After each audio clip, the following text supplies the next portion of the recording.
Hi Doovie and Jamie and Phantomoo and Fatcherox and the Couch Potatoes. My day is going great. Thanks for asking. And Smidge and TW, there was a quiz. The quiz is on screen right now. And it's map and mode, so Clan Blitz isn't an answer by itself.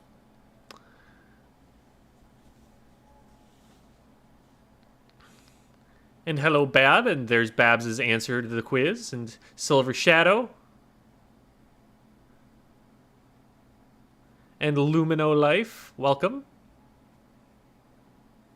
And Levin. And C Slick, hello. And X-Ray, and Dodo King, and Dope, and Bashamau, and a little crazy crafter, and Cal, and Buzzyco, and Distant Dan, and AJ, and Lego Master Ninja 1, and Mr. McBricks.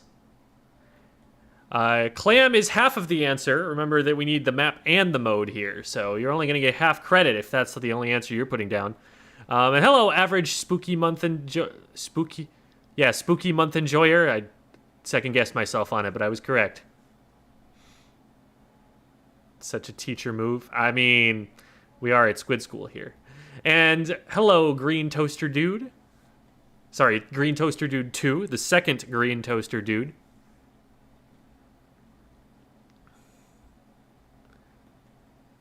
Me with my 144p stream, unable to see anything. To be fair, this image is not very high definition. It doesn't need to be very high definition, which is part of the point. You're probably not going to be able to tell much about the background elements of this map by looking at the stage, at the screen, and that's really kind of the thing. Hope I passed. Are there any call-out sheets or whatever Splatoon 3 like there were in Splatoon 2? I checked in about that with FLC, because I went and did screenshots of all of the different map modes for my own content and realized, oh, hey, FLC and Hitzel were the ones who put together the call-outs for Splatoon 2, so maybe they'll have use for this. But apparently the process was already in progress when I talked to FLC. That's the only information that I have. So apparently it is being worked on.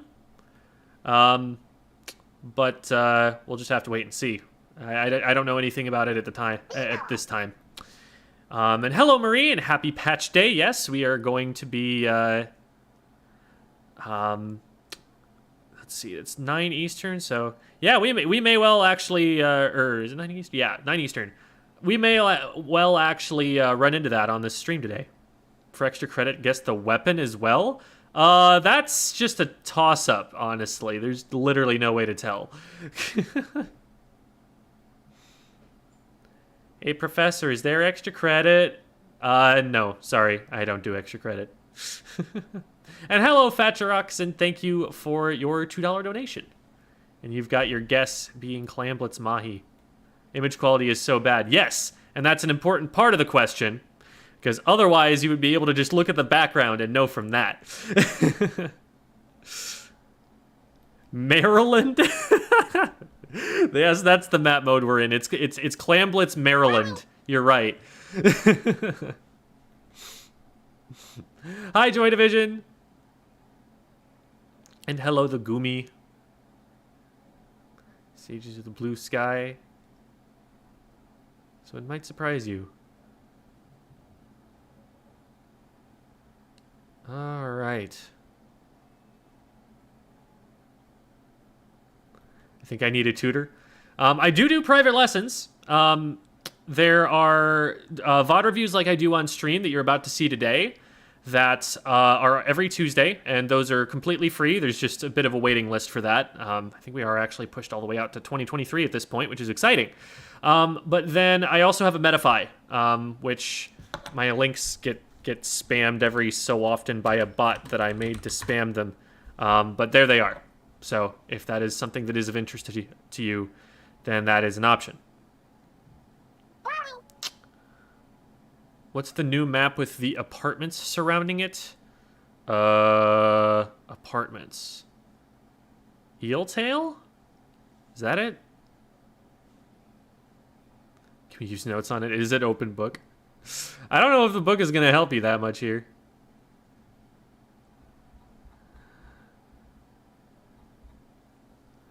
Okay. Well. That's enough time, I think, for us to ponder upon it. So, I went on Twitter and looked at all of the replies, and I believe the majority of the people got it right. I will still have to see if we actually got a passing grade in terms of how many people got it correct. But here are the pieces of information that really matter for this question.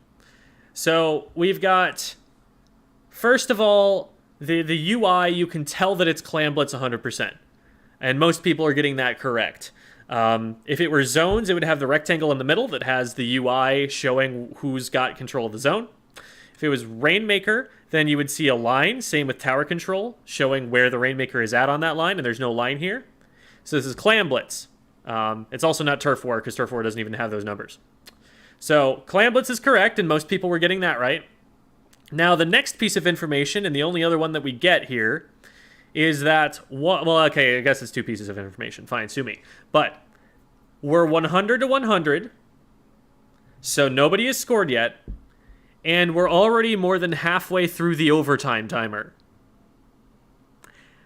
So, based on that, the most reasonable conclusion, and the correct one, is Mincemeat Metalworks Clamblitz, the map where nobody ever scores, and the first team that does score wins. Woo! This match that I'm looking at here was 7 minutes and 20 seconds long. It went all the way to the end and finally ended when someone scored a power clam and won 80 to 100.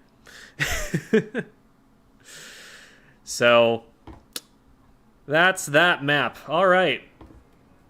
So, we find ourselves in an interesting position here today on Squid School because we have two VOD reviewees, but neither of them are available to play Anarchy Open matches with us. One of them is in college classes until about a few minutes from now, and so they won't be able to get here super quickly. And then the other one is German and will be sleeping shortly. So instead, I have gone to the people with the bribe the teacher role on Discord, so Patreon supporters and YouTube members. And I pinged them to see who wanted to play, and we have a squad consisting of those folks. So I am going to message them really quickly to get them into our lobby, and then we'll be able to get started shortly. And in the meantime, here is Frog for you all to appreciate as I get the lobby code put up.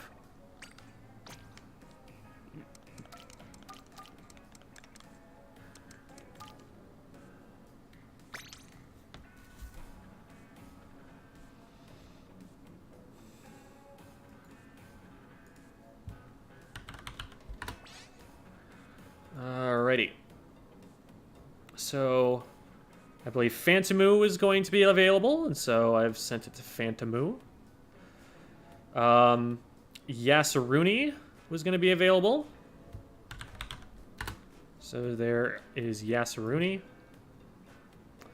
And then Zane was not available. We can grab Dodo King.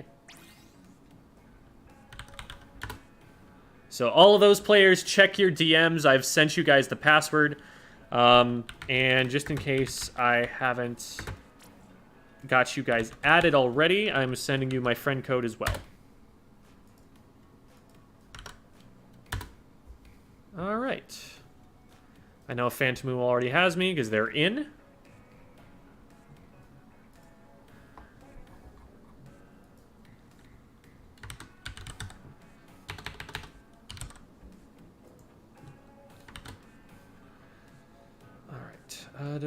And there we go.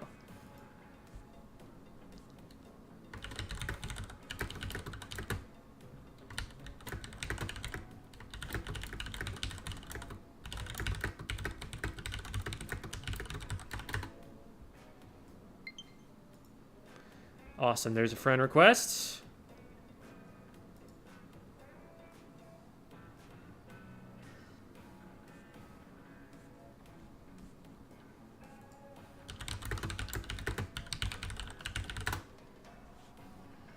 Cool. So Dodo King and cool. They're both on it. They're both on it. You'll love to see it. So I will leave you with Frog for just a second, and then when I get back, they should be ready to go.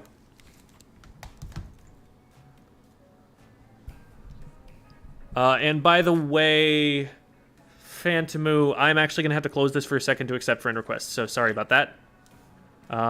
Me leaving is going to kill that, I believe.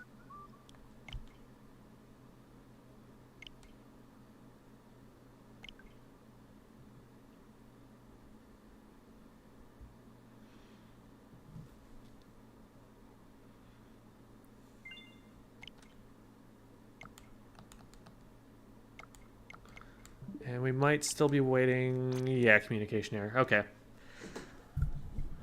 Be right back, and we should have Dodo King up soon.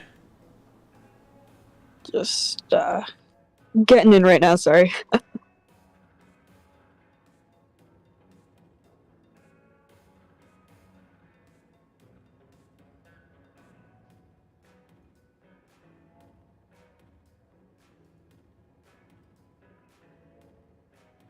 Everyone say hi to Mr. Chair on the stream right now. Also, hi, chat. Hello, chat, and hi, Mr. Chair. Hello from me as well. Hi. Where the... Hold on.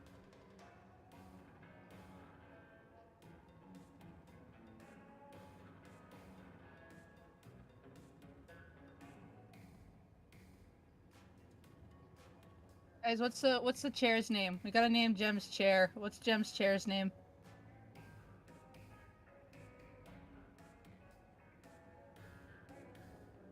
Charles. I love it. Okay.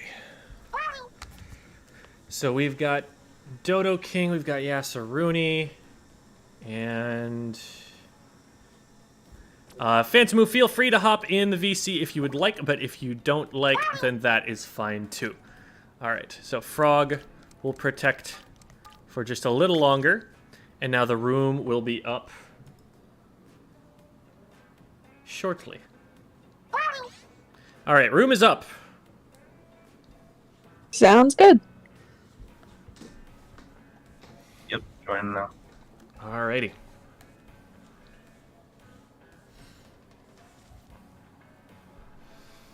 Are people getting to the point where they're naming my chair? I just saw someone say Carl the chair. And was getting chat to name your chair while you were away. I see. Also, I don't know if you saw my thing from above, but Jen, you probably don't remember, but Yasaruni used to play with us when we did Battle Knights in the Griller server a long time ago. Yeah, I do remember the name from a good while back. Surprised you guys remember that. I definitely do. I don't forget many people who joined us in Battle Knights from a long time ago, so it's good. Like I said when I first saw you back in chat on Squid School, it's good to see you again. Yeah, it's been a while. I was like, as soon as Splatoon 3 came out again, I was like, hey, you know, maybe I'll check in. And then I saw the YouTube shorts on my YouTube feed out of nowhere, and I was like, hey, I recognize those names. Awesome. That's super cool. So here's an idea with the chair, right? The chair is actually one of the more expensive things that I own, believe it or not, because I knew that I was going to be living a very sedentary lifestyle doing this, and so I made sure to try and get a chair that was going to give me good back support and stuff. So this is a Herman Miller chair, and so it actually has the name. We could just call it Herman if we want to. Oh my gosh, yes. Herman supremacy. Because Charles is such a nice name that people have become Charles? in chat. I did. Charles. I do have to say, I do really like Pro Chera. I think that has... That's a pretty good one. That's got to be its IGN, right? Now you've got the online name. You've got Pro Chera. Herman Cheryl's, aka And Pro one of the Patreon, aka one of the Pro Chera. Patreon rewards. Wait, what game mode is that? I This is forgot. Rainmaker. Okay. Nice. Pay attention to game mode. Herman is so supportive. I love it.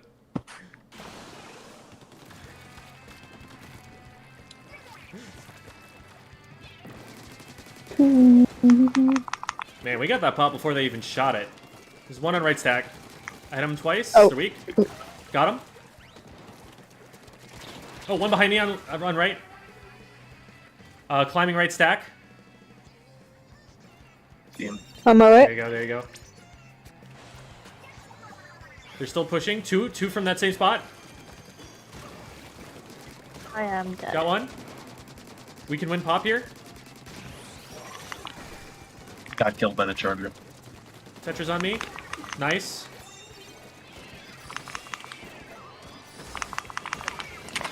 Oh, shoot. Ah, the ink vac sucked it up. That was a well-timed ink vac. As you Watch out on left, you're outnumbered. Got the Rainmaker. Nice. One on top of left stack. Oh god, there's two here. I'm probably dead. Yeah.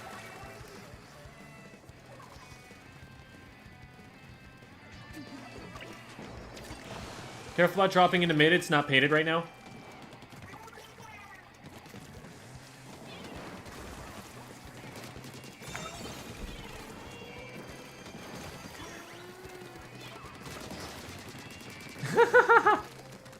Oh, that was a beautiful bomb.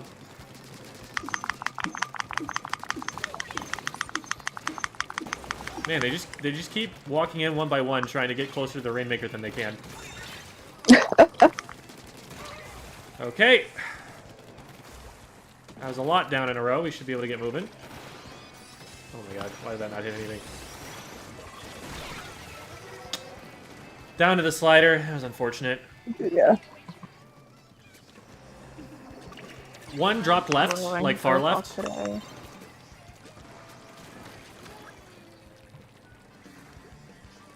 Killed by charger. Got one. Another one back of mid here. Got him. Nice. Got hit by Rainmaker. Rainmaker down. Got another one.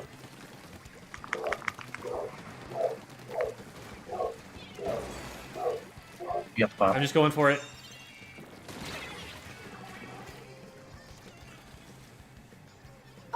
Several of their slick. Someone by base. Careful, we're two down. Spotter shot. Are they still sharking there?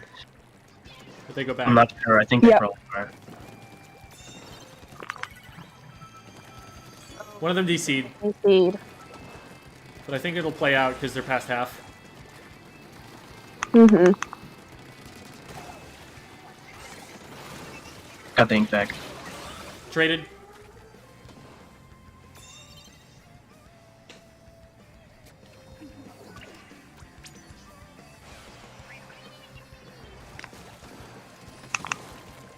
One on top of bats. We probably want to drop this down onto the Got plat. one. Spotter shot coming in. Got him. Alright, go for the jump, go for the jump. There you go, there you go. Nice! Yippee! Nice.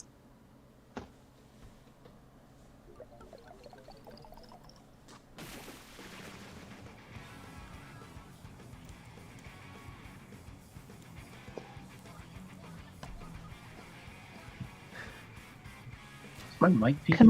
Can we go quad dab? Yes. Oh yeah, I have been We- asked to dab too many times by my students to be willing to. I'm Please. sorry. Please. Can you do it, like, ironically, then? Can you ironically dab for us? I don't Okay, know that do there... I couple don't know dab that there then. is such a thing for me to be able to do. The way that this works is that everyone else dabs, and then it'll eventually come back to the front one. So everyone who comes on Squid School just dabs. Yes. That's why I made it a point that whenever I'm on here doing the silly comp Sundays, I will always change my emote to the dab, just for Squid School. Let's peer pressure. Have the dab. We And you're stand. spiritually dabbing. You're Spiritually, okay. If I get the chance. Metaphysical dab. No dabbing in the halls. The hall monitors are gonna get you for that.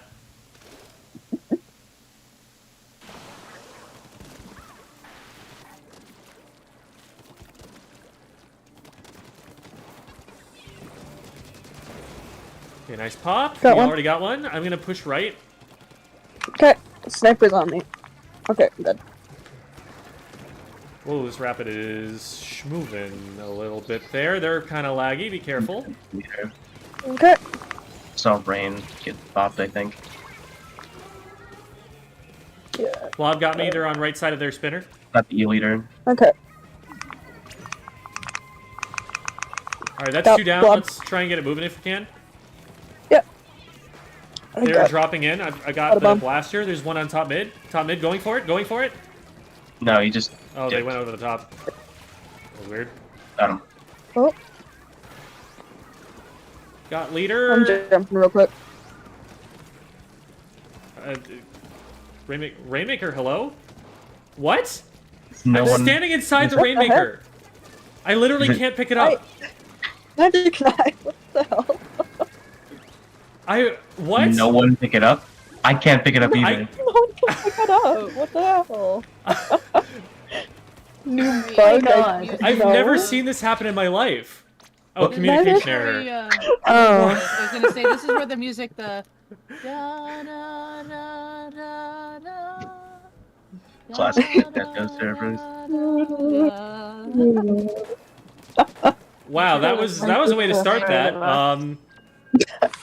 Right now, time to put Oh, on whoa, the whoa, dab. whoa, whoa, Oh, that back is out. not what I want to do. I have to remake. Did you show chat the code? No, I did not. Okay. I just accidentally entered solo queue. Oh. Yeah. That makes sense. That makes sense. Also not as good.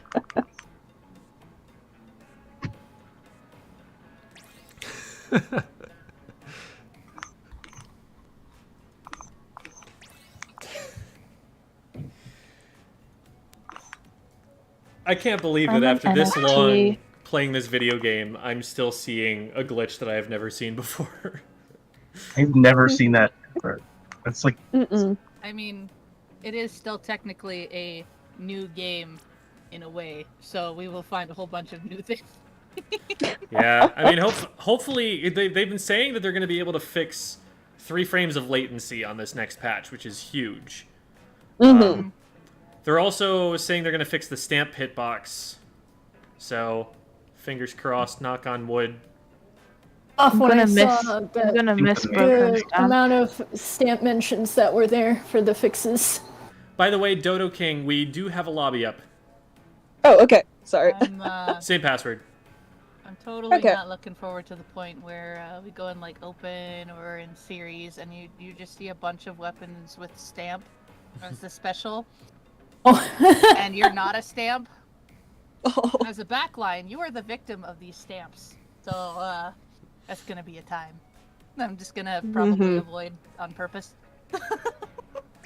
Yeah, continually confused is right. I was just thinking that myself. That guy who went over to grab the Rainmaker was probably trying to grab the Rainmaker and just, like, went through it. At what point, if we didn't get disconnected, would we just turn that into a squid party?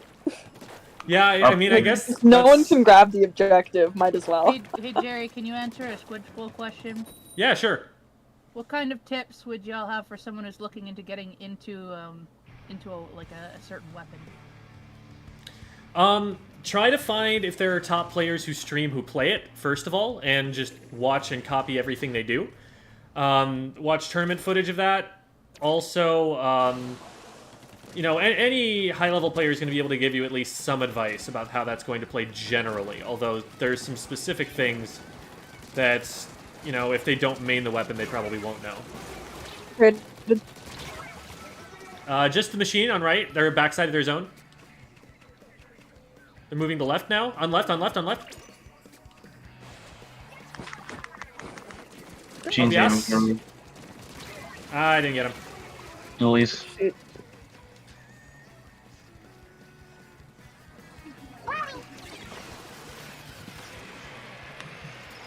I am curious though. Is the Rainmaker is pickup?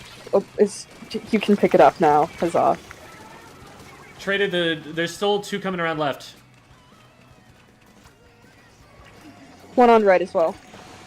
They're pushing our second check. Spawn camp Oh, someone. shit. Got the Okay, Rainmaker. nice, let's wipe. Thank you.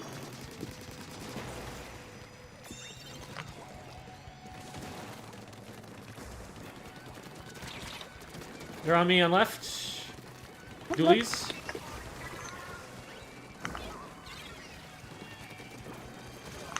Oh, Dolly's better Rainmaker.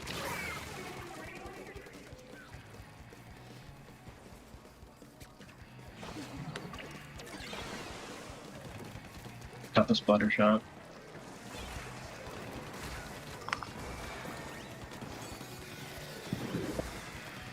Trying to paint up a little bit here.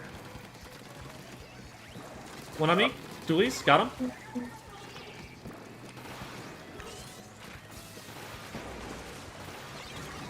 Got one. Got the soft Nice. machine. Just one on right. Dualies on the right. Down here somewhere. There they are. Got the dualies. Good shot. They jumped it off. I'm going to try and hold their plat. Stamper on me. Okay. Nice.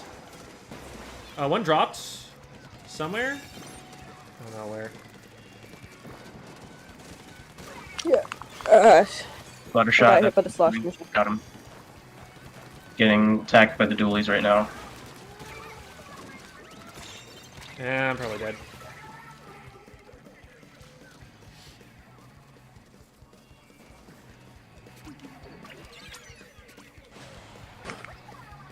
Alright, careful, we're one down. Tag teamed.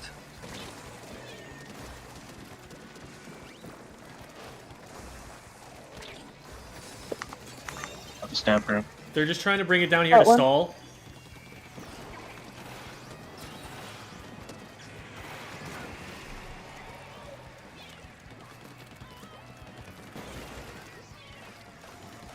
Stamper on me, got him. Got the splatter shot. Another one, dualies. Nice, just machine. Machine's in mid. Or no, they're on top left. That's machine. Nice shot, nice shot. Okay, someone else grab. I want to push up with you. I'll grab. Or another one. Oh, sorry. It's All fine. good, all good.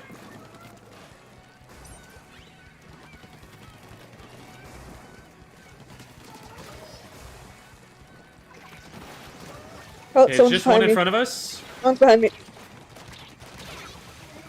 All right, that's I'm delayed down. wipe. Got the dualies.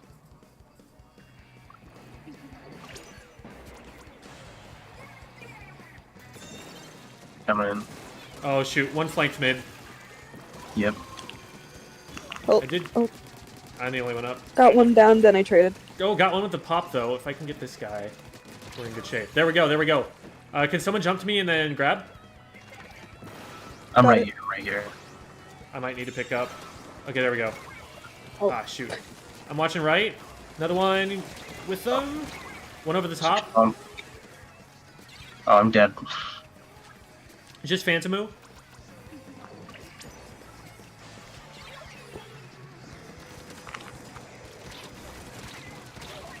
This That is was so a- chaotic. That was a really good jump spot, Phantomu, even though we lost.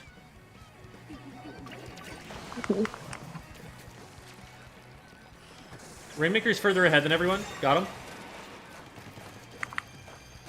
Several across from mid. All three, actually. Nice. That's wipe. There's a jump. Jumps Oh down. shoot, it's the dualies. Careful, don't go in front of us. Let us go in front, because we need to keep you alive.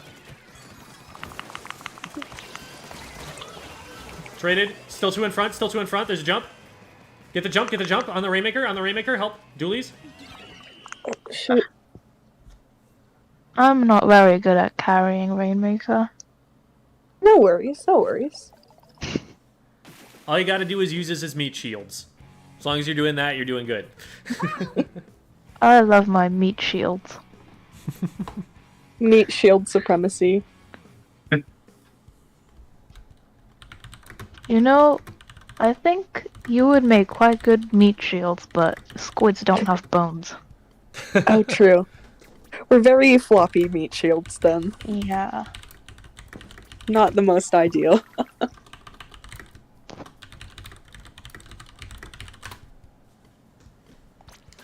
All right. 8 deaths is not very anchor of me.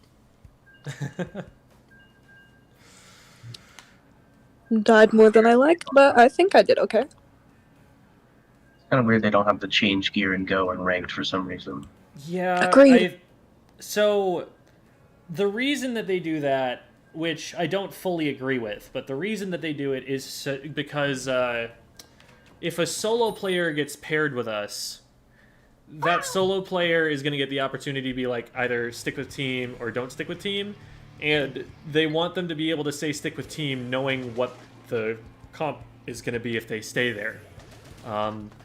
Which I think is still not great, because you could just like put a weapon select screen up and have everybody lock them in before each game.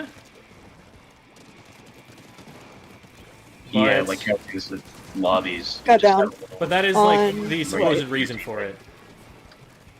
Splashmatic. Yeah, killed. Your last Phantomu, careful. They're starting to move up top left.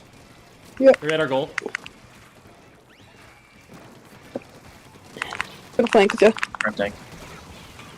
Traded. Machine down. Machine or splash on me.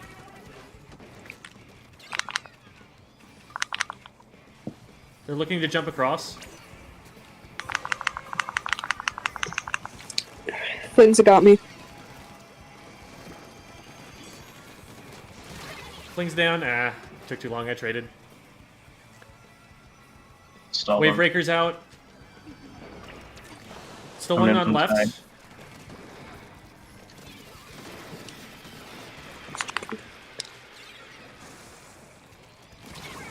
Flings have got me on left.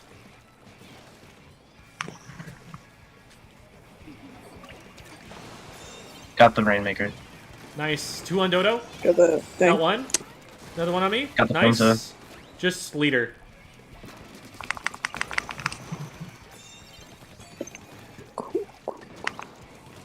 Leader's on their plat, so they're not contesting mid yet.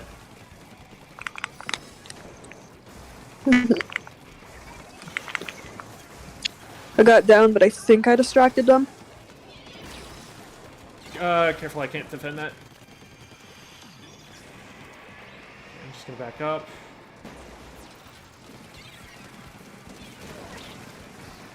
Grab tank in mid. Got one.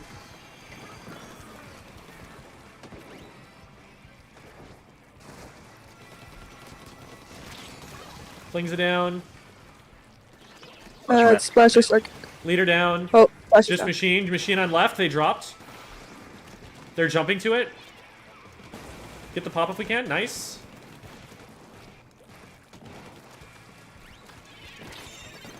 Flings is in mid. Backside. Watch out for a leader. Can I hit this? I can see hit 2 the shots. I can't hit all. Flashmatic. The weak. Oh, I thought I got the trade. Splash in mid still on right. Yeah, that's them. Got him. Nice shot. Nice shot. Ah, damn, I missed the freaking video.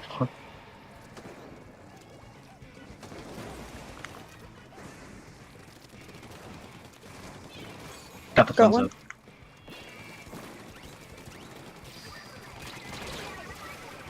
This splash is running circles around me. They're on right. Right?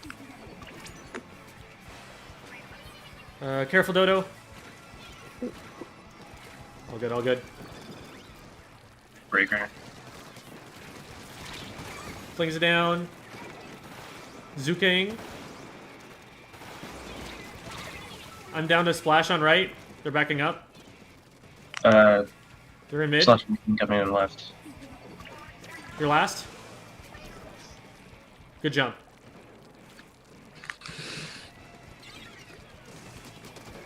Splash is really weak. Got him? Oh, got him.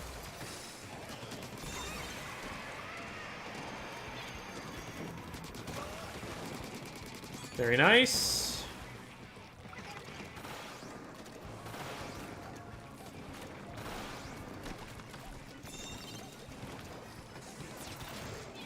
Crab is out on their plat. Be careful. Just don't peek. Yep. I peeked.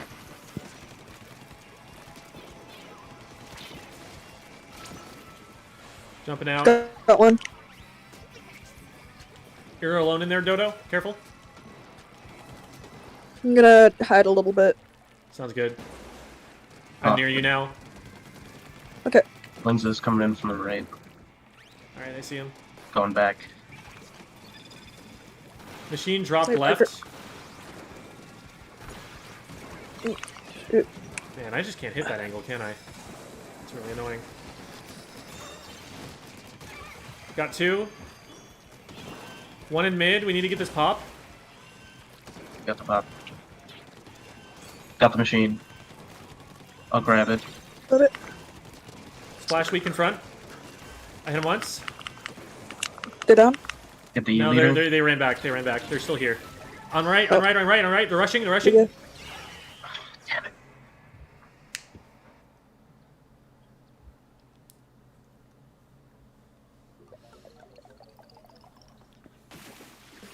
All right. It looks like XtheGameMaster has made it back. They were in class, but since they are our VOD reviewee, we're going to make some space for them. Just based on who it was that responded first, Dodo King, would you mind stepping out for XtheGameMaster, please? Oh yeah, sure.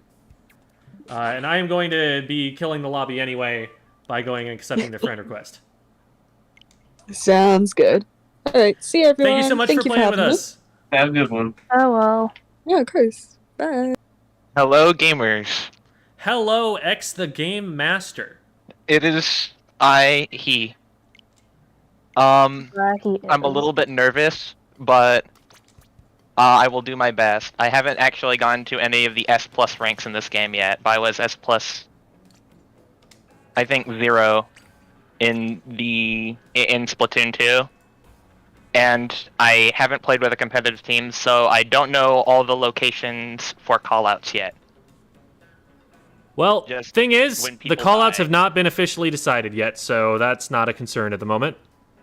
Awesome. Okay. Here's a cat. Awesome cat. A wonderful man. Or All woman. right. Same password we were just using, and XtheGameMaster, I have DM'd it to you. Thank you very much, good sir. There we go. This is the Katsumi cat, so Katsu, if you will. Can I ask of something? Can you ask the cat something?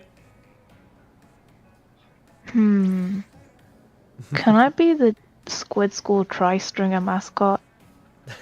The Squid School tri-stringer mascot. I love tri-stringer so much. I don't know if we've had another tri-stringer on the Squid School stream, so I mean, I guess you have that by default, right? Yippee! I'm almost on 5 stars. Ooh, wow.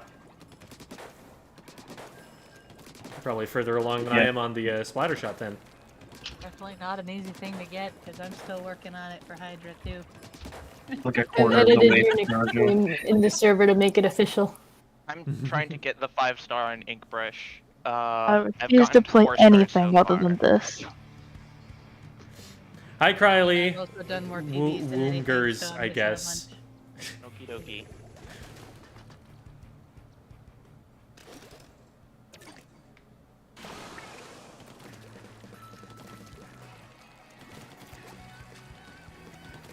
I'm not gonna go for pop. I'm just gonna flank. I forgot to popping. Got one. I'm down on right. Oh. Splash. Someone on the left.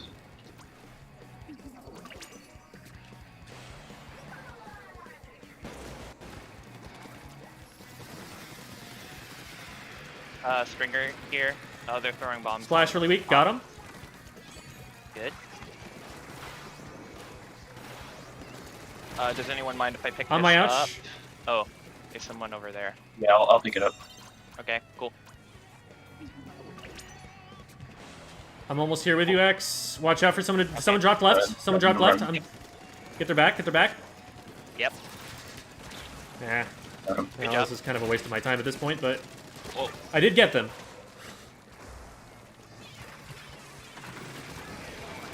Got Nice. one. Stringers down. That's just Zap. Just Zap. Where's Zap?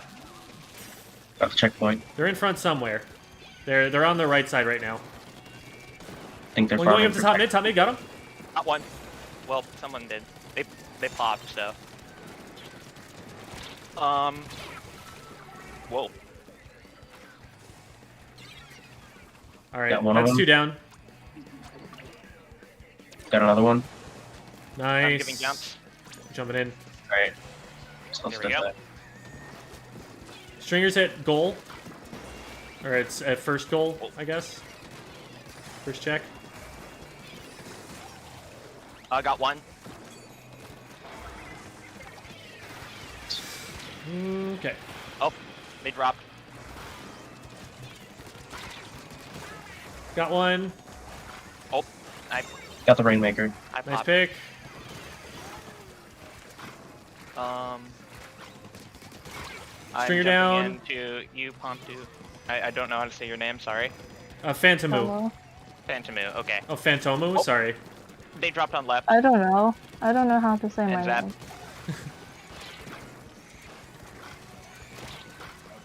Yeah, go over there.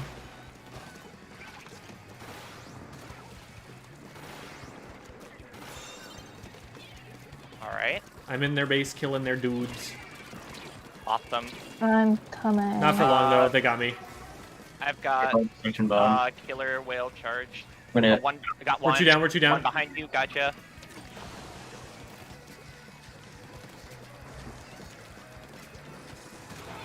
Oh, Nice. got one.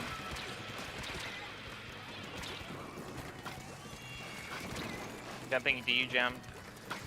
Okay. Someone's Should be good coming now. for me. Behind you. That was someone's not like a this. jump to me.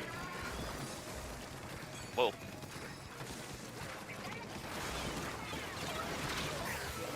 Oh, ends up Oh, where you mid.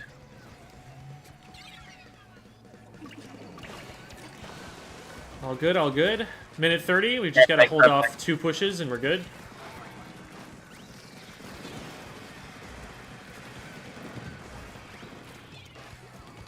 They're approaching goal. one. Got the scorer.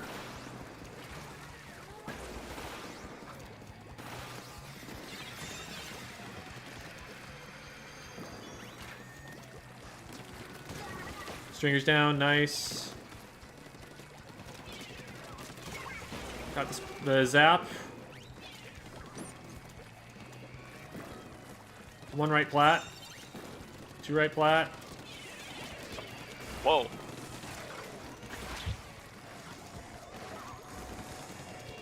One dropped down over by left. Yeah, 2 in mid, One 2 in mid. 2 mid, gotcha. Got someone trying to head to base. Splash down.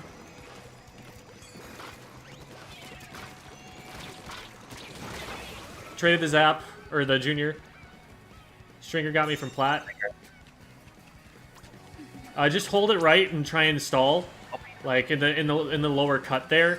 We don't need to push it at all, and the further we get it from mid, the harder it is for them to push. Oh, that's true. We got bombed out before we could get there. Whoa. But that's something somewhere we should have gone like when we could, so that it's as hard as far as One. possible from the goal. Got 2. Nice pick, nice pick. There we go. Nice. Yippee! We did it. Go team. They tried.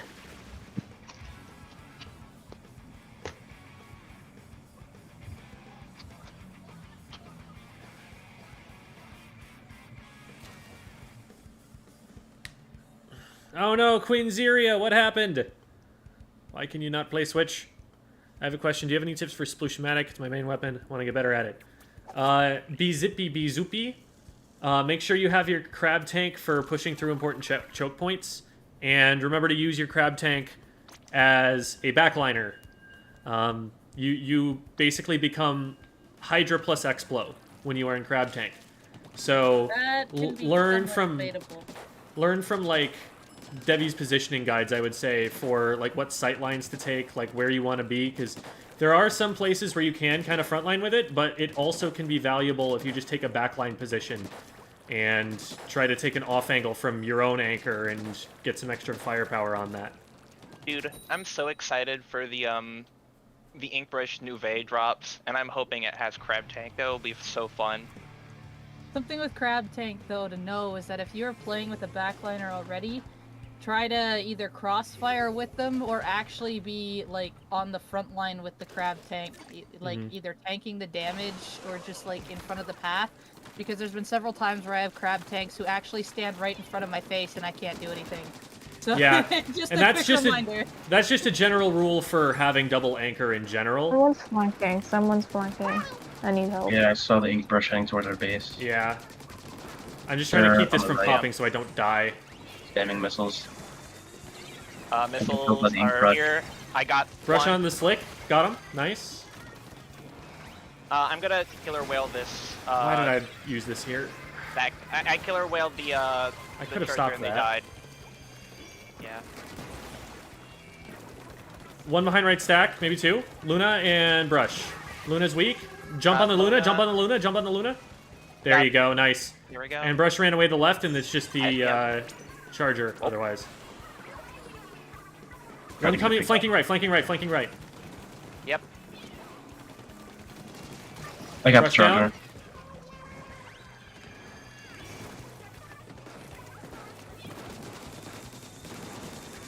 That's gonna get missiled. Careful. Got the roller. Blaster on me, got him. That's coming to me. Brush on me. Oh. I got splatted Got by the Brush. charger.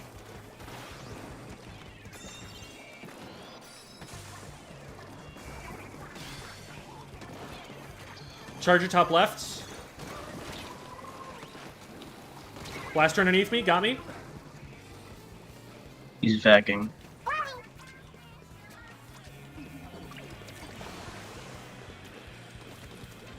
Whoa.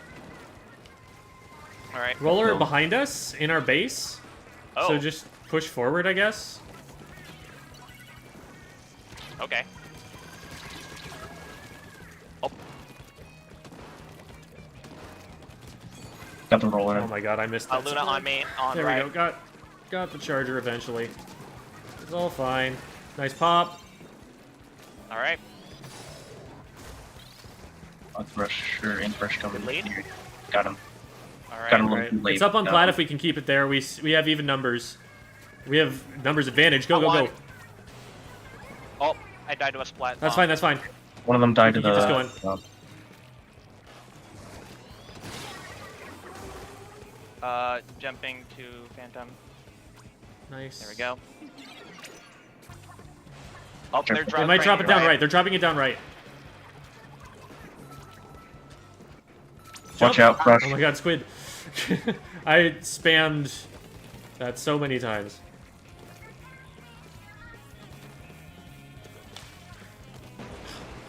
Oh, shoot. I accidentally popped it. Got it. Oh, Yeah, that's thank fine. you. Got the brush. Careful, there's one right there. Luna, on right. See Let's that? get the pop. Yeah, there we go.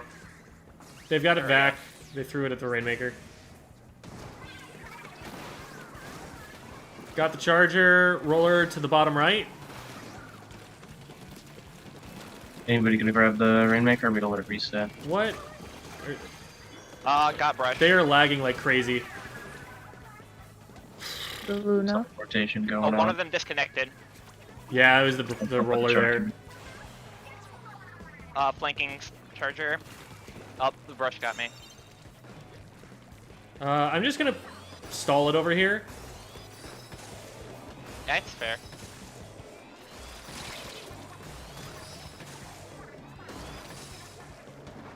Got the splash go. Luna, their stack. Got him. That's wipe. Oh, wipe out. Alright. Brush on me. Jumping. See the ink brush on the right.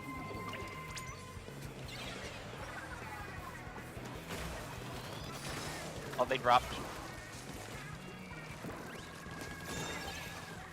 Rain down. Left stack. Brush. They're down.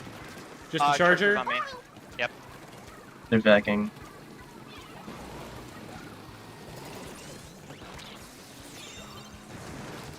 Luna down.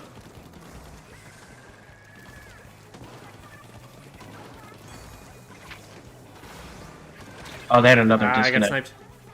Wow. Charger's What down. is going on? Just They their had two brush. disconnects. Simply too afraid.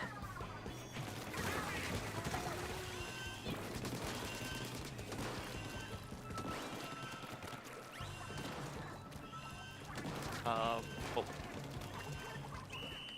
There we go.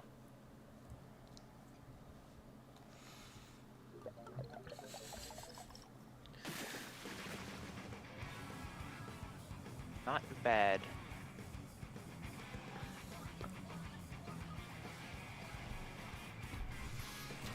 All right. Normally we would have started the VOD reviews by now, but we'll do one more because X just got here. Okay. Thank you. Imagine, chat, imagine Mango if Man I said made they were talking about Splooshomatic, not Crab Splashomatic.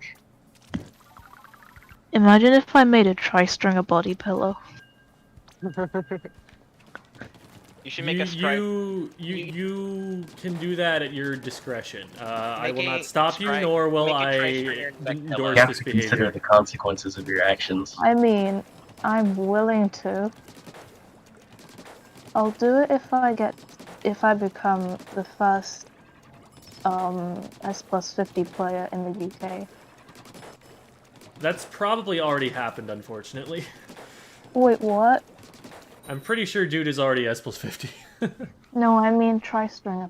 Tri-stringer. Oh, first British tri-stringer player. Okay, okay. Maybe. I don't know. I'm gonna grind till 2 AM every day. The 2 a.m. grind. Sleep is for the weak. Splooshomatic tips. Oh, I see. So when I was answering the question earlier, I read the wrong... I see. Oh, The one of them sploosh. dropped left and are Yeah, flanking. they're Oh, there they are. Yep. our base. The question of how to play Sploosh is how do you deal with having no range whatsoever and having to sneeze on them? Which usually means you're like flanking, you're sharking. Better kits of it would have bombs that you could throw to offset that range advantage by at least having a ranged sub-weapon. And you're playing inkbrush, but you can't roll, and you can shoot instead. I actually have been trying to pick up, I think, whichever one the crab tank has. The since splash. It has similar range, yes, because I wanted to try and pick up a shooter weapon at some point.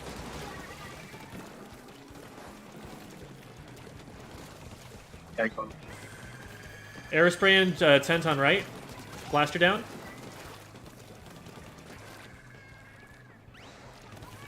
Tent jumped. One at goal. Got him. Door base, someone. On right. Got the jump.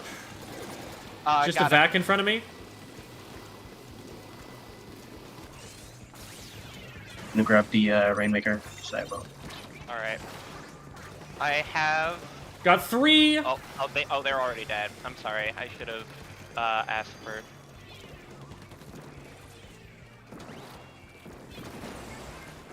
They're all on me. Ow. Got one. Careful, tension. One top left, top left, top left. Blaster. Blaster weak. Got him. They grabbed. Jumping to... Nice. There we go.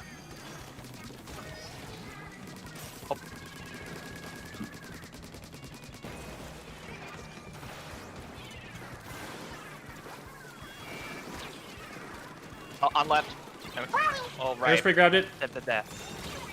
I'm down to Junior. 3 on their plat, dropping right. You're gonna beat the top.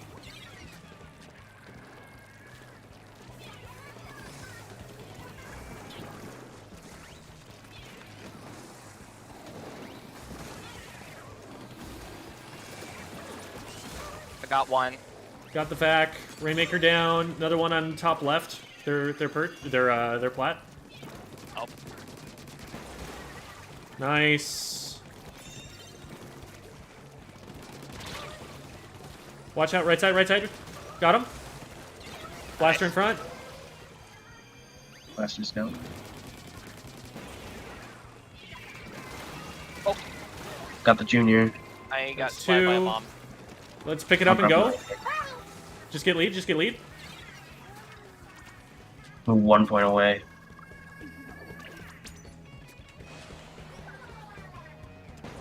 Tent in mid. 10 mid, yep. Rain is weak. We got him. I'm probably dead. I should be dead. I'm not dead. Upper and Oh, mid. one dropped from their platform, I think. Oh, never Oh, mind. and nobody Temper's helped gone. the blaster either. That was a blunder. All right, get in front of me. Get in front of me.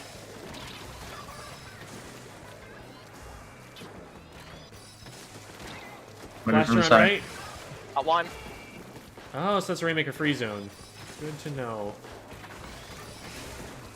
Pop the big bubbler. Jump in. Okay. Junior's bombs are kind of annoying. 10 on me. 10 on me. Traded it. It's still up there. See if we can All get right. pop. 2 in front. 2 in front. Throw bombs Oh. and stuff. I got hit by the blaster. That's Alright, 2 down. you got pop. You got 2 of them. They grabbed it.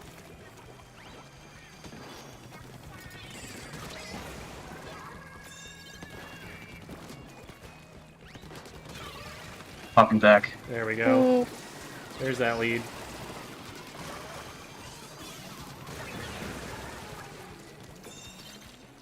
Go, go, go.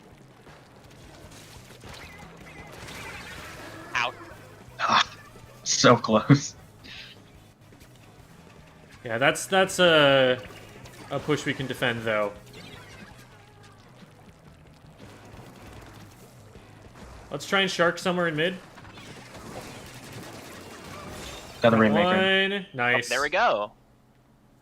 Awesome. That's all like top 10 anime battles. Yeah, that took a long time to actually break through the lead. Yeah. They were defending pretty like furiously back there. Yeah. Somebody asked in chat, what's a Rainmaker free zone? There are certain areas on the map that the developers have recognized are places where it would be really awful if the Rainmaker could just sit there and stall. And so they make it so that if you go there, the Rainmaker ticks down 3 times as quickly and continues to do so until you leave that area. They're marked by these little signs that you'll see on the map, only in Rainmaker.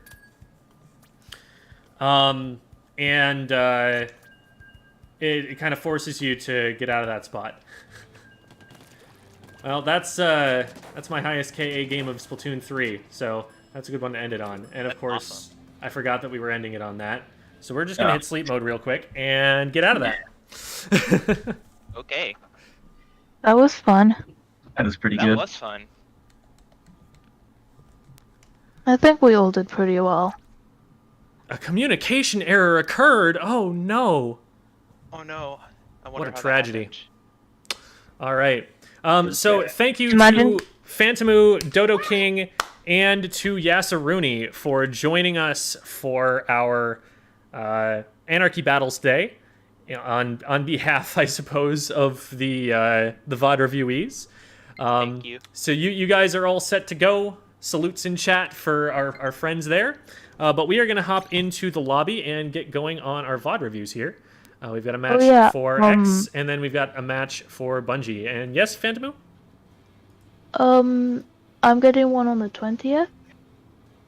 On the 20th. Let me double check to make sure that that is true, but Like you sounds DM'd correct. me it, and then Yeah, if I DM'd you it, then I am like 99% sure that I actually have it written down here. On the 20th... of December, right? Yes, I've got you. yes, yippee! So I was going to say the 20th of November is not a Tuesday. All right. There we go. Where is the thing? There's the thing. I found the thing. The thing! Whoa. Okay, so XtheGameMaster on the brush. And this is Here I Tower am. Control, We're Eel helping Tail out. Alley. Yep. I'll head out. Have a good one. Have a good one. Adios. Now, Jem, I do have one request. All right. I do not want you to dab, but can you whip? I'm sorry, that's another one that falls under the same category. Okay. That is totally fine by me. Okay, so let me double check that the alignment is correct. Yes, it is. All right. And I'm gonna go get a drink of water because I'm kind of parched. I'll be right back. All right.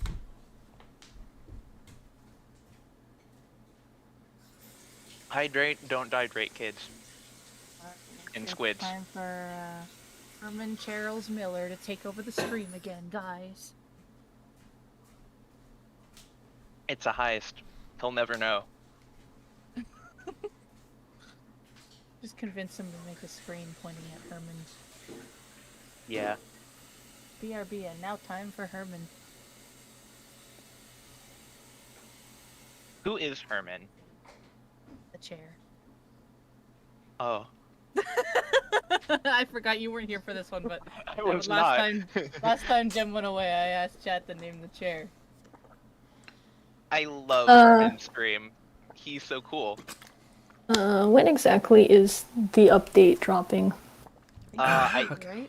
I think the update is dropping at 9 tonight. 9 Eastern, yes. Yeah. Eastern. I asked this earlier I don't because know I what was time worried that my is. replay was gonna corrupt, like right before the VOD review started. No, that's I don't We'll- know what time we'll 9 definitely have Eastern time. is. Eastern time is 5 hours behind British time. To do math? Okay. So if you are on British time, then it should currently be midnight, right? Yes. Okay. So then it'll be 2 a.m. Okay. All right. So we've got XtheGameMaster on the brush here, and taking a look at the comps, you've got no backliner. They do have a heavy, so that heavy is going to outrange everyone on your team, so that's a concern of yours, and you want to annoy them when you can. Yeah.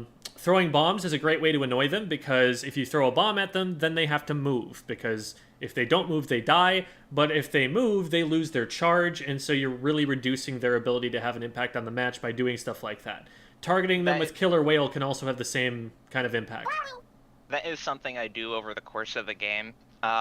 Instead of being more frontline like I usually do, I try to keep the back all nice and tidy and throw bombs and pester the enemy from afar for most of the game. There's a couple times where I charge in still. Yeah, with sharking weapons like this, it is good to have the ability to play a little bit more passively to be able to throw bombs. Things like the Sploosh 7 from Splatoon 2 would do things like that, where you only have so many opportunities to get into a good sharking position and flank them, and when you don't have one of those opportunities, at least you have the bombs to fall back on as a playstyle. Your weapon isn't just straight up invalidated. Another thing about this map is that it's very narrow, and also you have another brush, so there's a possibility that even if there is a flank available, which is often unlikely, but even if there is, your teammate might be taking it instead, and so you might have to play a little bit more in front. It's a little bit awkward to have two brushes on a comp because they're both trying to do similar things, and if they get too separated away from each other or something, that can really split the team pretty badly. Yeah. And with a team with double tacticooler and two short-range shooters and a machine, they're going to be like rushing your face. You definitely want to be able to stand your ground when you can. So, might be a little bit odd compared to the playstyle that you would expect a brush to play that you're going to have to go for here. Right. So I don't go directly to the objective like all my friends here because I feel like building up charge a little bit and covering the ground would be a little bit more important. Yeah, like I say in the What Am I Doing tower control video, getting on tower before you have an advantage is a big no-no. You're just going to get splatted for that most of the time. So you definitely want to play to have an advantage, and getting a special as quick as you do here is really useful for that. What you want to be doing right now is have an impact on the fight wherever it breaks out so that you come out of that fight on top and your team is able to gain the advantage that they need to start pushing the objective here. All right. So I like that you're popping the special and running around and starting to create some chaos here. Ends up being 1-for-1, and this is an opportunity to go and rush that player if they're not looking at you. They don't see any of that, and yeah, you go for it. I think if you commit to it just a little bit faster, like maybe you were trying to be a little bit more stealthy so they didn't notice, but I think in this position, you saw that they weren't paying attention to you. They already would have turned around and started shooting at you if they'd seen you. So before the window closes and they get too far away from you, I'd just be trying to chase that down as quick as I can. Maybe even just like put the brush down and roll at them until you get close enough. Okay. And the Booyah Bomb here is what is definitely going to kill you. So with Booyah Bombs, the way that you counterplay them is you recognize as soon as they're going up by seeing the flashes, by seeing the image on screen. You can see them like at the top of the screen right above the heavy Splatlings icon right now. And that is definitely what I try to do, and I do actually live this Booyah Bomb. Really? All right. Yes, I do. I actually live 2 close Booyah Bombs from this. What happens here is the Booyah Bomb sees that you've jumped. When you jump, you're committing to that movement. Until you hit the ground, you cannot change direction very quickly at all. It's one of the most vulnerable positions that you can be in Splatoon, because everyone knows exactly where you're going to land. So I would consider it more luck that you're able to get away with this just because of the way that the Booyah Bomb is positioned. Yeah, and being able to put the brush down and roll away is definitely a benefit that helps you get out of that. But if they had put that just a couple inches further forward, that does catch you. So all right. When there's a Booyah in the air, yeah, when there's a Booyah Bomb in the air, keep your options open. Like, give yourself room to escape in at least 2 different directions so that whichever way they cut off from you, you're able to go the other way. Okay. All right, so this is going to be a challenge here. Like, your best option against this machine is to, like, throw a bomb to force them to move somewhere and let your teammate deal with it, because you don't have the range to deal with them directly. Unless they land on top of that bomb that you throw at them, you're not going to splat them before they can splat you just because of the range advantage. So it's smart that you're backing up like that. Seeing that 2 are down now, so you're in a 4v2 situation on your team, now you want to be really pushing up and like getting up to where Rat is and trying to help them.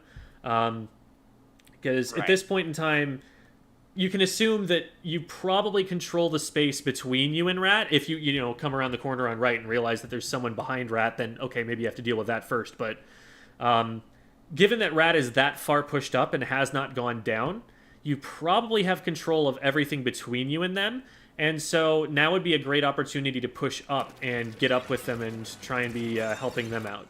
Because being behind the tower is not creating any sort of protection around the tower that your team can use to push it. Okay. That makes a bit of sense. Nice pick, nice pick. So you're kind of preemptively seeing, okay, the left side is painted, and if somebody comes over the top of the left side, they're going to be able to have shots on tower. So I'm going to put myself out there in front of it so that if somebody does arrive, then I'm going to be there to splat them immediately. The fact that you move quick enough on that to get in range before they're up over the ledge and able to fire shots, that's what really wins you that fight, that proactivity. So good job there. And then you drop down. Cool Gamer 7 has a Cool Gamer moment. So the position that you take up there on the left, this is a small nitpick, but that position, I think, gives you a little bit less that you can do here than if you're sharking, like, under a ledge or, like, further forward. So, like, when you come up here, think about, like, what you're able to hit with your main weapon right now. It's, like, a small radius around the front of this ledge, and if somebody gets into that radius, they've already ran straight past Rat here. So instead of being this far back, what might work better is to sit in some of the purple ink on the left side there and shark, so that if someone drops down, you're right on top of them. What you're trying to do with your positioning as the shortest ranged weapon in this game, which you are, is you're trying to create situations where your opponents push into your range unknowingly, or into situations where your opponents aren't looking and they let you get really close to them, or times where you're able to jump someone around a blind corner. So more of like an ambush. Exactly. Right. Okay. Because the ambush, the advantage of the ambush is that they get close to you without knowing you're there, and so they accidentally give up their range advantage on you by doing that. Okay, that makes sense. Because if you play from here, way I don't have to work hard to get into my range, and instead they can sort of come to me. It lowers the risk, because from right here, most of the weapons on their team can still hit you, even if you have this slight height advantage over them. Like, I'm pretty sure there's a place an NZAP can stand to shoot up at you, where it can hit you and you can't hit it, even though you're above it. The heavy can definitely hit you from very far away, and the machine can hit you from very far away here. So this height advantage, while for most weapons you want it because it gives you the ability to see over cover, and it gives you a little bit more effective range, for you, it's not going to help you as much, as it will help you to get further forward and be around a corner so that they don't see you until it's too late. Okay. Like here, you're still not hitting your shots, and you have to move even closer than you currently are to be able to hit this NZAP. And they end up actually getting away. They do eventually go down, but it takes a special for you to get them, whereas if you were closer to them when you started swinging, you would have had that. Another thing that I could say here is that when you're firing shots and missing, it's really important to recognize that quickly and move somewhere. I know it's hard sometimes to move somewhere on the brush because the brush commits really hard when it swings. Like, it takes a while before you're able to move at all once you start swinging with the brush. Yeah, you have to wait for most of the entire brush, like, swing animation to stop before you're able to swim again. Exactly. And another disadvantage of them is that while they're swinging, they can't walk forward anywhere near as fast as most other weapons. You're basically standing still whenever you're swinging it, which is why a lot of brush players develop the habit of jumping up and down while they swing so that they're at least moving a little bit. I'm a little bit guilty of that. It's not necessarily a bad thing. Like, as long as you're in range and it's not causing you to miss shots, it can be pretty much the best thing that you can do. You just want to be in a position where as soon as you want to stop swinging, you're on the ground again. All right. But so, like, in this case, seeing that you're missing and seeing that they're not shooting at you, you have a couple of options. You could just drop into squid form and swim closer to them. Or what you can also do, and what I think is slightly faster to initiate anyway, is if you just, on the last swing, you press and hold the ZR button, you'll transition as quickly as possible. You'll buffer a move from swinging to rolling, and you'll be able to zip out of there as fast as the game wants to let you. So both of those are options that you could have taken there to get closer to this player and get into range so that... Because the more shots that you fire at them while you're out of range, the more time they have to back up and keep you out of range. Recognize where I am, right, yeah. Okay. Nice. I like these bombs. Pushing across that grate is... you are probably the best weapon on the entire team to be trying to push across that grate, but I don't blame you at all for being tentative about it, because that is a very risky, dangerous thing to do. And also from here, if you get up on top, yes, you do go and do it. Awesome, awesome. This is an excellent thing to do. Anytime that the tower gives you a platform that you can jump from to someplace you can't normally go, opponents are less likely to recognize that and see that coming. And you exploit that perfectly here as this heavy gets way too close, not realizing that they can just be rushed head-on from taking that position. And then setting up a position right here is really nice, because if any of the opposing players try to come up over the left-hand side here, you can just drop on them and immediately be in range. This is better because in order for them to even get up onto that first platform, so you're on the second platform up, for them to get on the first platform, they have to get into your range if you're just sitting right on the ledge here. So like that player that you can see right next to Bok Choy there, if you're sitting right on the ledge there, you're already in range to just drop down and delete them. So this is a great opportunity. I would not throw that bomb, reason being you don't need to control their movement any more than you already have. They're already in range. They already can't escape. And throwing the bomb gives them basically warning that you're on your way. If the very first thing you do is hit them with ZR, they have a lot less time to move here, and you're a lot less likely to take damage during that fight. Okay. You do end up winning it, and I like that you're backing up here, recognizing that the push is probably about done. Ooh, wait, nice, nice. Well played there to get the machine. From there, you probably want to heal a little bit, because they did hit you once before you poke around the corner again. Because I don't think it took very much damage from the opposing player to be able to splat you off of the damage that the machine did. But good job getting another one back and stalling their push back into mid. Thank you.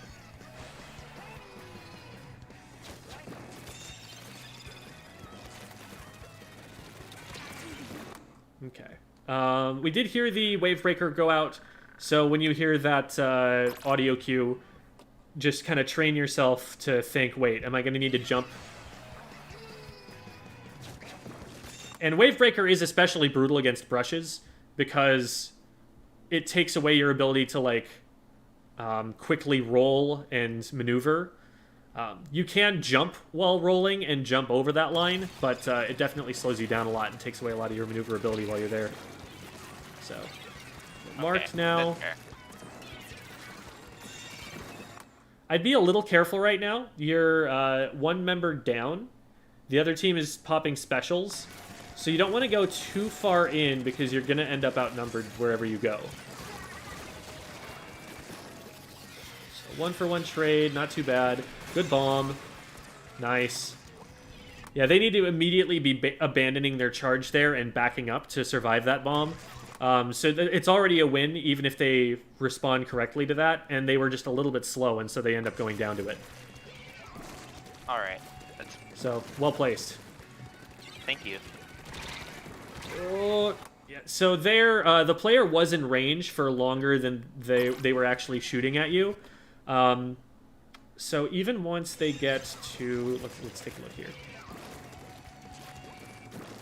So even once that player has gotten to here, you already need to be backing up, because this player is very, very close to being able to hit you, if not able to hit you already.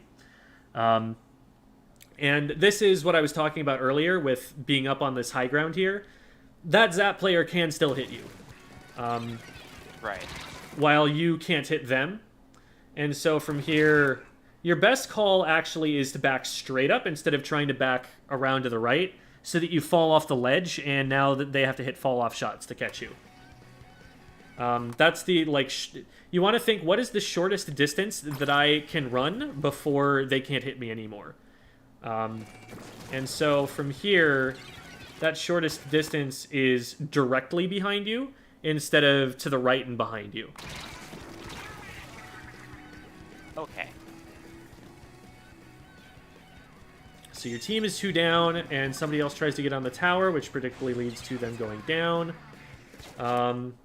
That was a little bit risky a jump, but it does end up working out. They are starting to push into mid here, and you're going to be dropping pretty hot, but it looks like you're safe for now. like that bomb. Ooh, nice. They just go down to that bomb. That bomb takes away one of the main places that they wanted to stand, and it forces them like into a corner right next to their teammate, which is a place where if you throw that bomb, this player doesn't go down and they just move to the left, you could probably just pop a killer whale and do some damage to them on that left-hand side there afterwards. I think I end up doing that? I'm not sure. You pop it here. You saved it for that engagement. Okay. So it would be pretty tight timing, but what you'd be doing here is... Let's get back. So you throw the bomb right in between those two players, and it looks like one of them definitely goes left. The other one should have gone right and didn't, and that's the one who goes down to the bomb. But the one who went left, you can see them right above the 9 here. They're stuck in that corner. And so from that position, knowing that they don't have a teammate guarding them in mid anymore, if you were to pop whale right here and then run in at them and like try to cut them off from running away into mid, either you or the whale are doing damage to them. You kind of get a little bit of a 2v1 there. So that's an opportunity for an aggressive play you could have made. Okay. So we end up firing this towards mid for the most part. One of them does go down there. So on the bottom left, I don't know if you spotted it on your way over. There was a splash of yellow. I'll point it out here as you move up. Okay. Oh, right there. You see the shots down there? You can actually see the very tip of the ends out. While you were pointing out that, I did see them, yes. Yeah. Oh, shoot. I just realized you're on stream delay. So I should probably... Yes, I am. Yeah, I am a little bit on stream delay. That's my bad. Here, let me share in Discord, and now you should be able to see it just fine. Oh, okay, okay. There. That'll be better. Awesome. But so... The player on the bottom left down there, your teammate is right there next to them. So if you were to drop down and help them with this end zap, they're more likely to win that fight. And I would take that over pushing up right now, because the tower's in mid, and this player down here is in mid. If you push out in front of them, you're not guarding the tower from this player. So you want to take care of them first and then focus on what's in front of you. Secure the area around the tower so that it can't be stopped instantly, and only then start pushing the enemy team further back. Alright, that makes sense. So, at this position, and probably because we already have such a large lead, it would be better to go and help the other player out. Right. In mid. I'm always trying to create 2v1s wherever I can. And I know my opponent is down there, so if I drop down here, we're 2v1ing this player. Okay. There was a question, by the way, about any tips on how to adapt to your opponent's play styles. Oh, this was like a half hour ago, but I'll answer it anyway in the middle of a match. So if you see patterns in what your opponent is doing, if you're like, wait a minute, this guy is going to the same place every time they respawn. Like every single time that I've encountered them, it has been on right stack. So next time I'm just going to shark right stack and I'm going to see them coming. Or like if this player has been flanking from this angle every time, you kind of expect that flank is coming and are ready with shots for it as soon as you know that it's coming in. Those are the kinds of things that you want to be like adapting to.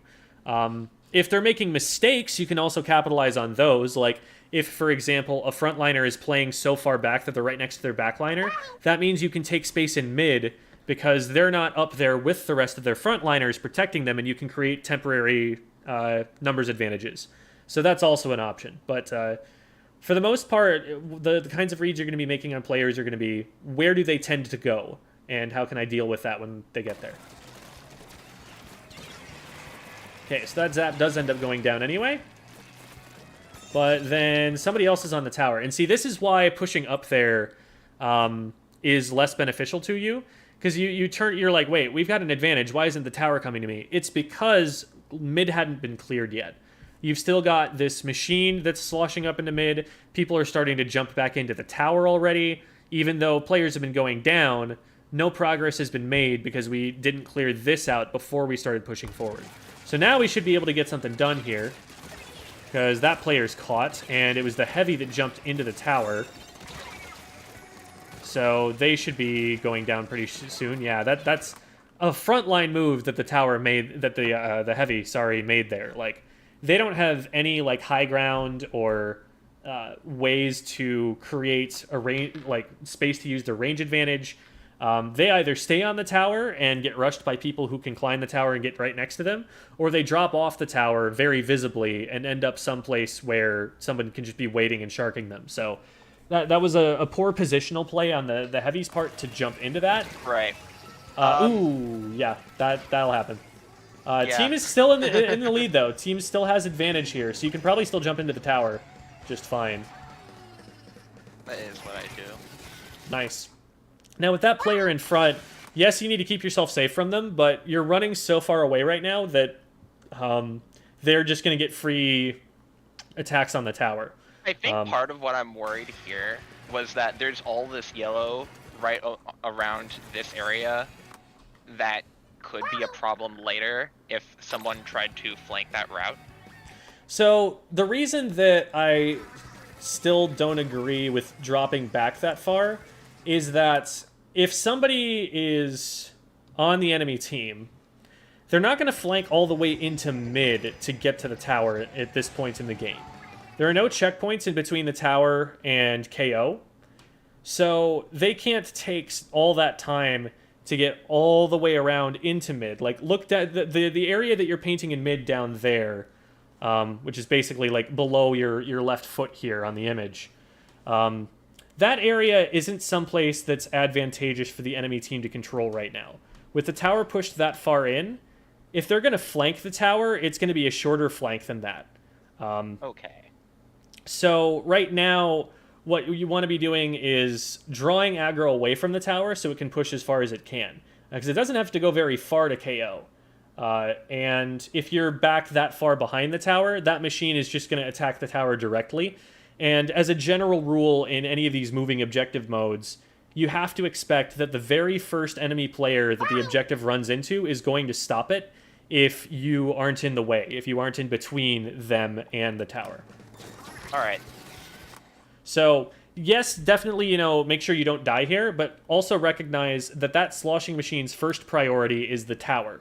And so, as soon as you back away here, they're going to start attacking the tower, and now you can, throw a bomb at them or something. Like, you can turn around and expect that they're not going to be focused on you. Or if they are focused on you, well, now your teammate riding the tower is able to trade you back, or they're able to just ride the tower away from them, and they're kind of wasting their time dealing with you.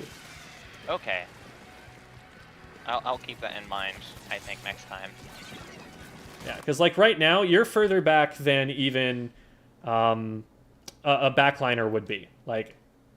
Maybe I think even an E-leader would probably be pushed up further than this when the tower's that close. So you're basically putting yourself in a position where you can't have any impact on what happens to the objective from here. Okay.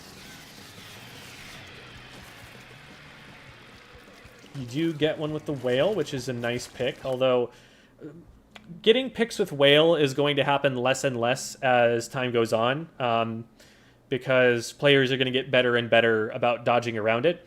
And this whale in particular is, I think, completely unassisted. I don't think there are any other sources of damage that are targeting this player. If there's, you have a much higher likelihood of success with any special, but especially this one, if you pop it at the same time that somebody else is targeting the player that the lasers are aiming at. So popping it by itself gives you the lowest likelihood possible that it's actually going to splat someone. All right.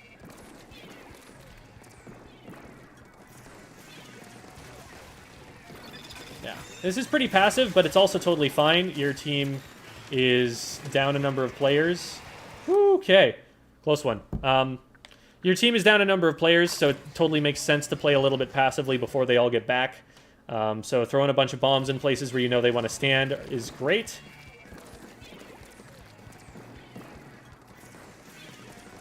I also did not like the wave breaker, so I wanted to break that very quickly before. And that is a very smart thing to do. From here, so you do dodge, the Booyah Bomb enough to like not get splatted by it. You'd also take some damage from it though, and sometimes that can combo with something else that the other team does. At the very least, it costs you some time because in order to be safe, you need to heal that off first. Yes. So what you probably want to be doing is you don't really have any way of holding the left-hand side right now. Like, if you sit right underneath the Booyah Bomb, the Booyah player is just going to throw it at you, and you're going to have to move. So right now, instead of just trying to challenge that space that you are 100% going to lose as soon as they throw it, and you're going to have to back up, and you're going to get damaged a little bit, you could probably just be backing up a little bit preemptively, and just, like, give yourself some room to run around and look for where the Booyah Bomb gets thrown, then position from there. Make it less of a close call. Yeah. But for now, you're totally fine. Do recognize that you're marked there. That machine was hitting you specifically because you were marked by the wave breaker. Right.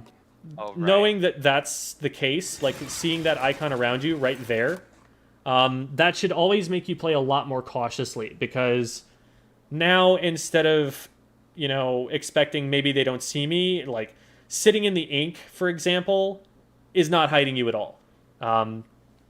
You need to be like behind solid cover or in positions that they cannot push into. Otherwise, they should win every fight against you. And it's a little bit overzealous that specifically the machine comes after you here. But like you sitting still like that, realize there is nothing protecting you right now. There is no lack of vision. There is no cover. Better to be sitting behind a block or something right now just to stay safe while that wears off. All right.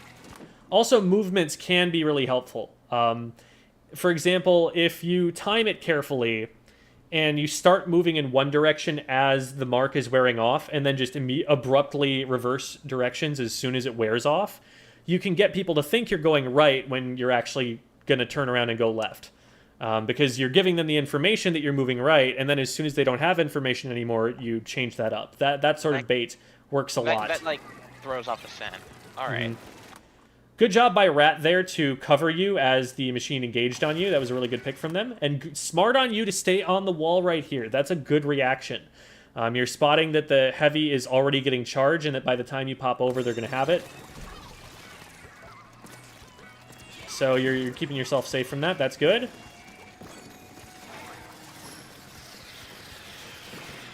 Oh my god, so many lasers. That must be so miserable for them to have to play. Nice. Okay. There was a player that you probably could have spotted and responded to a little bit quicker here. Not a huge deal. They end up going down anyway. But I like this play. And then from here, that player down to the right is a really good target to go for. Because if you hug the left wall, the wall of the ramp that you're right on right now, the players to the top left can't hit you until they go like all the way over the edge of that ramp. And they're out in plain sight of your teammates right now, so they're probably not going to want to make such an obvious play, especially dropping into enemy ink. So if you go on that guy specifically right now, they don't have much of a way out because their feet are painted, and their teammates can't provide a lot of help in the meantime. So that player does end up going down anyway, because again, they're in a vulnerable spot, but you could have been the one to get them, and then you could have been in a position to, flank somewhere instead of being stuck behind tower. Okay. That makes a bit of sense. Mm-hmm.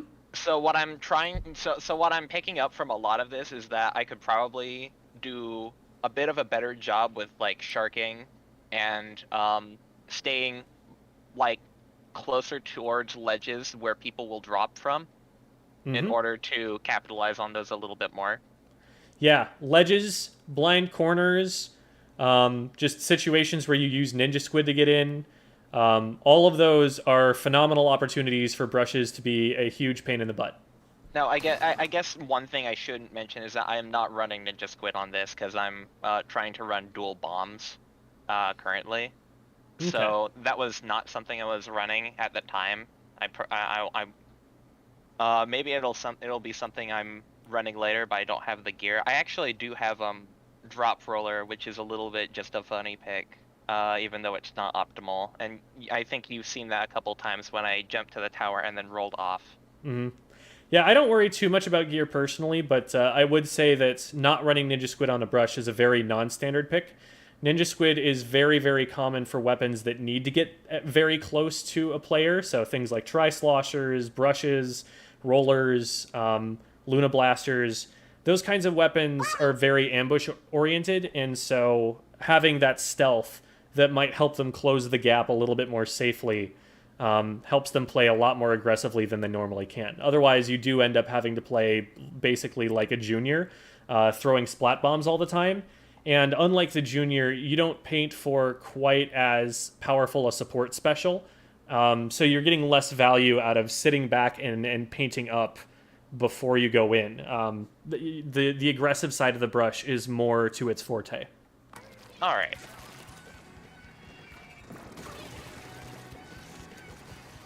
Nice bomb.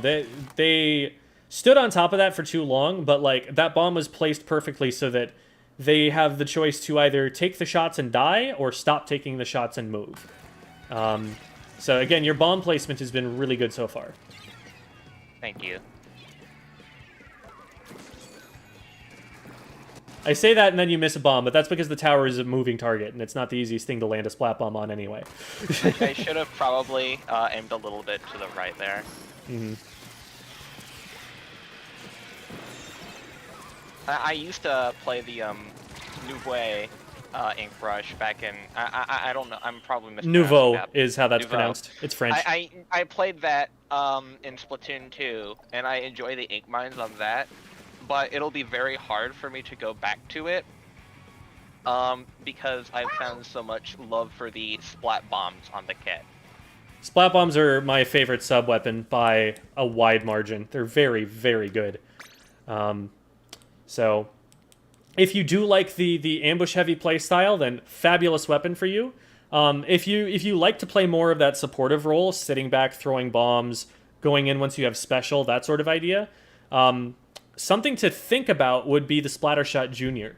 While it might not seem super similar, it actually can play a little bit sharky, a little bit aggressive when it needs to, especially now that it's got Big Bubbler that it can sit inside and use to force people to advance into its range. It also gets Big Bubbler, which is phenomenal on tower. Basically just gives you a free checkpoint when you pop it. And that's so invaluable for being able to get pushes going. So if you really like sitting back, throwing bombs, painting up, and getting the special and that sort of play style, that is something that I would potentially recommend that would allow you to play this the same way. Because you've got the ability to run the double bomb. You'd probably run LDE plus a main of Inksaver sub and maybe even another main of Inksaver sub. So that is something to think about if you like that supportive play style. I like the supportive playstyle, but I do also like the aggressive playstyle. Yeah. The mobility of the inkbrush in particular is a very large draw of the weapon, not just for the aggression, but also because you're able to sort of pick and choose your fights a little easier than most weapons have the privilege of being able to do. Yeah, and one other thing I will say is that the Splattershot Junior is a lightweight weapon that's a shooter with a really high fire rate and a lot of paint. So its mobility is a little bit different in kind. It can't just like run through enemy ink like you can, but it can splat dash through enemy ink very quickly, like I demonstrated in that video. So just putting that out there because it can play a little on the aggressive side, but definitely not a bad weapon either way for you, and you're fragging out on it. So good job. Thank you so much for submitting your footage, and we're going to have to move on to the next one to make sure that we can watch it before our replay expires and the patch goes out. Absolutely. So, thank you so much. Have a good one. Thank you. Shoutouts to my friend Ross. Please buy this game. I need more friends to play. You better buy it, Ross. I'm checking your homework after class, all right? All right. See ya. All right. So next up, we've got Bungee. Now, for Bungee, it is like coming up on 1 a.m. So they are not going to be with us on the call here to be watching this, but they'll be able to watch the VOD after the fact. So we're just going to get started here. Ross, get on it. Ross, I swear. Nobody's allowed to threaten Ross, okay? Aim, Ross. I'll be in your walls if you don't buy it. Oh, okay. This has gone a little far already. Hello, Bungee of the future. Very cool. Okay. So I haven't actually checked what rank this is. Not that that really makes any difference at this point in the game. So I don't know. S plus? Well, I mean, you could be in S plus, but have a Glicko rating that puts you into B lobbies. I've seen as far as someone in B plus running into a player that has an S plus sticker. So I don't know. It's whatever. So these are a couple of pretty similar comps, actually. So we've got the scope charger, of course. So 2 backlines that you have to be careful about their range. Especially watch the enemy glass, because that is a position where they can see a lot of the map. You've got a primary slayer, which in this game is going to be you. And on the other team is going to be the splatter shot. You've got a support, short-range shooter support. So the Junior and the Splash, which are the 2 meta examples of that class right now. And then you've got a weapon that's very, very high paint in the Reflux and the Bloblobber. So really, really similar comps. One big difference here is that you massively outrange the splatter shot, and so you're going to be wanting to take fights from further back and not letting them engage on you as hard, which might be a little bit difficult because there are going to be missiles on you a lot. But you do at least have the wall to protect you from the charger, which is going to be nice. You don't have quite as many bombs, not that that's super important here in this particular map mode. It doesn't take much to paint these zones. It really, your ability to control these zones depends on your ability to fight more than anything on this map. Out painting the enemy team isn't really something you have to worry about when it takes like a second to cap one side of the zone. You just gotta move them out of mid is the big deal here. They're going to be able to neutralize indefinitely until they are down or they are moved back. So that's really your goal here. You both have a Trizuka apiece as well, your Zuka plus the enemy Splattershot's Zuka. So those, the players that you target with those are going to be important, like your target selection. It might be really valuable for you to target the charger with that to give your teammates the ability to move through mid. Might also be nice to snipe the Reflux before they can get missiles out. So both of those are ideas for you.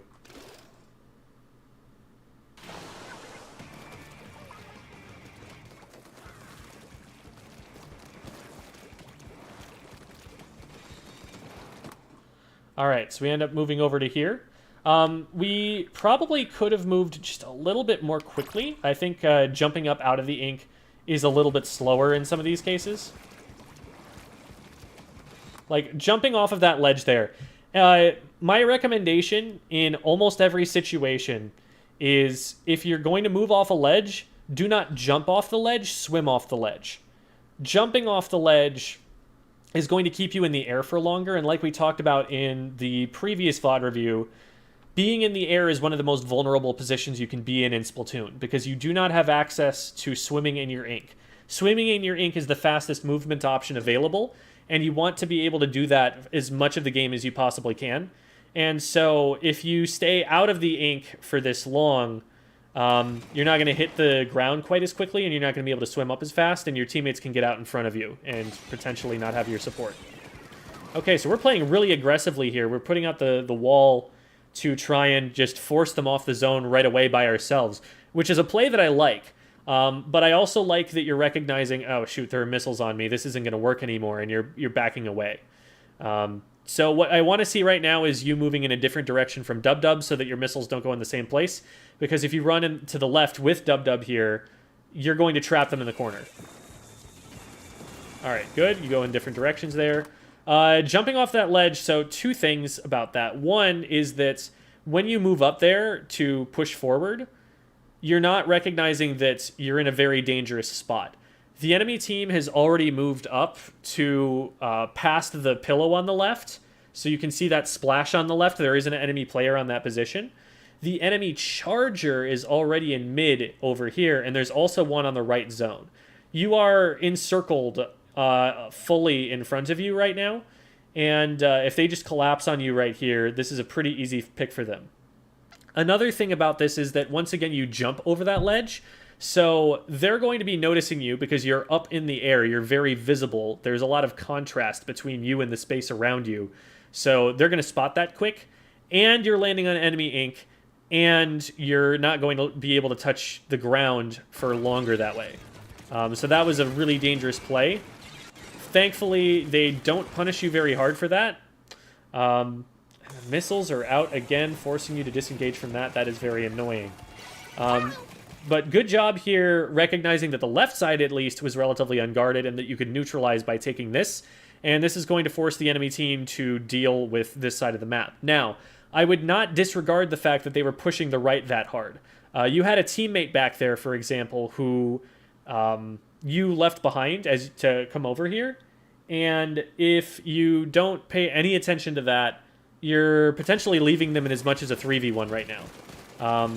So you got to be kind of careful about just making abrupt movements like that away from your team. Okay, so great shot, first of all, getting the guy in the big bubbler before the big bubbler can come out. This is a big weakness of wall and shield weapons, that a lot of the time there is enough startup on putting that wall or shield out that they cannot use it on reaction to protect themselves, that they have to be using it proactively. They have to use it in expectation of being about to take a fight. So you capitalize on that by firing shots while they're still putting it up and take them out. Now, there are shots to the lower right. You can see one of them coming straight out of the bottom right corner of the screen. And that shot is coming from behind your InkVac player. You want to protect your InkVac player from this opponent behind you. Don't just let them take this fight all by themselves. They can't really move very well. And even if they manage to get the vacuum turned around in time to start grabbing shots, what could potentially happen is they could get their vacuum fully charged, and then before they can even fire the shot, the splatter shot hits 3 shots, and they never get to press ZR and get the shot off to keep themselves safe. You are this InkVac player's best shot of surviving that fight. They do, it turns out, end up surviving there. But that was a situation that easily could have gone bad. So that's something that I probably would have focused on first. Oops, that was not what I meant to do.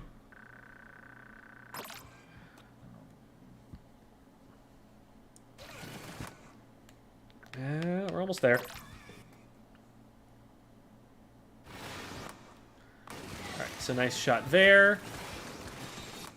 And that shot, if you knew that they were on that exact spot, then you'd need to aim further down to be able to hit them. If you were just firing that in a general direction, totally get it. And it's nice that it cuts off their escape route at least. From here, you fire that shot and that player starts running away. And I think it's not a good idea for you right now to be dropping into enemy ink. Dropping off a ledge into enemy ink, that's that whole short that I put out about how this tends to lead to the player dying. A second reason you don't need to drop here is that you can still hit the junior from up here. So you're not gaining anything by dropping, actually. You're not getting any closer to cover. You're not getting to a point where you can hit the junior where you couldn't normally.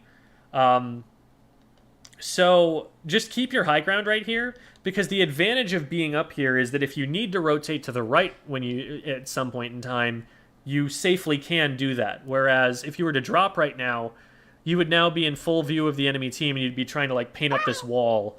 And the whole time you're trying to paint up that wall, you can't really do anything about it. So it's a lot more dangerous. So you drop down here and you just kind of run in. The player on the left, I'm surprised they don't attack you here. That's, I think, poor awareness on their part, because you definitely push straight past their zone on the left and don't even fire a shot at you. And they just let you get right up next to the charger here. Now, I noticed that you're using the rapid fire shots. That's not necessarily a bad thing because you are in range, but something to consider is for those who don't know, I'm going to back out of here. We're at 413. I'll remember that. For those who don't know, the squeezer actually has 2 different firing modes. It can fire by pressing and holding ZR, like we're seeing in that fight there. And what happens there is we get this kind of paint. So it's really good for painting. And those shots do 30 damage each, so they are a 4-shot splat. But if you tap shot, if you let go of the ZR button and press it again, a couple of things change. Number one, like you're seeing, it does 38 damage instead of 30 damage, and so it turns into a 3-shot weapon when you do that. So as fast as you can tap, you can get that 3-shot, which is significantly faster than trying to hit these, even if you're pretty slow like me. But another thing about that is it extends the range drastically on this weapon. So whereas these shots, I have to be about this close to be hitting, with the tap shots, I can hit those from all the way back here, and probably even further. Okay, now it's doing fall-off damage because it's too far away, but you can see the difference. It's pretty considerable. And that ability to tap shot is really the big strength of the squeezer because it can shark someone the way that we were talking about with the ink brush. It can kind of ambush someone, but from a distance. So like they pop up over that ledge, tap, tap, tap, they're down. And instead of having to shark like right here to be able to get that, we were able to shark from all the way back in this position, which is like not even the first place that they're going to be looking for danger from. And that's really how the squeezer has often played, that it will take a position at a weird little off angle from a pretty far distance away and just tap, tap, tap on people who don't even know to look for them. So, going back to the match, what I'm suggesting here is that with even up-close fights like that, in order to get the faster kill time, you might want to consider learning how to do those tap shots, because from that range, you're probably going to have a pretty easy aiming task. And so even if you don't trust your aim as well with the tap shots because your hand shakes the controller a little bit, it is a little bit harder to aim that way. Since you're that close to them, you've probably got that under control. And it would give you a faster kill time to be able to do them. Even so, I mean, you're painting a good amount, and the shots are going to come through pretty fast. It's a charger. They have to tap shot you to win this fight. The thing I'm more worried about than the charger turning to fight you here is that the player, I think it was the reflux to the left of you that didn't enforce their zone that I was talking about earlier, I'm worried that they show up and start shooting you in the back, and that kill time matters in that case. But instead, it seems like they don't even notice you're here. They're already looking forward. They just like completely missed that you were here.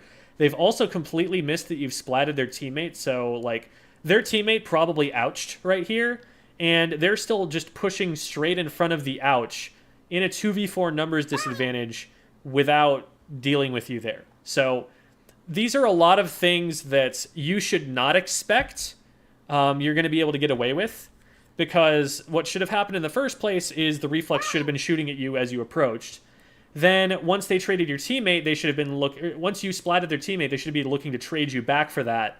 And even if none of those things happened, they should be looking and seeing that their team is behind and not trying to engage on the zone right now. So you get that one pretty much for free. And now you just got to get control of the other side zone. And you notice that your teammate is in a fight here, and so you get in a position to try and help, which is great. You end up not quite being able to get an angle, but it's fine because Dub gets the dub.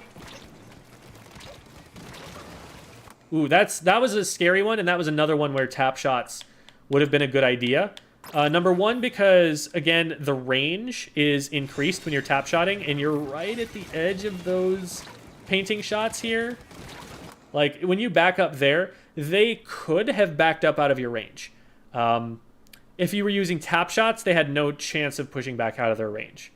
But I would also recommend not jumping here. Once you start seeing that your shots are missing and that their shots are hitting, I would just drop into squid form, run backwards over the ledge, and cut their line of sight on me. That way I am making myself a smaller target, I am starting the healing process quicker, and I'm getting down behind cover to hopefully let my teammate finish that off for me. They come very close to splatting you there. A really, really good squid roll there. That's a very fast way of getting up onto ramps like that. Any kind of ramp system like this, there's a really good one to practice on in the lobby on the right side with that target I was shooting earlier. It's really good to change directions to go up there by squid rolling, because not only do you change direction quickly, but you also jump up, and that can let you cut corners really well. So that's good movement there. That gets you up fast. I like this wall. This protects you from anyone coming from the left-hand side. And if you get up right on top of that wall, you have range with your tap shots to hit anybody at any range that they could be standing at as long as they drop down. So, like, you can be hitting the charger here while they can't hit you with those tap shots. Nice, nice, nice, nice. So the shots don't quite land, and that's fine, and that's something that will take time to develop. But the strategy is totally on point there. That was, great decision. You're keeping that player completely out of play by taking those shots, and once those shots start landing, you're splatting them for that. So, really good job. So now they're ink vacking, and you just don't want to mess with that. This reflex over here on the right is actually a pretty good target to go for right now, because you've got this wall in between you and the ink vac, so their shot is not going to hit you. And the reflex is looking at somebody else, and you're in range of them. So this is a really great opportunity to potentially just get an easy pick on someone who's not looking at you with those tap shots. Okay, so instead we decide to drop over here. And again, this habit of jumping off of ledges instead of swimming off of them puts you in more trouble than you need to be in. Because what we see right here that you might not have noticed is while that ink vac is charging up, there are actually some shots being fired on the left. That means that somebody with a shooter-type weapon, in this case that can only be the junior because the splatter shot is down, someone with a shooter-type weapon is next to the ink vac. The ink vac doesn't fire shots while it's charging. And we also now see the ripples in the ink that this player is causing as they run in front of the charger. So that information tells me that I need to back up. But even if you didn't recognize that, from here, when you jump off of this ledge instead of just dropping off, now you're starting to recognize, oh shoot, there's someone next to me, and now you're this high up in the air and you have to wait until you're all the way back down before you can touch your own ink. If you had just swam off, you could have just backed up off of the ledge and cut their line of sight almost immediately as soon as you realize that the junior's there. But now, because you're up in the air like this, you have to fall all the way back down before you can move again. Unfortunately, oh no, they do end up catching you for that. I do like the idea to potentially jump out. I don't think in that position you really have the time to, but it's good that you have the impulse. What you could possibly have done there is used the corner to put up a splash wall. So let's see, we're at 334. Let me demonstrate that really quickly.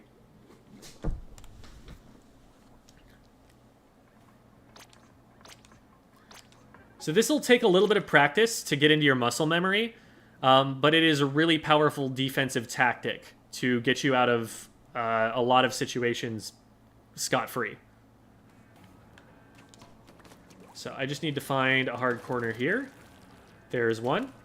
So if you throw a wall at another wall, a splash wall at a piece of level geometry, it'll bounce. And you can bounce it in such a way that it will create a little house for you. And you can just sit inside this corner, and the only thing that's going to be able to do damage is either something that breaks the wall and then gets through to you, or something that comes in from directly above you. So what you can do in that corner, throw the wall out, oops, and hit your down on the D-pad X button and then A. Pressing the X button here, of course, opens this menu, which is not helpful for that purpose. But You can run in here, hold down on the D-pad, roll from X to A, and before they've even gotten the splash wall down, you're able to super jump back out. Or, alternatively, since you are so safe from that position, you could throw that here and then just spin around and take shots on them as they try to get near you. You'll have to kind of get used to being able to see from this angle because you're going to be really close to the wall, but it's a pretty impenetrable place to be fighting from. And so this could allow you to turn the tables on that junior player instead.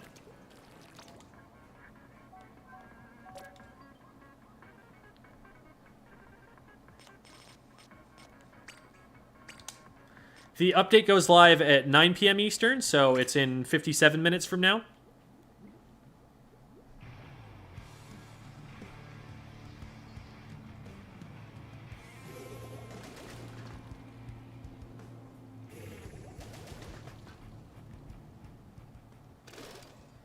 Alright, and we're going to move forward. That's probably too far. Actually, no. That was perfectly timed. I'm goated. Alright.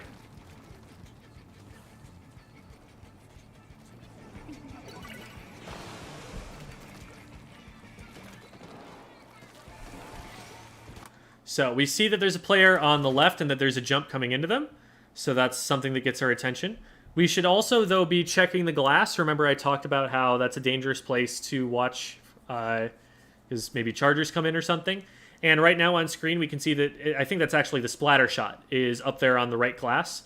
So don't get so focused on the left-hand side, especially since so much of your team is looking there, that you don't notice a splatter shot coming in from the right. They do drop down into mid and they go after your teammate, and it's great that you are recognizing this and dropping down to fight them. Again, a little worried that the fact that you're not using the tap shots might cause this fight to go a little worse than it could, but they don't actually get away from you, nor do they turn around and try and fight you, so this ends up working out. Very aggressive play right here. What I would probably have done there, and this is something that's more important at higher levels, but what I would probably have done there is wait for the charger to take their shot before I hop up over the ledge. If the charger is going to angle so carefully that they're going to be able to see me and actually hit me with that shot, I'd probably have time to react and move. But remember, this is a scoped charger, so they probably can't even see you because you're out of their peripheral vision. You're in their peripheral vision. You're out of their line of sight. So they probably only see you once you pop up over the ledge here, I think. And if you wait until they fire the shot, first of all, as they scope in, they get less and less peripheral vision. And number two, as they've fired the shot, now they have a pretty long window before they can fire another lethal shot. Whereas, especially at a high level, once the chargers start becoming really mechanically talented, they might see, oh crap, there's someone right next to me, snap to you immediately and use this shot on you instead of firing it out at mid. So they do end up getting away here.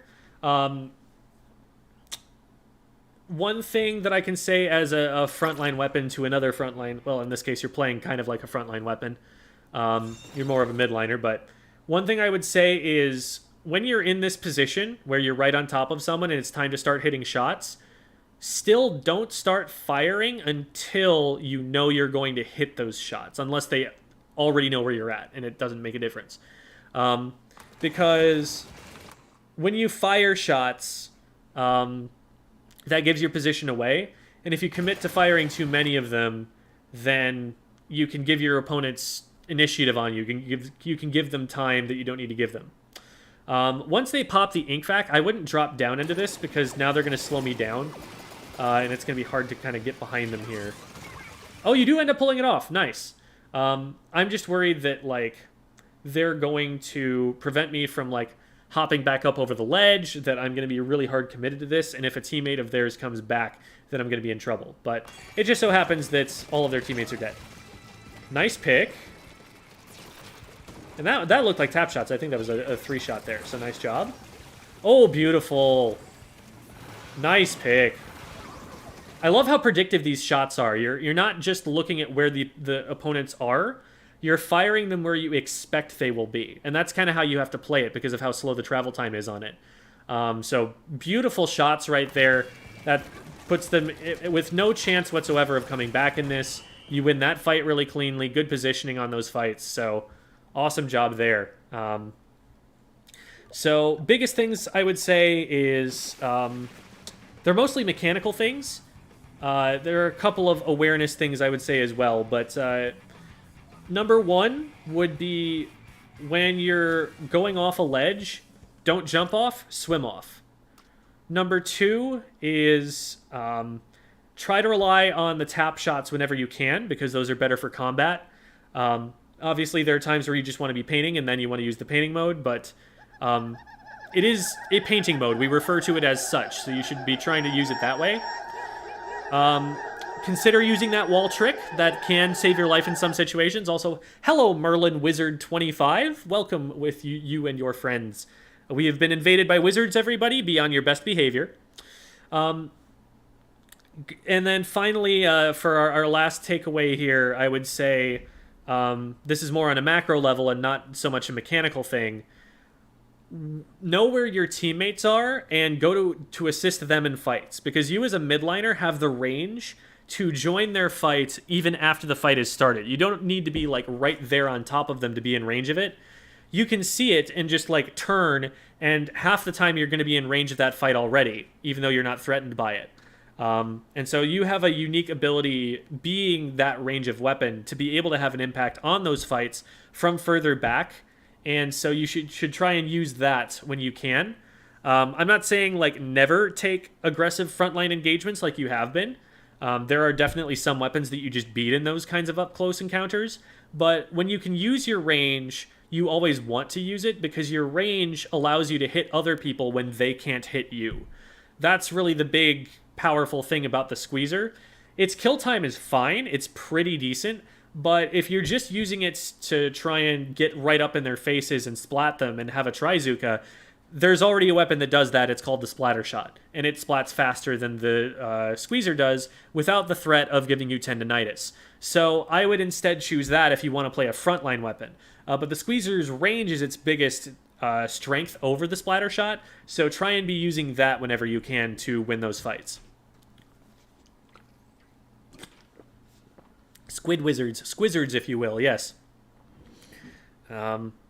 King Wizard and the Squizzard Gizzard. Something like that. I don't know.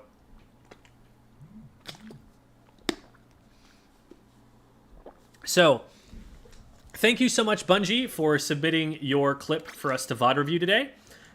Really appreciate all of you, XtheGameMaster and Bungee, for being willing to put your stuff up in front of other people and have it be criticized publicly. That is something that takes humility, and that is something that I respect the heck out of whenever anybody does it for us.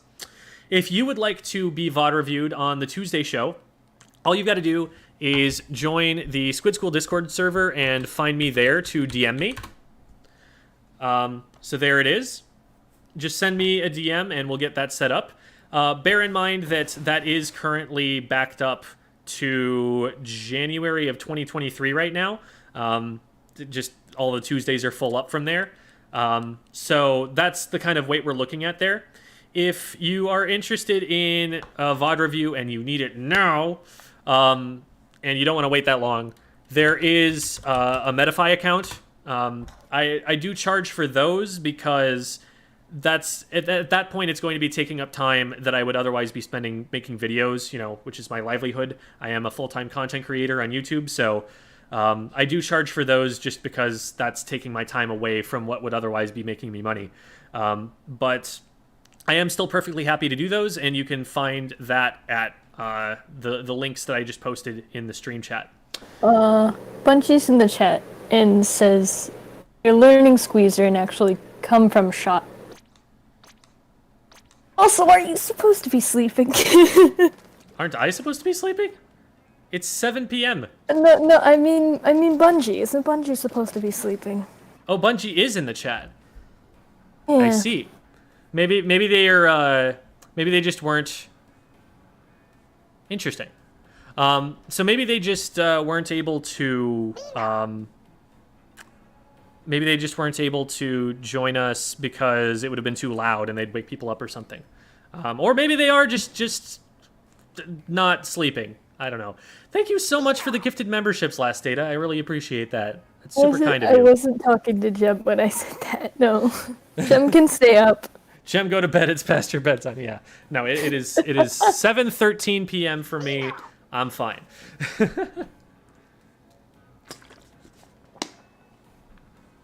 Congrations. Yes, exactly. Congestions. Poggers. Okay. So we're going to have a bunch of emos fly through the chat for the time being.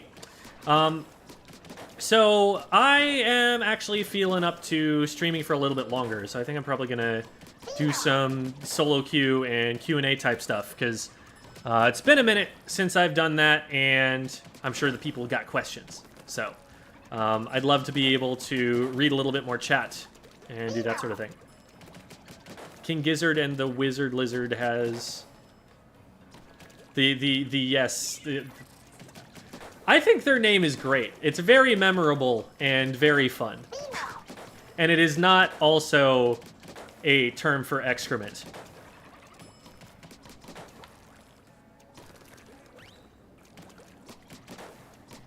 King Gizzard and Lizard Lizard. It's not alliterative, actually. Alliteration is if they all start with the same letter. And it's KL... or KGLW. But it rhymes, which is cool. Going Squeezer? I mean, right now I'm going chat. But we could do a little squeezing. English teacher Gem strikes again. I have, in a professional context, taught quite a many people what alliteration actually is. You know if replay data is still saved even after updates? Nope. It will strike your replays down. So if you have a capture card or something that you want to use to preserve those replays, now is the time. Because in about 45 minutes, we're going to get that patch. The previous patches have actually been really fast, so I'm anticipating them actually going to be able to keep the stream going in the meantime, while that patch downloads and updates. Do you have something, Buzzy? Hello? I just said update. Woo woo woo woo woo. Ah, okay.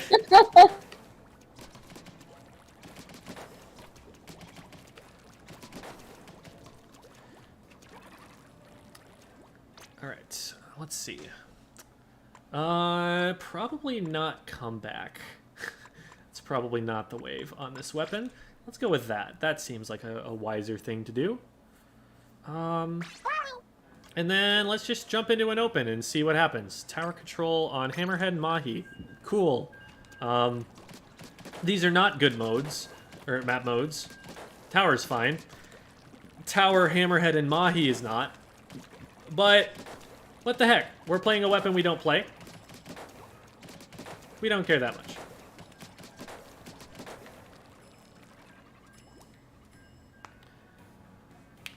Four-star shoes. What am I doing? I mean, it can be worth it if you use those shoes an awful lot, just for the sake of getting more gear.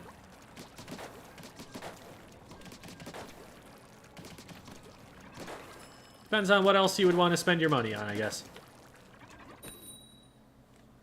Heavy or ballpoint or Nautilus? I'd put them all pretty even with each other. I think it depends more on which kit you're looking for at the time.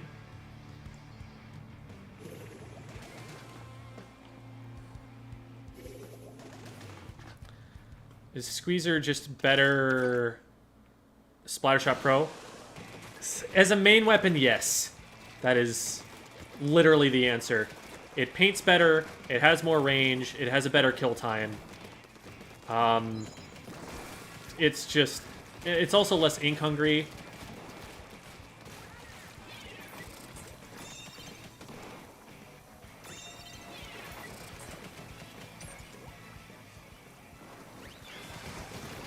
Like, I don't know what the Splattershot Pro actually has over it.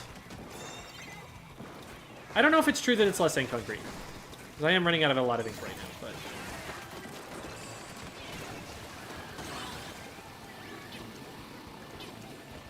Wow, this is a game. Ow.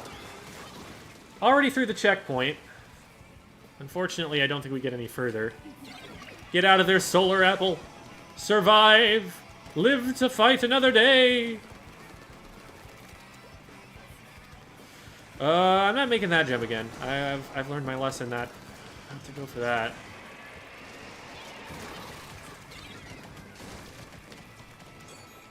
Where is this player? No. Now this one might. But they missed. But I still didn't hit the shots. A squeezer main definitely gets out of that, though.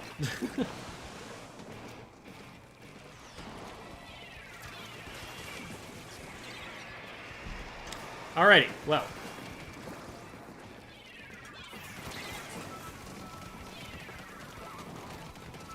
I can threaten the tower from here. Please don't shot block me. Thank you. So weak. Oh god. This is not a place I want to be. Baited!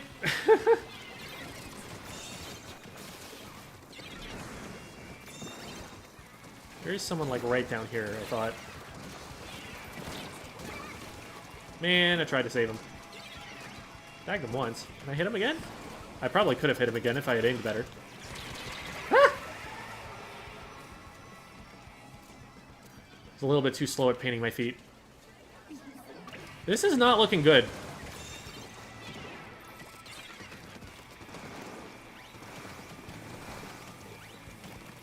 They're not on it, though.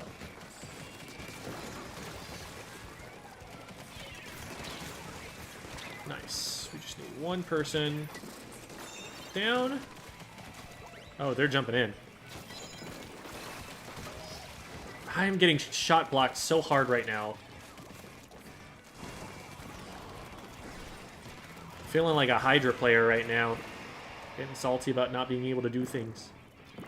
I'm waiting to see if someone just decides to get on tower so that I can just Trizooka them from here. We have lead. We don't need to do stuff. I'll take this. If I can hit the shot. Which I didn't. At all. Yeah, that was a very wasted opportunity. Alright, well, we're only 2 down for now. As long as we stay up, they can't get the tower anywhere before we are back. Nice, we took him out of Booyah. We can probably actually drop down here, because we've got the cover on the left side. We can drop down under if need be. What happened back there? There's someone still in our base.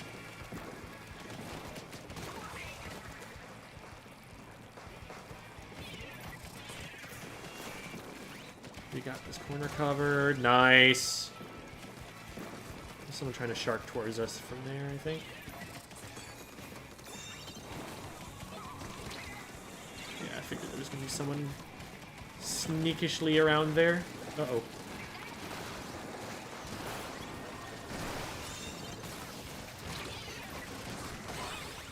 Cool.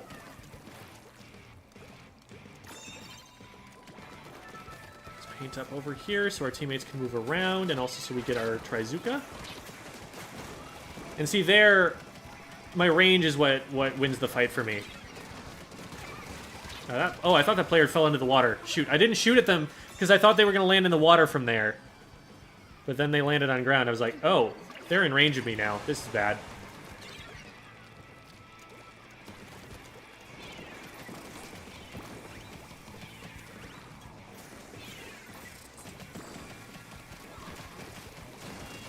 Stop shot blocking me! Oh my god! I could have been hitting that guy, but instead someone walks right in front of me and I'm hitting the back of their heads. Alright, we got it. Oy vey. What we need to do in that position is take off angles so that one of us is hitting one side of the tower, the other person's hitting the other side of the tower, but instead, one person's hitting the tower and I'm hitting the back of their head. That is not the way that needed to work, but we got it done.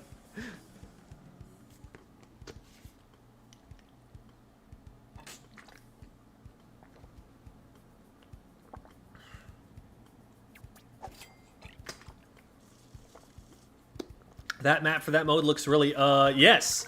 That is the correct response to that map mode. It is gross.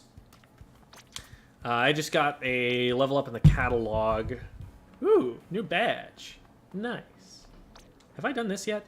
I have not done this yet. Nice.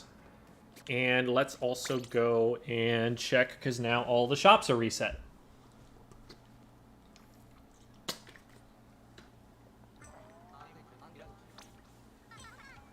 Okay. Ooh. I like this hat. I used this hat in Splatoon 2 on my Neo Splashmatic build. Oh, wait, I am poor. I did not recognize that. Is there anything else I care about more right now? This is not... No. Why does it have to be a run speed shirt? I'm never going to use this. Oh. I own this shirt IRL. But, well, we'll grab it. And then if we end up being able to order it for something better than this for me, then we'll do that. I'm gonna wait. I'm just gonna straight up wait until that one's in the shop, or in the Splatnet to order a different version, because I don't need a main of special saver. I don't think there's very much at all that needs a main of special saver. This would be nice if I had 10 grand.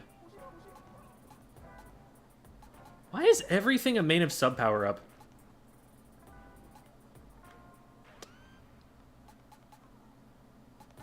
I'll buy it for the fashion. Love chat is just screaming, just change the main ability. That easy. It's not easy. A lot of chunks you need for that. So, about that, here's what I'm looking at right now. I cannot do that for any ability. That's my problem there. But, do I have a new... Okay, so next thing will be at level 100. Got it. Ooh. This poor makes sense for an ex-teacher. Separated and forced to roam, we once felt lost till our paths crossed. I hope you enjoy your new home. 22, 10, 25?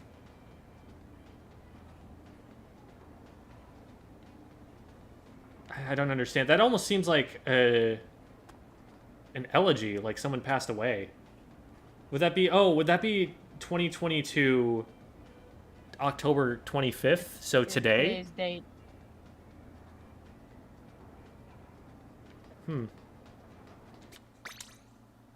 I don't know the context behind that.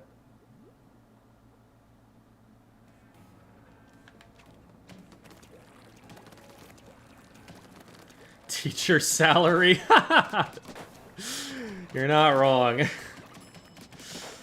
Like, oh wait, I can't buy things. Whoops.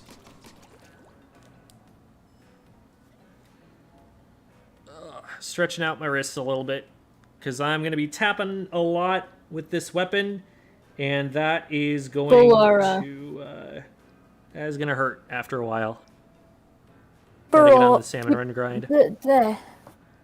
Yeah, I was gonna say people are saying that you need to play salmon run, because salmon run gets you that cash money. Yeah. I also don't use tickets enough. Like, I don't have one active right now. But, it's not super important to me right this second that I have completely perfect gear. I'm pretty close to what I want, and I'm okay with playing with that for the time being. So, I should probably, see what I've got over here, though. It would be good to have a little bit more of this.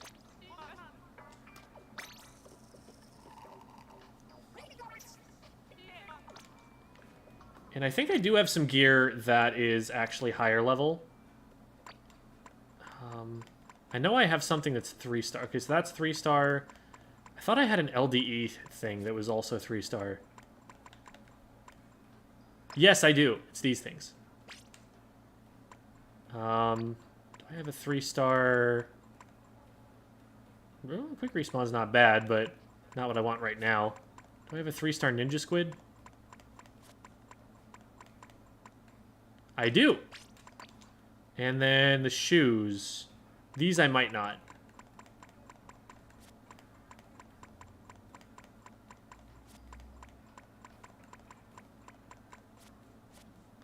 Object shredder. Whatever. We're just farming gear. It's not like this matters that much. Let's go again. Let's go again. Do you need IA on a squeezer? Absolutely not. The shots are perfect accuracy from tap shot mode, even in the air. So I would say that there is not a good reason to use them. Like, the disadvantage... Oh, this is one thing I forgot to even say during the VOD review.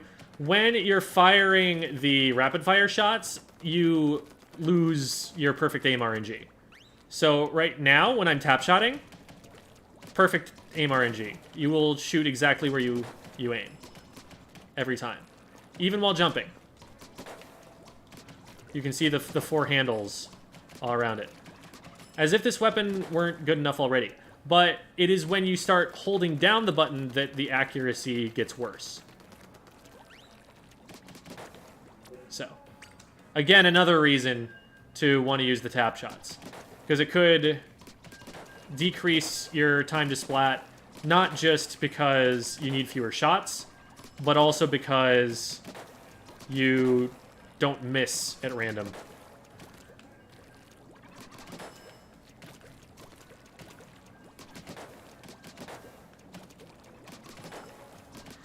And this is much slower tapping than the weapon is capable of. I just am trying not to hurt my hand.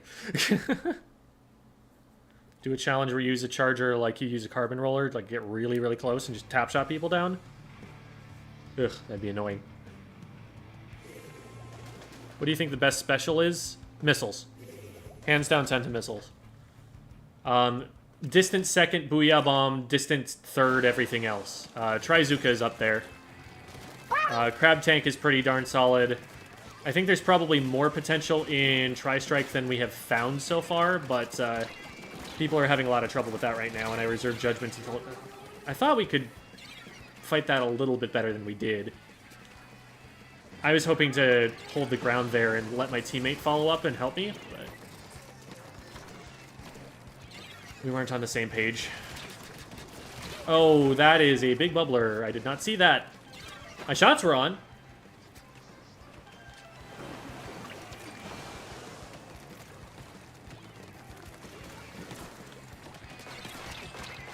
Oh, man.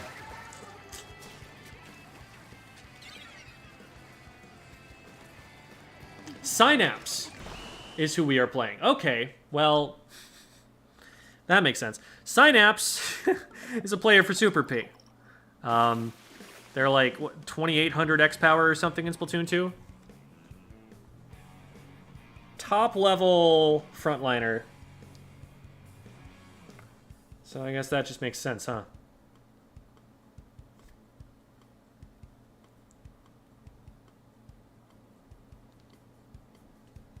Does the ink efficiency of the squeezer change between the firing modes? Like, do the bullets have different consumption? Good question. Let's test it. Okay, so I'm going to look at how fast the ink is depleting. That's pretty slow. Okay, let's get that charged back up, and now let's tap shot. Definitely faster with tap shots. So that is one disadvantage that the tap shots have.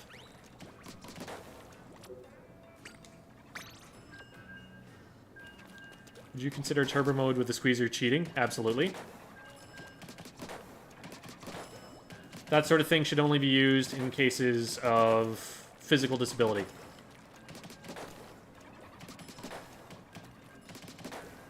The need to tap the shots is a part of the weapon. It is something that is designed to kind of skill cap it, and it's going to be balanced around that. Do you know how much damage Squid Roll parries? 30. But it will prevent you from lethal damage up to, I think, 180.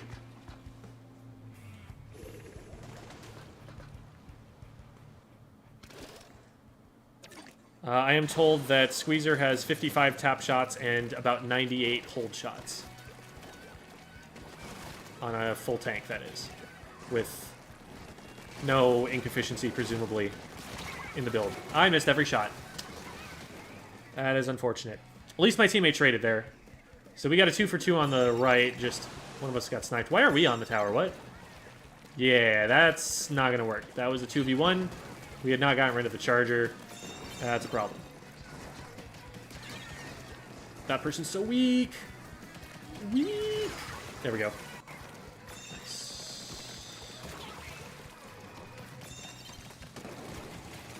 Nah, I should have put a wall out first. Are we gonna not watch this? We're gonna not watch this. Oh, I almost got him. Just needed to tap a little faster. Oh my goodness. We keep trying to push the tower in positions where we do not have the numbers advantage to safely get through a checkpoint. It is not worthwhile. Unless you're gonna get a checkpoint for that push, I would say just abandon the push immediately. It's just not worth. See, look, they got lead back and almost got the checkpoint themselves. Off of the back of us feeding to not get checkpoint, basically. I don't know exactly where the shot's coming from, so I'm just going to fire in a couple places. And now I'm going to run. Ooh, there was the leader. At least the teammate got him back for it.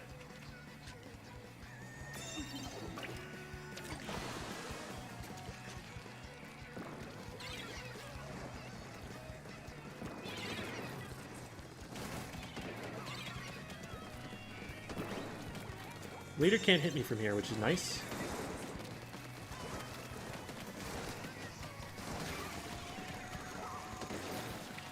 Is this gonna kill me? No, not quite.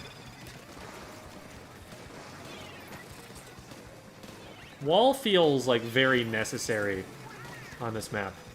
Drop roller. Oopsie daisies. Alright, got the leader. Ooh, back up, back up, back up. I'm out of ink. Rip. 2v2 situation. Should be pretty neutral here. Nice job, teammate. Nice. The Carbon got a really good push there. They had a really solid position. And they got the wipe. We get on tower for this. Oh, go push up. Go push up. I got this. This is my domain. Your domain is not getting shot by the E-leader. That is my domain. Oh, man. That's what happens when nobody goes in front of the tower. The first player that the objective runs into just stops the objective immediately. So we pushed forward, we ran into defenses, and those defenses happened to outrange our Octobrush, so they were not able to help from that position at all. Ah, I couldn't get it out in time. I need to set that more preemptively, because I knew the fight was coming. I just tried to figure out how I could get it someplace where it would save me.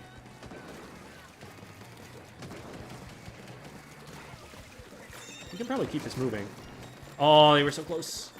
I need somebody out in front of me before I can do this. Yeah, this is not safe.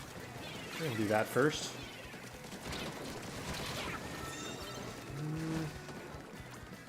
This is not a position that we need to be controlling right now.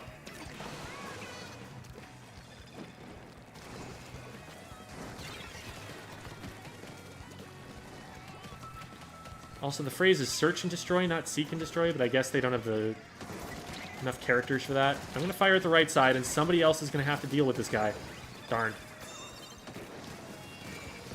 That's not a huge lead at all. We just need to stay alive long enough to get the tower pushed a little further.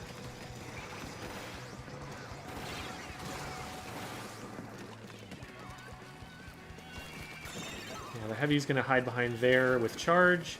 So we're just going to move over here instead. And if they didn't see it, we're going to pop up over here and make them scared. There we go. Okay. Both very weak. But we still couldn't stop the roller. Good job, Bloblobber player. We need to keep the tower, so I'm going to jump into this even though it doesn't seem safe right now. What? That was a little bit laggy, I think. I thought we got there in time.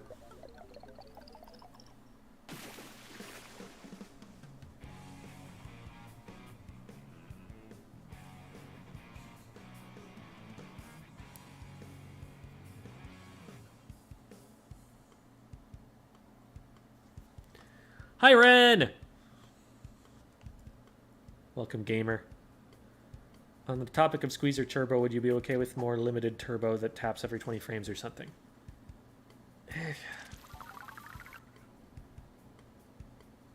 Again, the only reason that I would consider it is a case of physical disability. If not for that, I think it is detrimental to the competitive state of the game.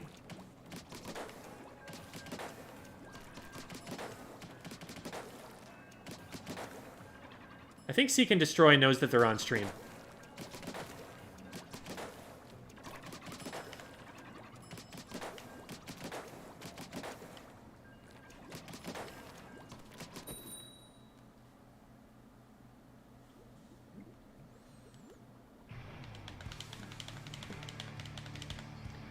Are the replay codes not going to work after the patch? They are not going to work after the patch. If you have something you want to save, you've got like 20 minutes. Or I guess you could keep your game unpatched until you've got them recorded.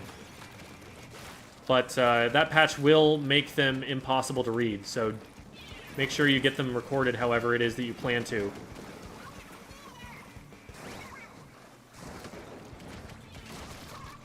Well, missed too many shots, and now I should die. No, I didn't. Oh, hello. Care to maybe not kill me? Thank you. Gonna throw that out there. Whew. Oh, and they didn't shoot the missiles at me. That is huge for us.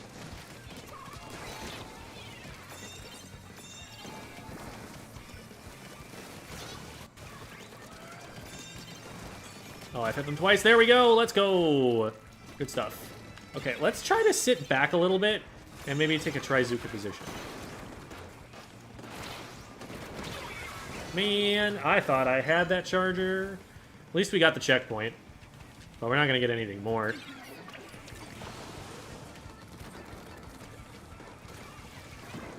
Cool, I am last.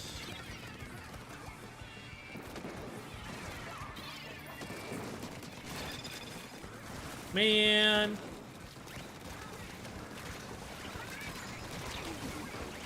There we go.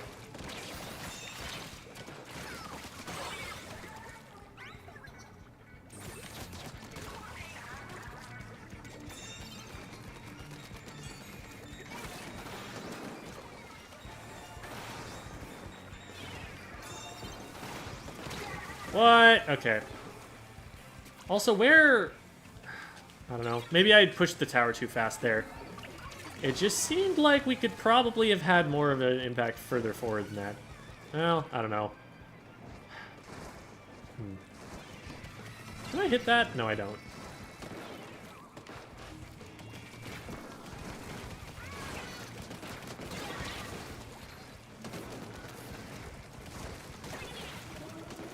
Man.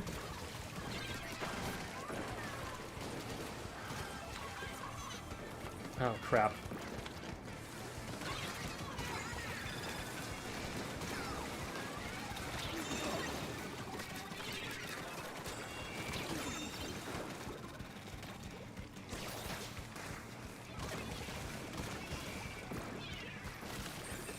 So it's just their Flingza for now. Just their E-Leader for now. It's just their Luna for now.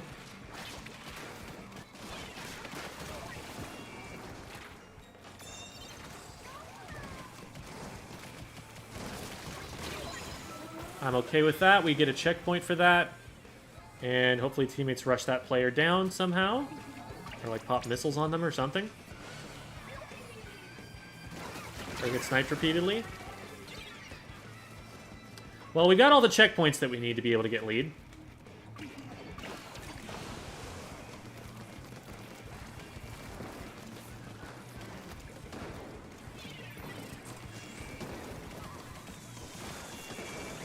Oh, man. I did not factor in the idea that the tower was going to move me closer to the missiles when I jumped on it. Poor planning on my part. Okay, well, we can probably just collapse this leader. I'm not scared of that. I am scared of that. Nice. Okay, glad they were able to follow that up. Now we need to get in front of the tower here. Because otherwise, again, we are going to get stopped by the first player who looks at us. We got stopped by the first player that looked at us. I do not like that we are continuing to push it. We don't have the advantage right now. We are probably going to go down on tower and never get a numbers advantage. I prefer that we set up and stall the tower. And try and hold space in mid. We did get it one more point than we did last time. We're still at a disadvantage. We need to wait a little bit. Let's see if someone gives me an angle I can drop from. Let's try going down here.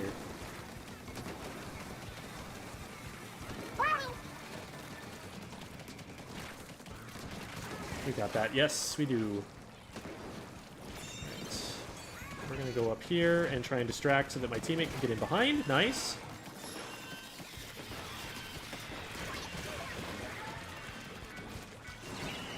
Oh, man, they got there just in time.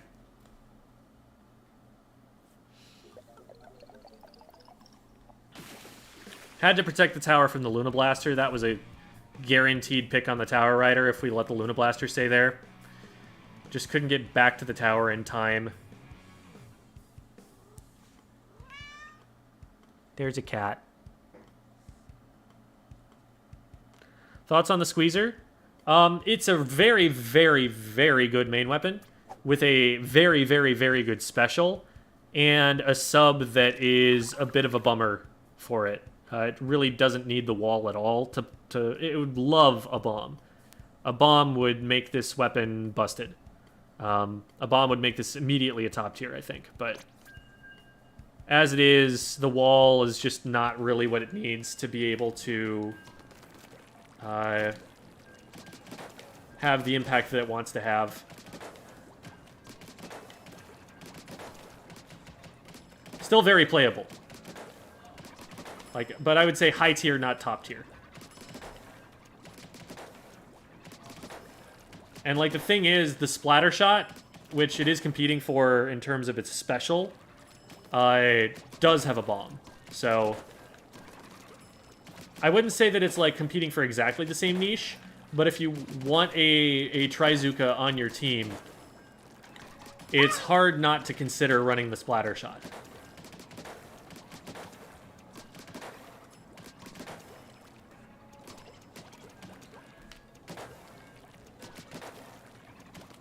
Wall's still good on it. Yeah, I mean, there are far worse things it could have. Just, it doesn't need the wall. A lot of what it accomplishes with its range is something that the wall would help accomplish, like your ability to move closer to someone. It's if I have the range, I don't need to worry as much about that. But I guess it helps a lot with, pushing an E-leader, for example.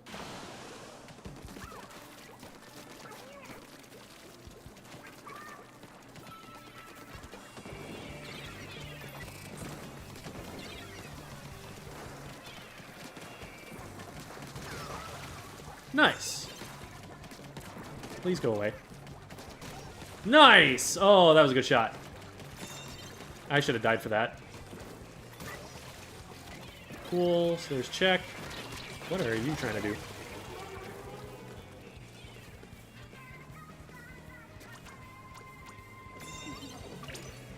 Okay. We get this through check, and then we get better access to their... Oh, God! Why did I land on the wall of it? What? What happened there? That was confusing.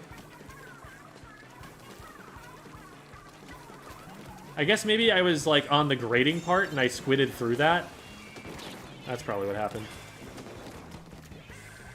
Hi, E-Leader. I have an angle.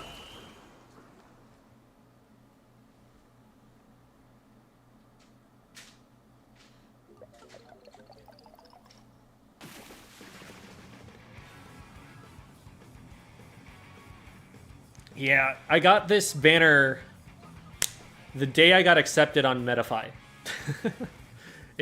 I've just... What am I supposed to do? I have to keep it.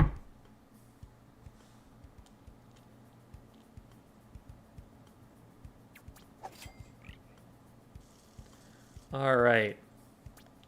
So we got 2 more games, and then we are going to end up with a patch, probably, we're going to have to download. Date! And I will start, the word that they said was update, by the way. And it cut off the up part, so it just said date! But, update was actually what we were talking about there. But, what I will do when that happens is, I will go and start, some food cooking. Because I'm getting hungry, but I want to keep going. Yep, 8 p.m.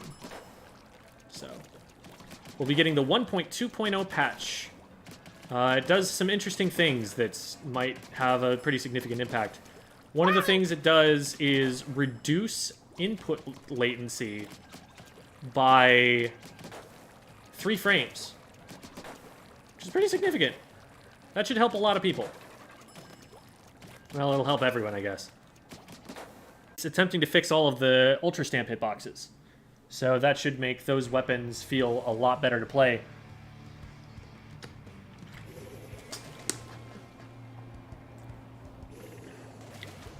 Many players might still be throwing the thing instead of actually trying to use it, but now they have the option to use it and have it actually do what it is expected to do.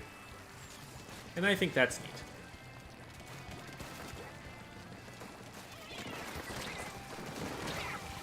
Oh, they got it around the wall. Shoot.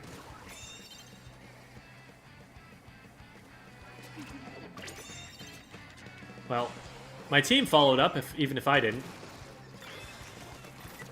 And now I can threaten the leader. Someone trying to drop out on the right. Which we are going to stop. Or die to. Die to, actually, is the answer. But the Brella's going to follow up like a boss. And we're going to jump to this Brella because I trust. And they are a Brella. And also we're close to checkpoint. Or we're just going to win that way. That works too. One of them DC'd.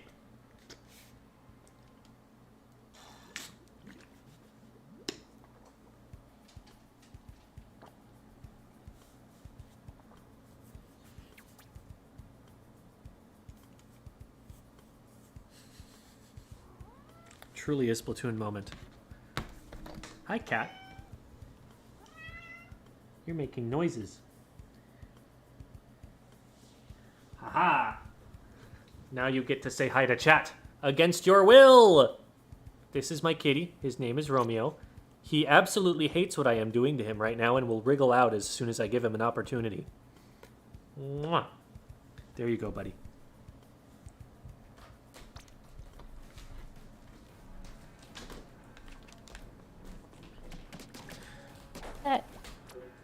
Cat, yes.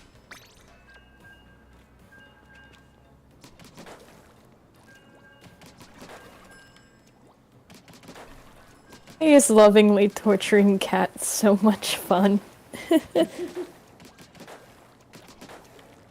It's really nice when they eventually just get used to it and learn not to fear it. Because then they tolerate you. It's so wonderful. Yay, toleration. Yes, there was a quiz at the beginning of the stream. You can go back to like look at the VOD and like scroll back to the very beginning, and you can see the quiz, and we give the answers and talk about it. Does Intensify Action do anything for the squeezer? Nothing. So Intensify Action will always give some weird buff to the Squid Surge and the Squid Rolls, neither of which I think are useful in the slightest. I think it is much more useful to use Intensify Action for the aim RNG than for anything else.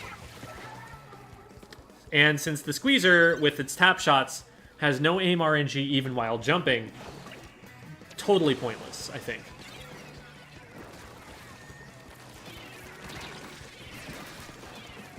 Like, I think it makes it so that, like, you can squid roll multiple times more often, which, why do you want to do that?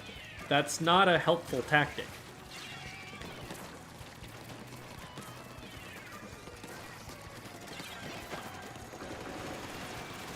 I'll hit this eventually. Or maybe not. Maybe I will never hit them.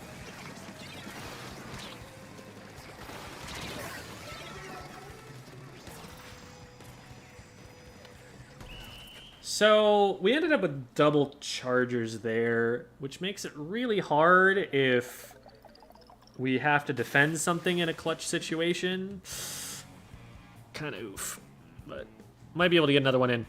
What's your favorite shooter? You can pick any shooter, even dual squelcher from the first game.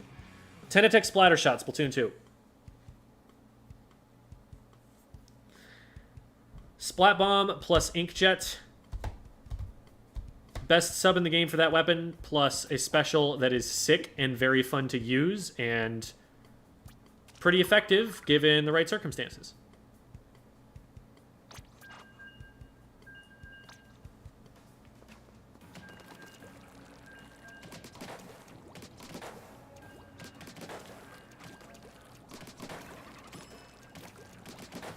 Someone says, trying to find a team that has some experience so I can learn from them, but the only teams that will accept someone that has no comp experience or brand new teams. Are my hopes unrealistic? I think it's probably best in your position. Well, I don't know. If you're capable of keeping up and, like, you know your callouts pretty well and you've been doing, like, pickups or something, then maybe you can pick up where the rest of the team is at. But I think it is a valuable experience to learn and grow with some other players that are also new. Even if ultimately you're like, alright, well, I think my goals are a little bit more lofty and I want to find another team. At least then you'll be able to say that you actually have found another team. I would just start with some players that seem like you know, they're around your skill level, and that you know, like playing with, that you get along with, and go from there.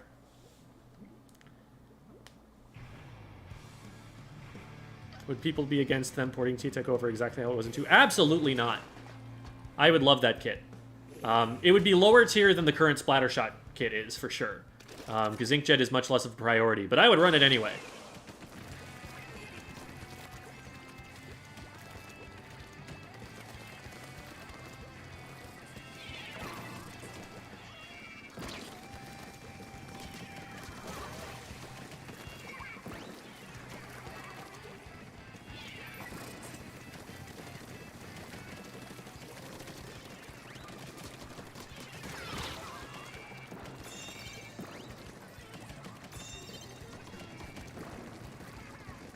Oh god, no. I thought I was on the other side of the wall. Shoot. I was trying to go up the right side of the block instead of the back side of the block.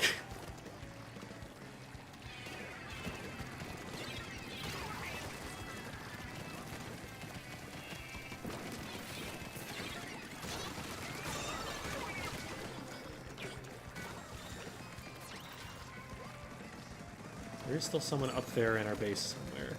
Where are they gonna come out? They're just sharking? Looks like. Okay, we got him.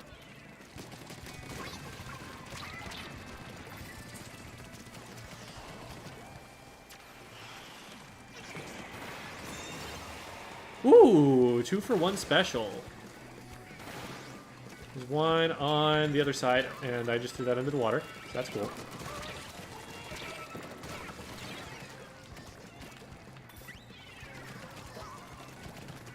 I might die here. No, we're good.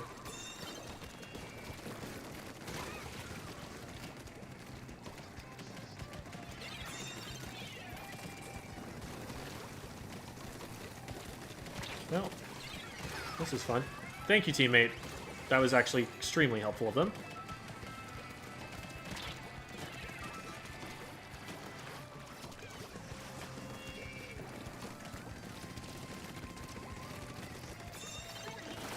Oh, that is not what I was expecting them to do. And that's why they did it. It was very smart. But we're very close to lead.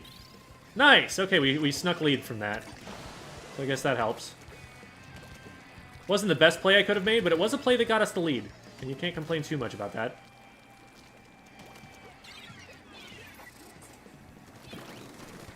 They're going to be watching me more on the right side here, which is fine because they do not have range to hit me. This is actually a really good weapon for that position. Oh god, I almost fell. Nice job, teammates.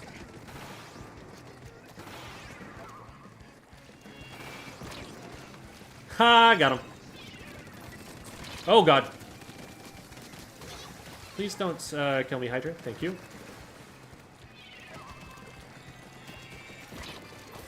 I appreciate your cooperation. Ah, whoops. I got in front of their splash wall. Serves me right.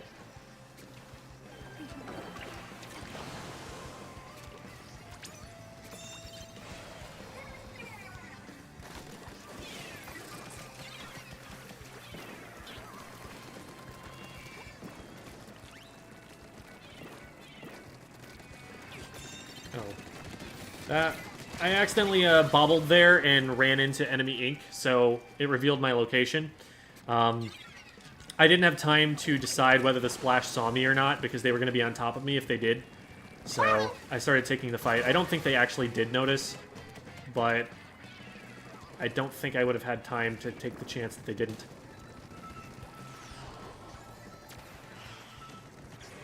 Hydra did not see me is what that Booyah Bomb means.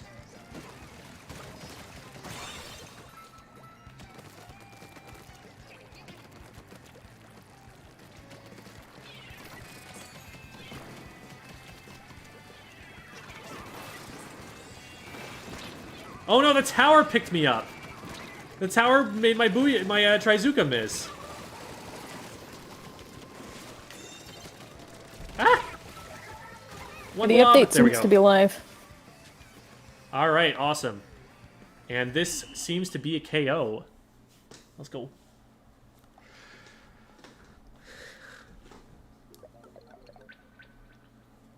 Might have to go error. into the game and try going into the Communication lobby. error. Communication error. Sigh. All right, let's get this rebooted. You might have to go into the lobby. Into the lobby, okay.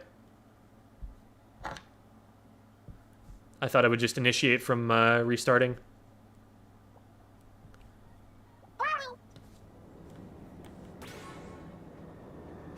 Okay, yeah, it is down. So let's go lobby. And is this where all of the updates are going to initiate from now on? All right, cool. Download. It's not working? That's weird.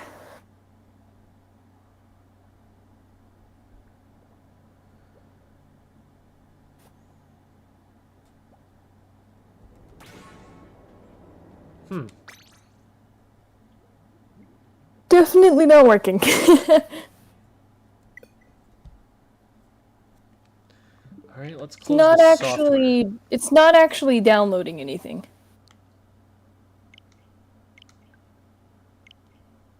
No, I'm not. It says 1.1.2. I am not using the latest version of this software. So give it a few minutes. Yeah, all right. So I will return shortly, but first, I'm gonna go and get some food going and take a quick break. So we'll be back in just a second to see if the update works, and if not, we will play Splatoon 2. Splatoon 2. Okay, me and Chair stream now. Bull turf? Good idea. Oh, Chair time. Stream stolen. It's my stream now.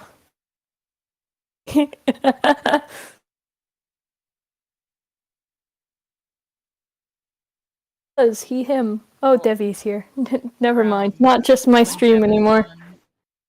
Not just my stream anymore. Everybody bow in the presence of Herman Charles Miller. Phillips, aka Prochera, if you so will.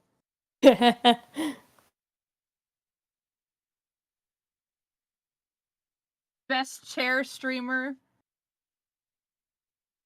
known to these two platforms.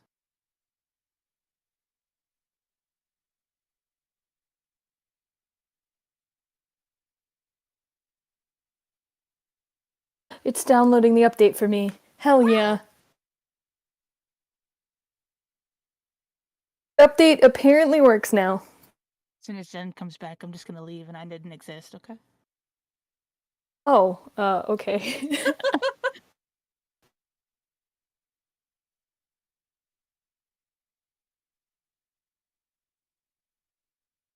Someone's telling you to check Splatnet.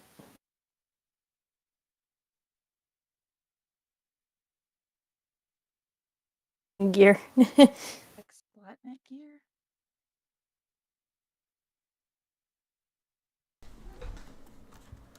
All right. Somebody says downloading. That's a good sign. Oh, it's downloading for me. There we go. I've got it to now we download. get to wait for 10 more minutes. Neat. Meantime. How big is the Splatoon community? 9 people? I would say that the Splatoon community is about 1/6 to 1/7 the size of the Smash community. I think that's about accurate. 9.5. It's the half person. Wait a minute, did you just open Splatoon 2? Maybe. Why would you?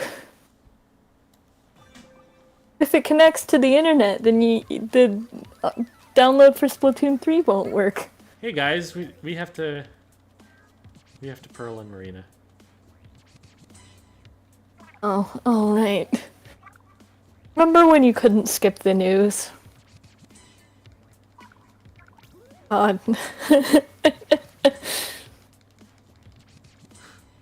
X-Ray, what's up? Okay, I briefly appeared, but why do people want me to check Splatnet? I don't know. Splatling gear, they say? The update? Is it Question mark, the- question mark, question mark? What about it? The Suede bosses? Is that why? With Run Speed Man? It's happening. Look it. It's the update.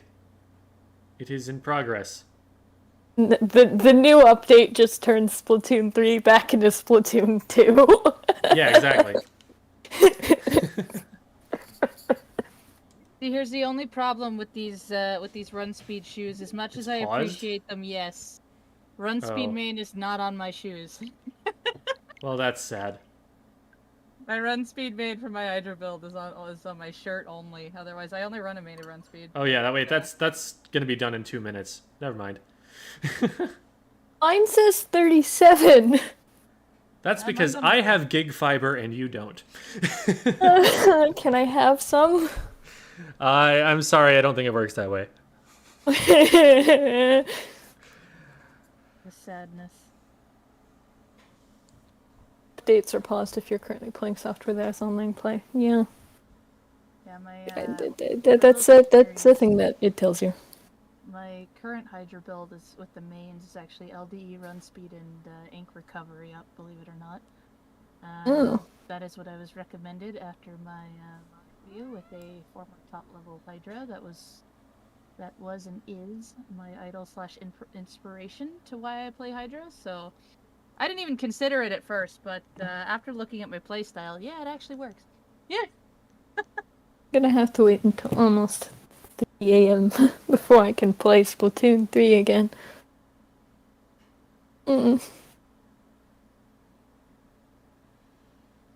Is Splatoon at its peak of popularity right now? The sales numbers in Japan would probably say so. That was one of the most promising launches for a video game I've seen in a while. It has definitely grown with every iteration of the game. Yeah. Jem, could you give a sarcastic look of disappointment?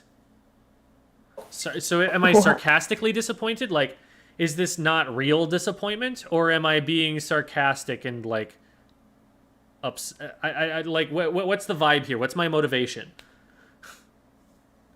Your cat is your ultimate motivation. Just you need sarcastic depression though. We've got some well-deserved Devi appreciation in the chat. I see this. Appreciate you guys. Hearts all around. Pom-poms. Pom-poms!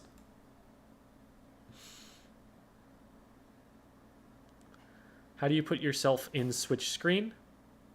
I think you're referring to the fact that like I'm like, woo, look at me, it's me on the Switch. That right there. This is a green screen, so... Gosh, it's Gem's Squid School on the Nintendo Switch. A little bit of behind the scenes here. I'm going to click one button on my computer, and this is what's actually behind me. And the software that I am using filters out this color green and just gets rid of it so that it is replaced with whatever is on the layer behind it. And so that's how you get this effect. And as you can see, the camera has limits to what it can see, so... Oh no, I'm losing my fingers! Ah! So, it's not perfect, because the camera has a fairly narrow lens, but there it is. What's with all this green hate in the chat? It's not a very pretty green, I will give it that. It's a kind of like dead grass kind of green. Don't punch the wall. It's a portal to another dimension. Get Gem out. Why did the amount of time go up? Now it's 1 hour and 10 minutes. Yeah, it'll happen. It'll probably go back down too. Yes, there are Romeo noises. He is being attention grabbing, spotting that I am vulnerable and not engaged in other things. So I am scritching him currently. At some point in my career as a content creator, I am going to need to get myself a cat cam. Right now, I'm focusing on just making back up all of the money that I spent getting the channel up to the point that it's at, because it is expensive to just not make money for a few months. But we're getting back to the point where I'm actually positive again, and eventually I should be able to start investing in the stream again. So that'll be fun. He knows you're weak. I will pay for your cat cam. Oh my goodness. Now, I do want to get a pretty nice camera at some point, and then I'll probably take the webcam that I'm currently using and turn that into the cat cam. That's my thought. Meow. Because it'd be nice to... I'll probably get some better lighting equipment and stuff too, so that the green screen's cleaner. Because right now, when I just put the video on myself, I don't like the way that it looks. It doesn't look as professional as I'd like it to. So, okay, let's see. Dude's got a hand cam. You'll one up it with a cat cam. This is not new technology. Milana has a cat cam too, and her cat is adorable. Romeo's a tuxedo, yes. Here, this is Romeo. We have we have footage of Romeo for your consumption here. Here he is, and I think there's another one that is also him. Yes, there. Okay, this is a better picture of him that you're about to see. Oh my god, cat, stop scratching me.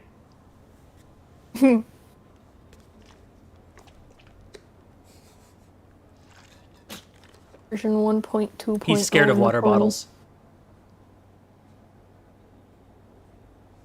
Scared of water bottles? Yeah, because I spray him with one when he's bad. Oh, that's fair.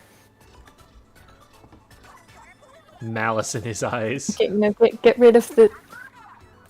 All right, and this is an update because I can't skip it. So Get rid mission of... Get successful. rid of No, he's a kitty. No, I'll get rid of him. the...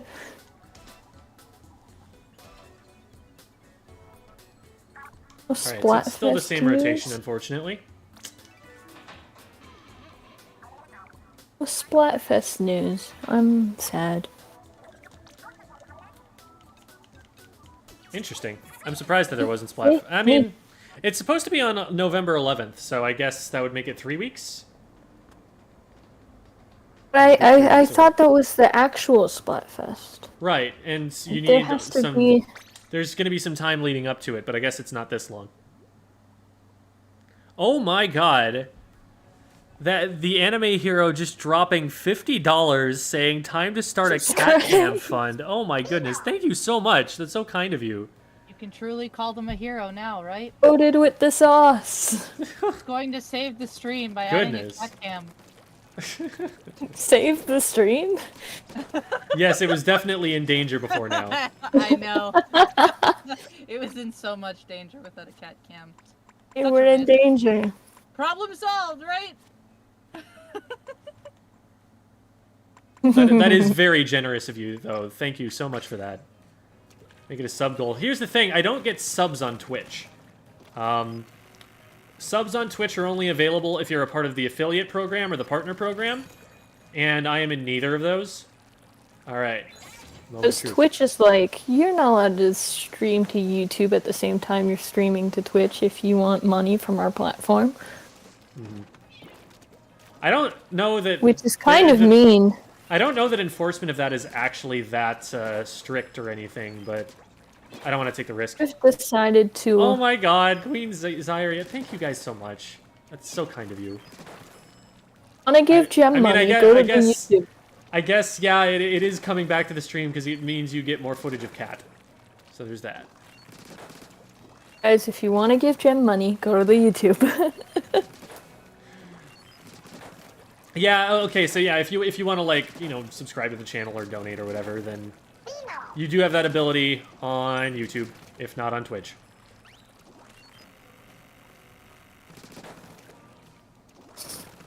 And it's honestly cheaper. Alright, so let's see if anybody else in the world is playing the game again. Because my internet is faster than all of theirs. Go support Gem. Yes, I disconnected in the last match I played because you shut the servers down.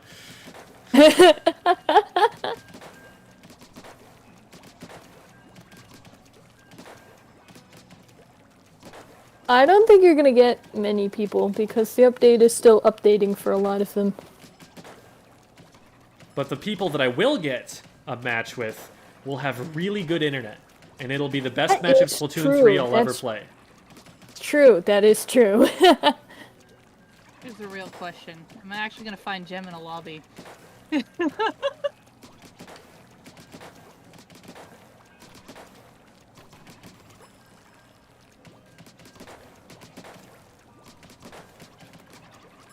It is definitely taking longer to find someone. That's for sure. There's one. Middle time. Does it also mean you won't get matched with Japanese player until they patch tomorrow? Wait, Japanese players get the patch later? Thought they were all at once. Yeah, I thought that the reason that it is releasing right now at this time is that it is morning in Japan, and that's when they're launching it. Pan L? I already have the patch.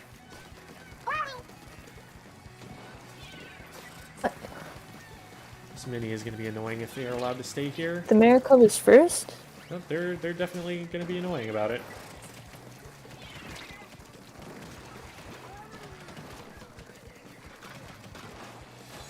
Well, oh, this is the problem. No, there's special works now. Behind stream, but Splatoon's community feels way smaller than 1/6 of Smash. Maybe because you need 8 players for a Splatoon match, but only 2 for Smash, so it feels even smaller.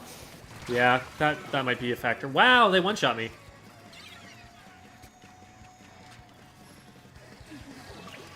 Oh, this is bad. That was me reading, by the way. Yeah. Didn't specify before. So these are not my words. You guys not know time zones? It's like 2 a.m. for me and like 8 p.m. for Why is there Gem. Splash in mid right now? The tower's about to KO, and they're fighting in like right pit, out in mid. That's a situation you need to just jump out of. Unfortunate. Well, it wasn't quite the best match of Splatoon 3 I've ever played, but I need to go and attend to the food that I put on earlier. I'll be right back. Just a Food! Go minute get or two. food! Nom noms!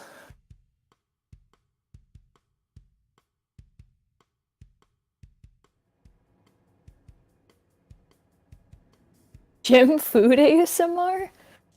Probably not. Once again, Herman graces us with their presence. Herman's just royalty at this point, because apparently it's... The water is boiling and the eagle has landed. Put the cat on while you're gone. Eagle? What? Caw-caw! Caw-caw! It's definitely a sound an eagle makes. Oh, I'm a Reshiram. Alrighty. That's a good amount of squeezing, I think. Fix are you most excited about from the patch? One asks. The latency for sure. If that's real, then that's huge. Ink plots and surgeon clamblets. It's almost like I'm looking at that rotation like, oh, I want to use the K shot on this, and I don't have a K shot. S2 taunt us from their meta. Someone's asking for clamblets tips, and someone's asking for pronouns. I am he, him. And I'll let everyone else who's on the mic sound He, off him on that. here. Well, Oh, me and she, her. And as for clamblets tips, I do have an entire video on the subject. The long and short of it is a lot of people misunderstand. They overestimate how useful power clams are and make them too quickly and too early, and end up giving them their position away and also making it more dangerous for them to push because they have to get closer to the basket to score. And also they can't keep the basket open as long while they're doing it. So what you want to be doing is playing to get a large number of single clams and having those ready so that you can make a power clam by throwing them to your teammates whenever you need to, but that you're able to play stealthy up until that point. And you jockey for position until you have control of their basket. And then you just throw a single clam to someone who has 7, and you're good to go. From there, your goal is to throw clams from around the perimeter of the basket in different angles, so that the opponents have to look in 2 different directions to stop everyone who's capable of scoring. You play it very safe and just stall the basket with like 1 clam at a time. And meanwhile, when it's safe to, you have somebody else going back to mid to collect more clams so that you can keep that push going and not have to like leave the basket just because you ran out. Try not to wipe on any given push in clamblets. It's usually unnecessary. There's usually like a player at least who can get back and be safe. Neo apparently drew Romeo, which is wonderful. and I would love to see it.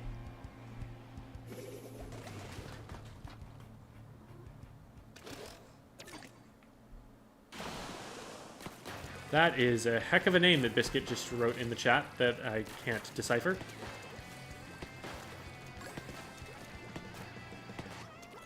You immune to damage when zip casting? There is a small amount of armor, I believe, but it is very finicky and it is not very reliable. There's armor, but I don't ever notice it.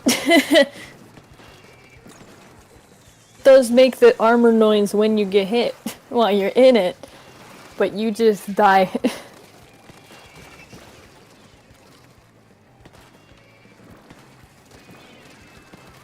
I shot the one side just in case someone was watching so that it would throw them off from where I was actually planning on being. Nice.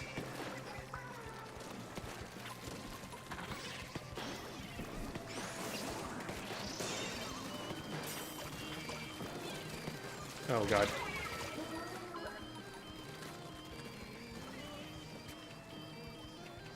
We have Ugly Child is the name of our Doolies player. Goodness.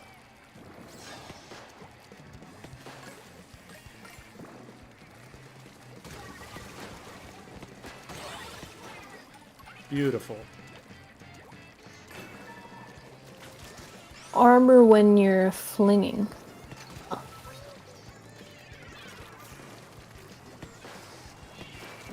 Do you not have armor when you're on the ground? I don't know why I launched that. That was pretty pointless where I put it down. If anything, that's just going to get one of my teammates killed because the bomb gets thrown out the wall. So that was not wise. Fortunately, we have some beacons that we can catch this player from doing what they are trying to do. Whatever that might be. Well, they got me. I will give them that.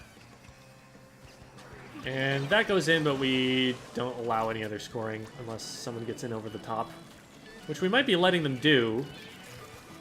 I don't see anybody trying to stop them at the moment. Okay. It's really important on this map mode to secure this spinner here. If that is not under your control while the enemy team is scoring, they can score there and just not be touched. It's very dangerous. I kind of fed there. It's a little bit too aggressive. Ooh, this is a bad jump too. Oh, they didn't see. Yeah, there's another one. Oh, crap.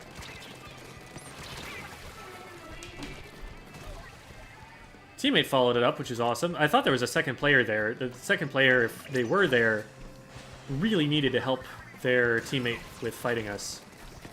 Because they could have come out of that on top, but they didn't.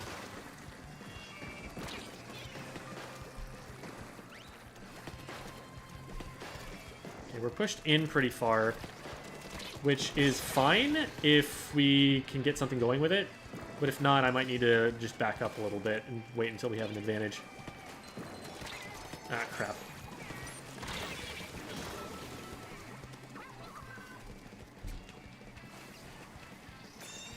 Alright, we got in, so that's some more points. It's not going to be a lot, I think, we get out of this. Okay, I take it back. That's actually huge. One says clams feels like more of an endurance test than other modes.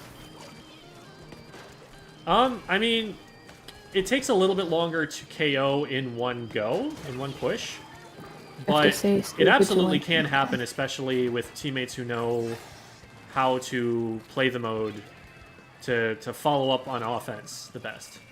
That's the thing that I think people don't know as much about Clam Blitz, is the way that you want to get the clams to score and the way that you want to put them in to keep the basket open. So a lot of matches at lower levels just don't KO or anything because you end up putting a power clam in the basket and scoring absolutely nothing else. Or you put a power clam in the basket, everyone throws their clams in, and then that's all that they can do because they have not stalled the basket appropriately.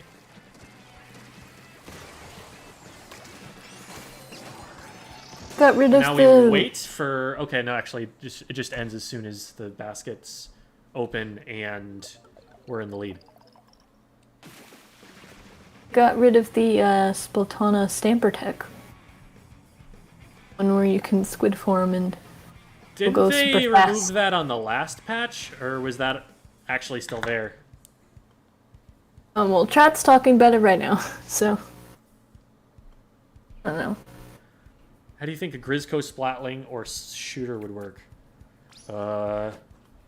Really high fire rate, I guess.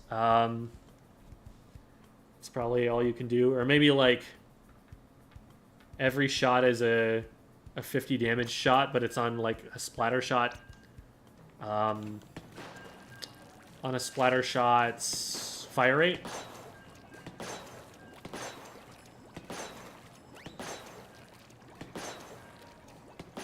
Shooters don't need a lot. Like, you're getting to a point with the splatter shot that you're closer to wanting to just give it more range to improve it than it needing, like, a huge DPS buff or painting buff or anything. Could give it more painting, could make it like the tier 3 hero shot that you get in the single player, and then maybe make it a lightweight weapon so you can move faster.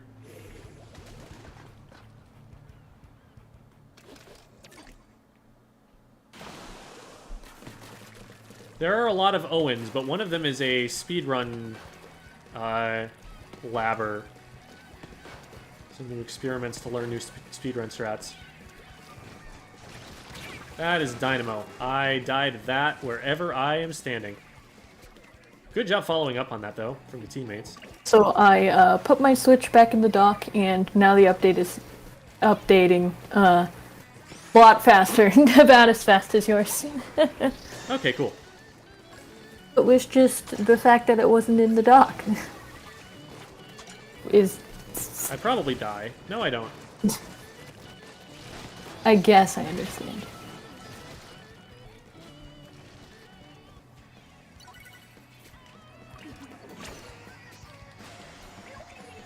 There are a lot of Owens, though. I would not be surprised if it's a different Owen. It's just a first name. That's one of the wild things for me about coming to Splatoon from Smash. In Smash, if your tag is your first name, you are probably the best player within at least a few states of you that has that name.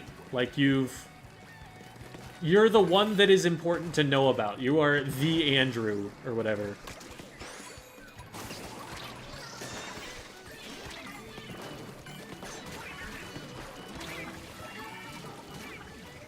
Nice! The bomb got someone. Love to see it. Like, when you talk about Connor in the Super Smash Bros. Community, we're talking about one particular guy from NorCal. Because he's the best Connor on Earth. Same thing with Alan, also from NorCal, oddly enough. Just the best Connor on Earth. No exceptions. Anywhere. No, it's for real. Like, he is the best player with the name Connor who plays Super Smash Bros. Melee. I don't know anything about... So, like, the fact that people will just go into Splatoon and their name will just be Owen without, like, knowing any of the other Owens or anything, without any of that context, is funny to me. It's just like, no, this is just Kate. This is just her.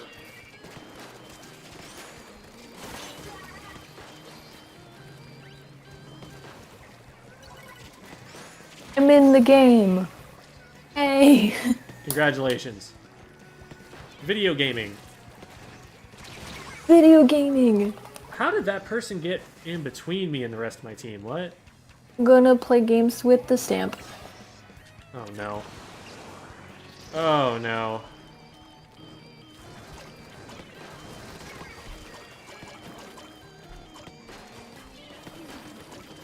Oh, that didn't do enough damage. I am so lucky to be alive.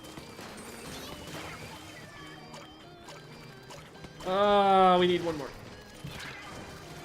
They need one more.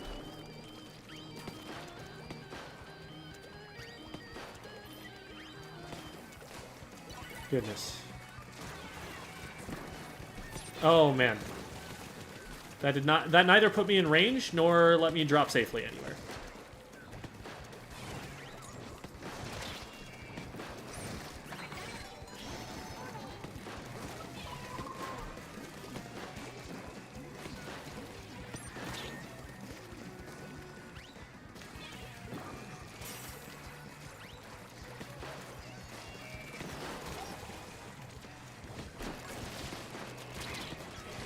Well, that didn't work.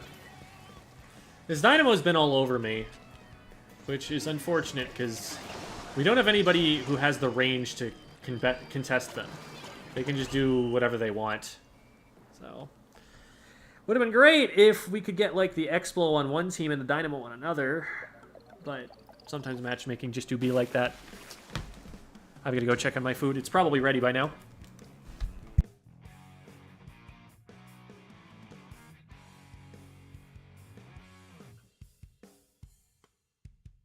How much use do we think Stamp will get now that it seemingly works properly? We will ask when he gets back.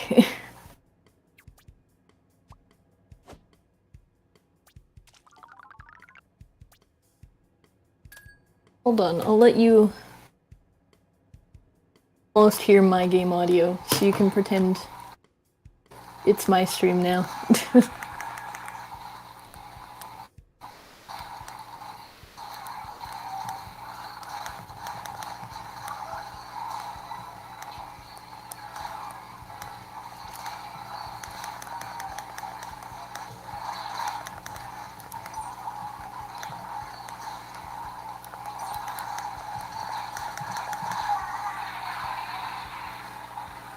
I like substitute teacher.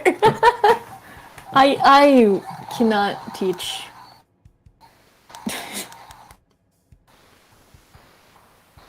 I will not. Ow.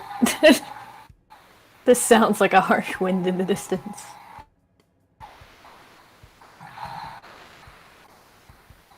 I'm playing Turf War. If anyone's curious. Teacher, how do I splat people? Well, Ziargober. Don't mind the yelling in the background. It doesn't exist. Ow! Like that. Don't do what I just did that you couldn't see.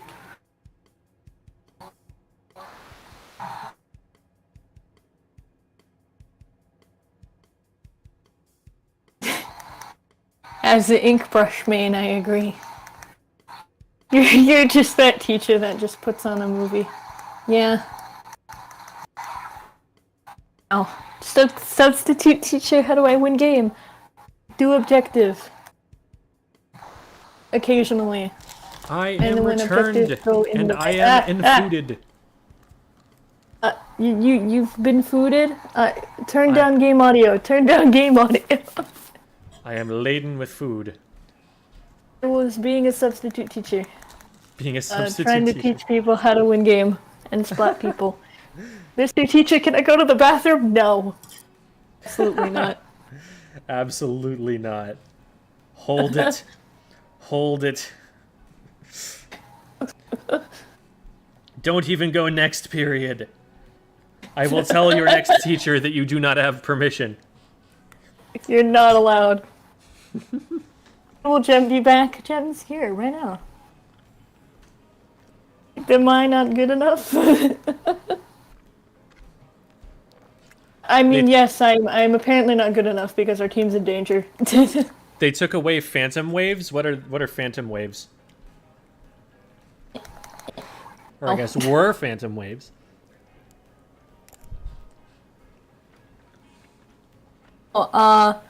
Do you think that people will start using Stamp more now that it's fixed and such?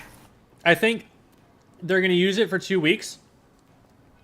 And there are going to be a few people who are like, okay, my special works now because they love Stamp and they want to play Stamp weapons. I think competitive players are going to be like, yeah, well, it's fixed, but it's still bad, and go back to using what they were using before. Oh.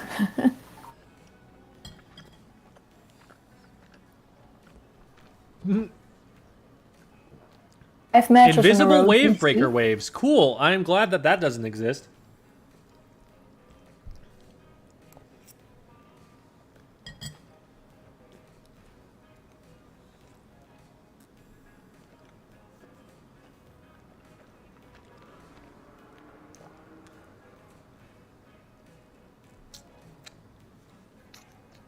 Yeah. Brody, that was too splat that tested up. bathroom policy is a tricky one. Because with letting people go out to the bathroom, it's like a lot of people are like, well, it's this physical need that everybody has, and like if somebody needs to go, then you gotta, you know, let them go. And I would love for it to work that way. However, children, what will happen is if they get some reasonable reason to leave class, they're going to try and use that as much as they possibly can. They're going to, you know, use the restroom twice in the middle of your class if you let them do that. And maybe they'll be out for like 15 minutes each time, and then they'll just be able to hang out in the hallways. They will go over to other people's classrooms and like look in the windows of them and wave to their friends. They will do like loud things in the hallways that are disruptive to the other teachers. If you let too many people out at once, all of these effects are amplified. So there has to be like a little bit of a compromise with regard to like how much you can let people go out and do that, just because there's a lot of room for abuse of those systems if the students have any mind to do so. And that's usually why those kinds of rules exist. Another reason, though, is that the teacher needs to keep track of who all is out in the event that there's something like a fire drill. Or an actual fire, maybe. You need to have track of who all is in and out of the classroom, because if you don't know where somebody is when the building is on fire, that happens to be a problem. So that's what the sign-out charts are for, and that's why people are so anal about it sometimes. Another thing is just, when you are a human being, it is important in some situations to be able to have control of your bodily functions. Yes, sometimes, and especially as kids, you end up in emergencies where, no, I actually do really need to go right now. But, like, when people say it's an emergency, 99.9% of the time it is not actually an emergency. So, you know, when somebody uses that, I'll usually say, yes, you can go, but I'll also have in the back of my head, they had an emergency yesterday, and the day before that, and the day before that. This is probably not real, and we needed to have a conversation. Moment.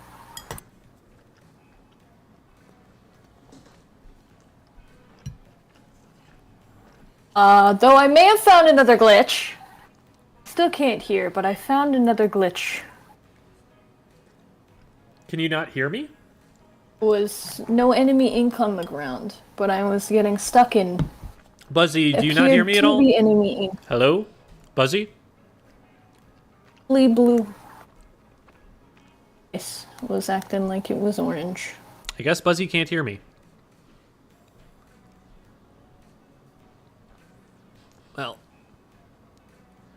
I'll give it a second and wait for Buzzy to be able to hear, but if Buzzy just can't hear me at all, then I'll probably just drop out of the call, because then it's just going to be like us randomly interrupting each other.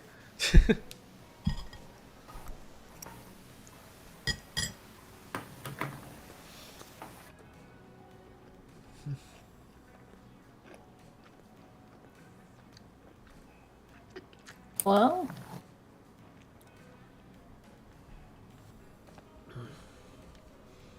I can hear again. Oh, you can hear me? Hello. I can hear again. Yay. Oh, have I been sent art, Neo? I have been sent art. No, I can't. That's I have not been sent anything.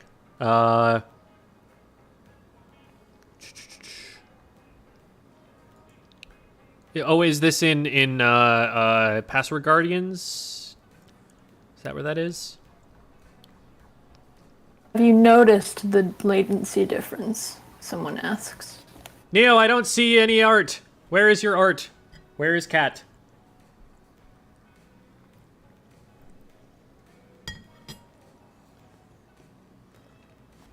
It's in chat. What? What? I see no kitty cats in this chat.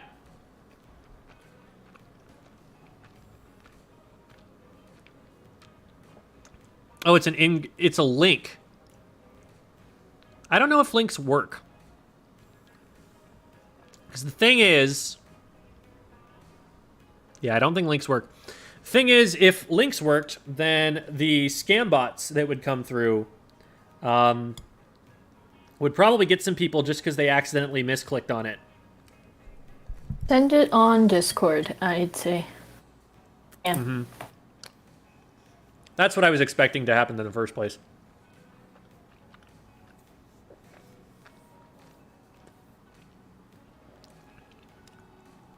Could you run a charger? I feel like that's the best way to see any latency differences.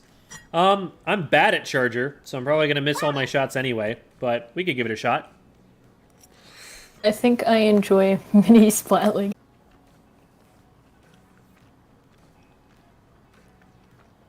I am trying it to attempt to look for a stamp. You are So far, saying it is seems sent. Where okay. is it sent? Because I do not see a DM with it.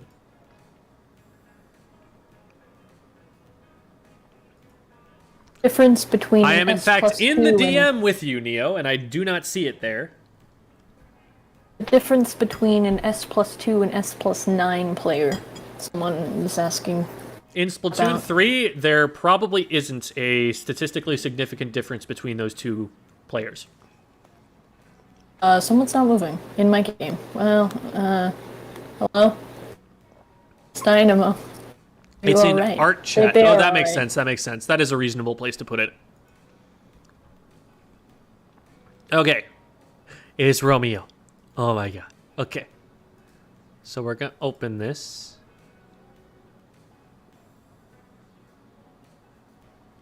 What the heck? Oh, it opened right here.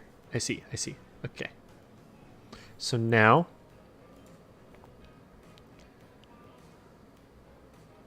we go to here, and then to here, and then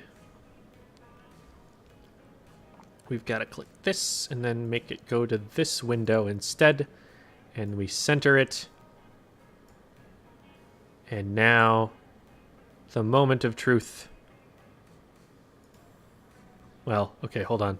Second moment of truth. Boom.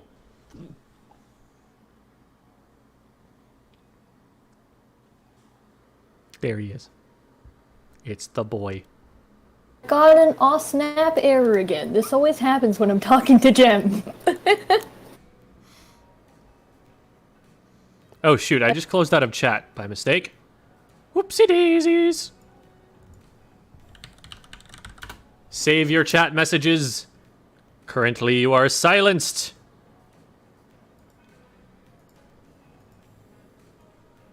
I see not your pleas. Okay, now I see your pleas. You may plead again. Oh. Alright, I'm reacting to in-game things. You can't see. You see. That... I don't want to fill the spotlight more than I already have. That would be mean and also probably... I just want to say, Jem wouldn't let me. whenever you guys are like, he's not watching, do something bad. The thing is, you're on stream delay. So by the time I'm back, that's right when that shows up. So I see all y'all. Don't think you're slick. If he doesn't see you, there are like a bunch of mods on deck. also true. Including me. Most of the time. Shoot, never mind. There, that's what I'm talking about. Oh. Oh no, he might have seen me send Bazinga. You should be ashamed of yourself. Someone's asking you to play a Splatling. I ask for the mini Splatling. For stamp buff reasons. We'll see what we can do.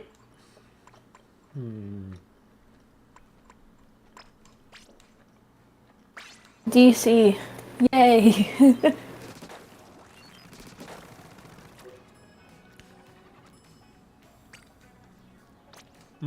Not that one. That one.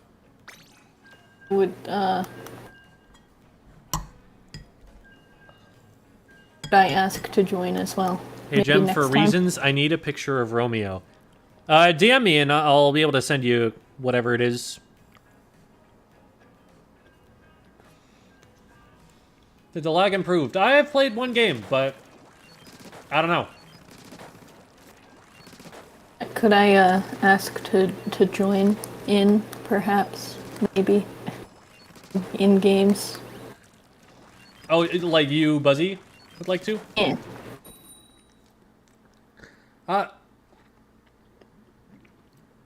I think I'll keep it to just me for now. That makes sense. That makes sense. I just figured I'd ask in case you said yes. All good.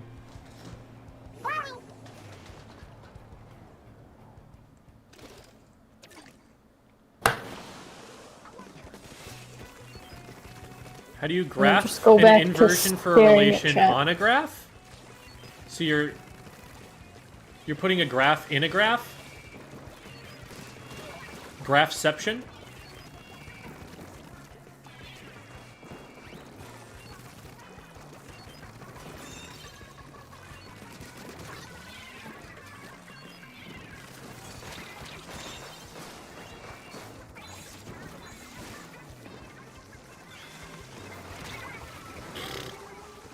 Alright, well. That works. Quick had the better hammer. Notice how 3 of the weapons on our team are hammer weapons? That is because of what was just patched.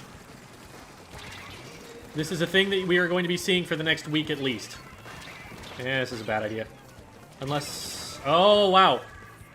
I think they actually hit a direct there. Be careful Really there, comp, Quick. someday only stamp?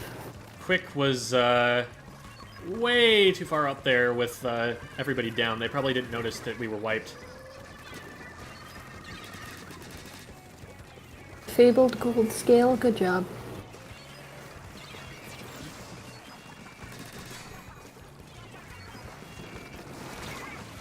Yeah.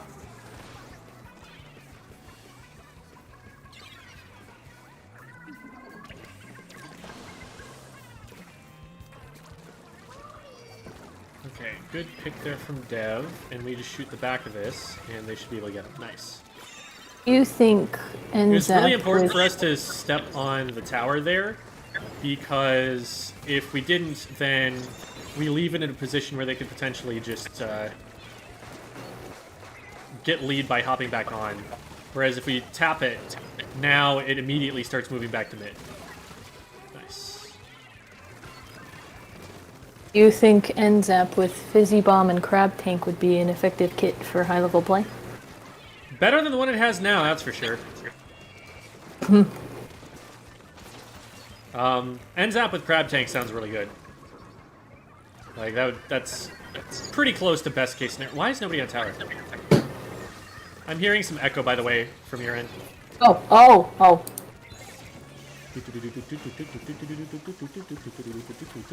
What? That did not feel like a fixed hammer in that moment. Is this any better? Yeah, it sounds good to me. Okay. Oh, I did not mean to drop there. Whatever, we got it.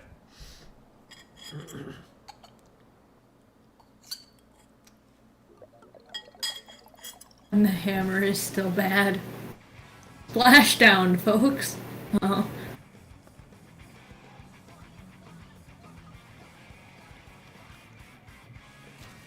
Yeah, Splashdown's available in the single player. So that's probably what they're talking about. If anyone wants Splashdown back. Cause player controls to stop working. That's a really interesting bug. If anyone wants Splashdown back, an entire 2 of you.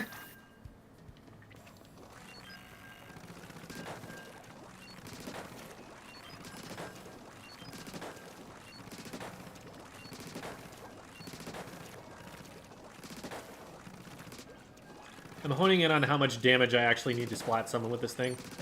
Or And how much charge. And zap mine and Zipcaster. Someone Is suggests. that mine and Zipcaster? That's a very... What's the opposite of synergy? It does not have a lot of synergy. The mine is best for weapons that are backliners and want to be able to check flanks, or are moving in behind their team to set up traps to kind of hold their position. And then the Zipcaster is for hyper-aggressive weapons, and the NZAP is best suited to a supportive playstyle, so... The I don't think opposite either of of those work well with synergy. it. Opposite of synergy is antergy, which is a word that I have just created. I know there That's is an the- actual antonym to it, I just don't know what it is. That's the result. That's the lead. Ooh, that's not even the leader. Leader would have killed me there anyway. Squiffer, Splat Bomb, Zipcaster. Good luck.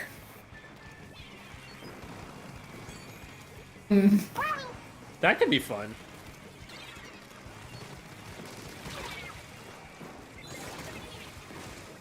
Oh my god, did that really hit the wall? Ugh. Splashdown can stay in hero mode right where it belongs, you're right. 15? Don't say that on the internet. Happy birthday.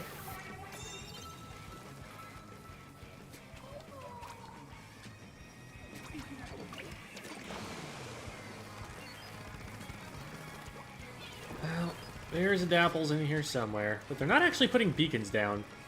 They're actually not here. They've backed up into mid somehow. This is a terrible place to be. There is way too much paint down there for that to be safe. Okay, now I'm feeling better about it. I don't know if I can save this jump. Opposite of a combo is a non-bow? Heh. Okay. Didn't know that. According to Merriam-Webster, the only antonym for synergy is non-cooperation. Not a very satisfying antonym. Yeah, that's something we should fix. I'm calling it right now. I'm an English teacher. Kids, there is an antonym to synergy, and it is It's something. undercover umbrella. Okay. I didn't expect that.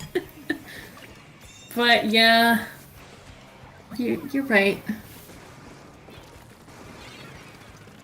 Is it really 87 to 89? Is that the scoreline we're on right now? Antagonism? Oh, please stay alive. Like,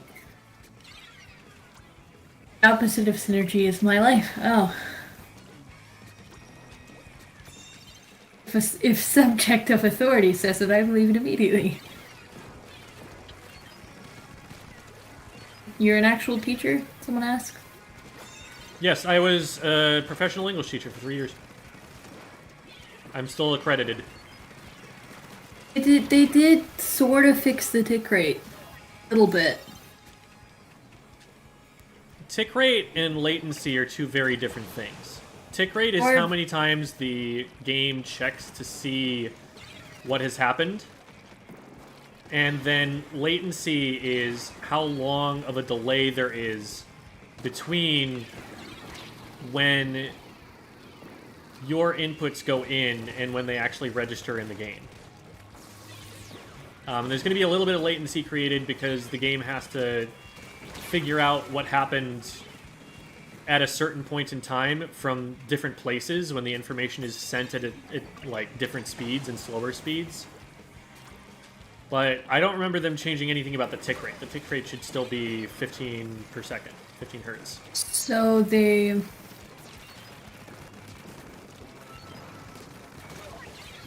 nerfs for the weapons, for Slashing Machine, Reflux, and Flingza, they added 10 points to the special charge. So 210 for all three.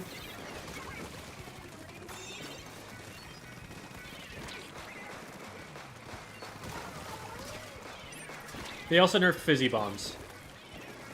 Didn't fix the tick rate, but they did fix part of what made the tick rate feel so bad, someone says. Mm-hmm. Yes.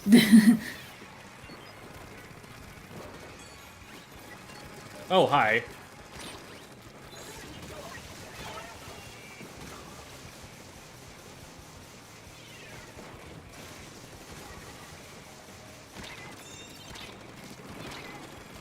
Didn't quite get enough charge for that. Well, we got first checkpoint. That player's dead. That player's also dead. Will you be making a short about the few balance changes they made?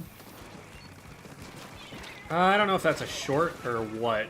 It depends on how impactful they end up being. But short might be too short for that. And it's a minute. You can just speed talk.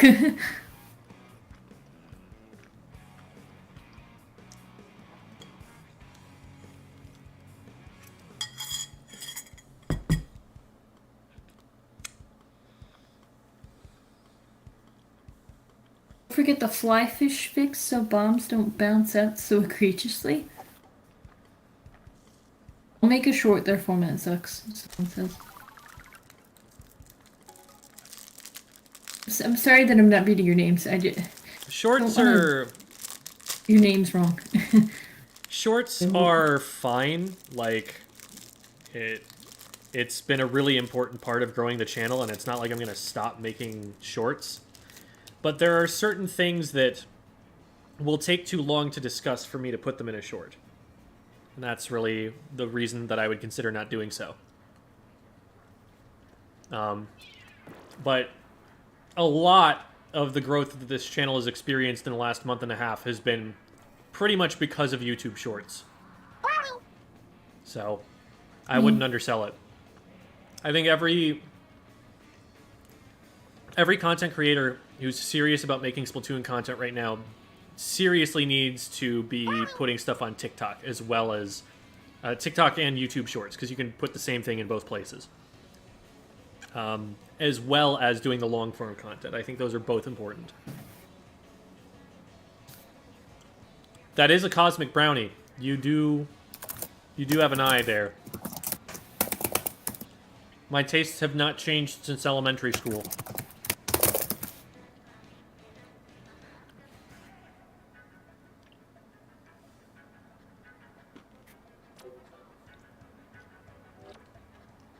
Yeah, these things are amazing.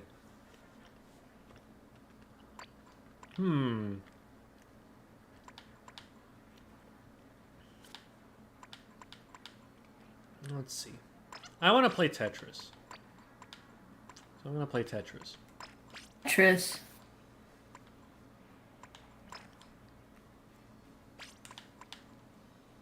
Tetras? Yeah, I'm not a Tetris player. I'm a Tetris player. I'm a Tetris player. I'm not a Tetras player, though.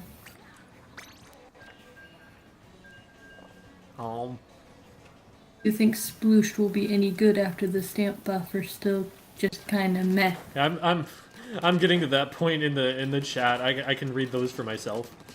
Oh, sorry. No, all good, all good.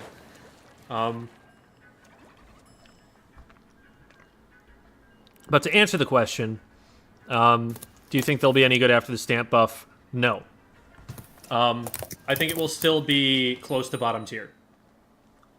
Because the stamp was not what it needed. It needs something longer range. If it doesn't have anything longer range, it gets kited by everything in the game.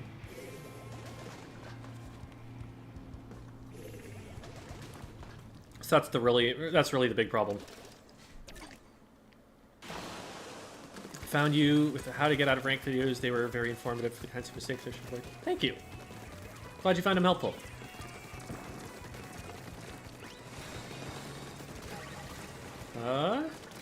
Yeah, there is someone back here. Not anymore, though.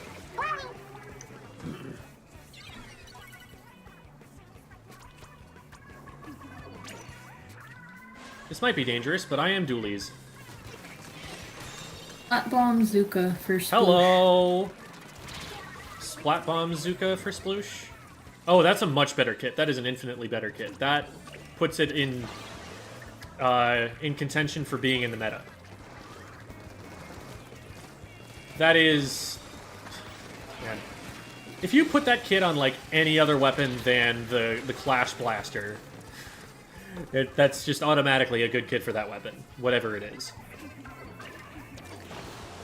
I would take that kit on anything from a Hydra to a Junior.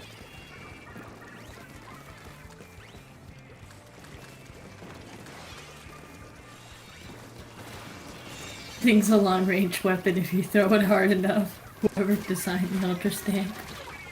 Yeah. I mean, if you're playing the Ultra Stamp for the throwing ability of it, there's literally no reason not to just pick a Trizuka weapon instead. Because the Trizuka is that, but you get 3 shots. Mm-hmm.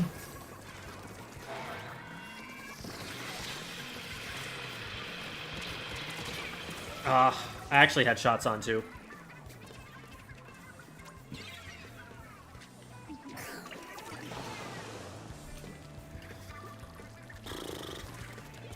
Man. Why'd they have to give me the most passive comp to play into here?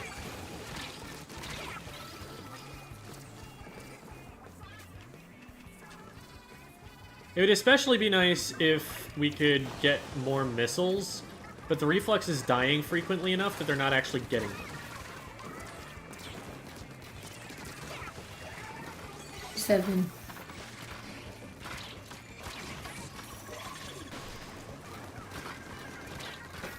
Well, this has been fun. Hopefully that player is in a position where my teammates can deal with them. Darn it. Apparently not. Apparently we're all dead. Is there something I'm missing of the Bamboozler, or is it just bad? Bamboozler is a really solid main weapon that has a kit that doesn't complement it very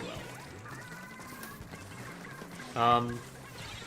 The weapon was actually playable at top level throughout Splatoon 2, even without MPU. That's something that people don't recognize, that, like, the weapon was seeing top-level play even before it got the MPU buff that could make it potentially one-shot. But then a lot of people switched to it. Even though I don't think that actually really was that big of an impact on the weapon's viability.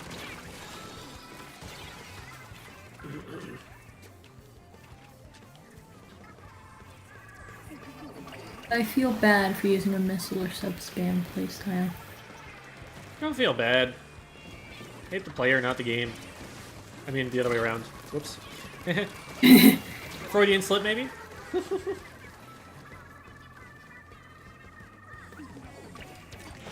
dear.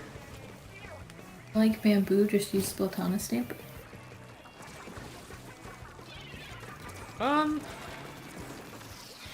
Splatana Stamper is a lot more aggressive, I think, than Bamboo ever was.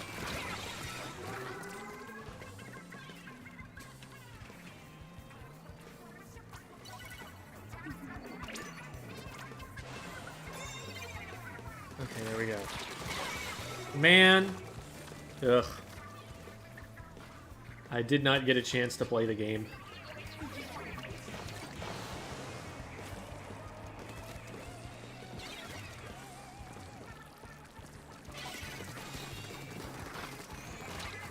Oh my god.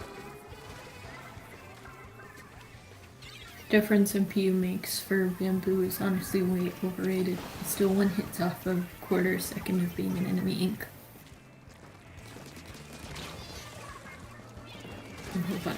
Ooh, that's another one. Let's go.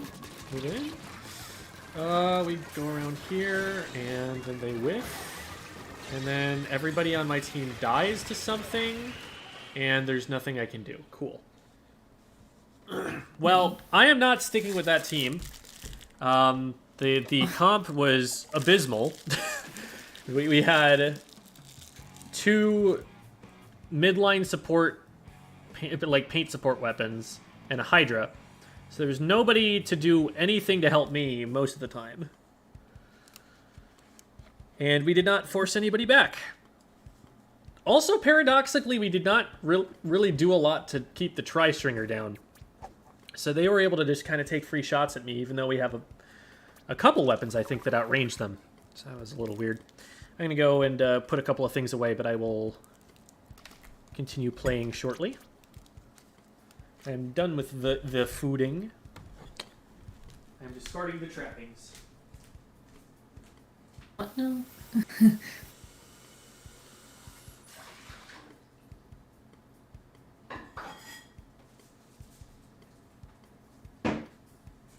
I think there should be a stick with team but change the loadout button if you're with a group of 4 friends. Oof. 4 and 10, 4 and 11. Yeah, I mean, that's not even necessarily their fault. It's more a factor of the weapon comp they got put in. Because, like, they don't have anybody that can follow up on their special. They don't have anybody to, like, combo damage with. It's like, there's me, who's going to be in all the time, and it's going to be hard for them to keep up with. And a Hydra, who is going to splat anybody that it sees if it gets the opportunity. And if it doesn't get the opportunity, it's not going to hit anybody.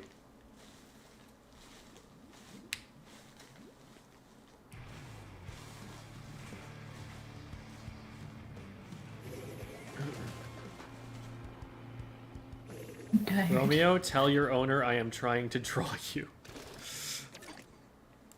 Hey, Romeo, Z-Tech's gonna give you a picture. Anything I can do to improve my aim while rolling with dualies aside from drills in the training room? That's the #1 thing for sure. Because the big thing with dualies, you have to get used to where your aim changes depending on when you roll. You have to get used to how it shifts when you move in a certain direction.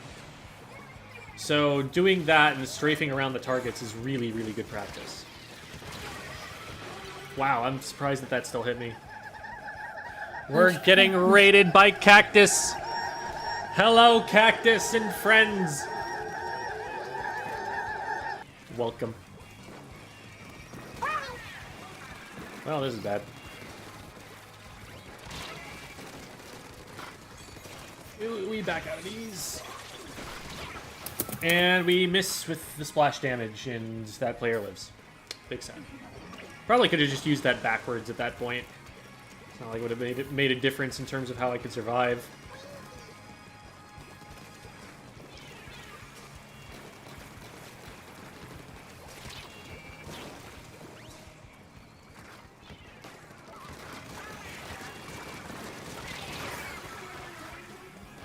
I got one.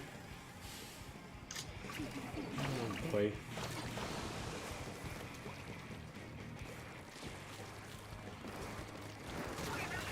Are you almost done with your second or third catalog? This is the second catalog that's finishing up here.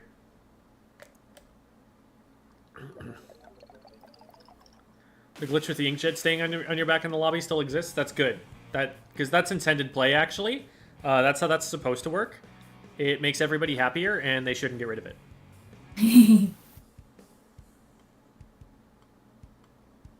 What type of weapons would Inkmine be best on? Backline weapons. Like, E-Leader having it is actually one of the best case scenarios, I think. weapons that want to know in advance if they are being flanked. It was a pretty good fit on Hydra. That's not to say that Hydra preferred it necessarily, but it was pretty solid on Hydra.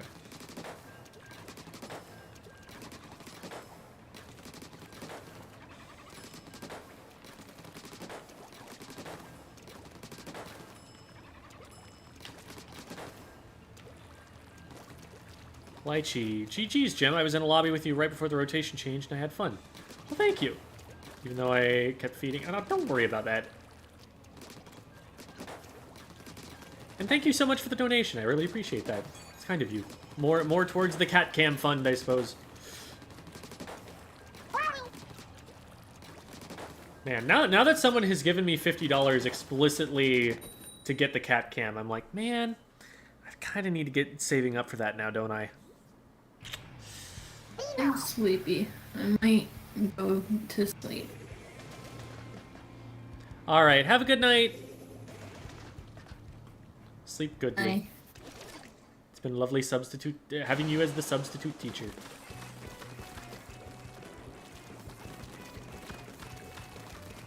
All right.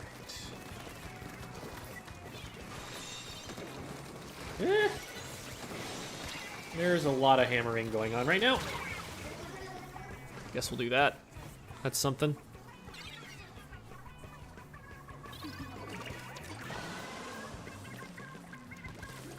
Can you get a cat condo that positions Romeo right next to you? So I actually do have one that's pretty darn close as is reasonable, I think, given the circumstances. But the camera is just too narrow in what it can see. Oh wait, this isn't even blocking me from getting to the zone. I feel silly now.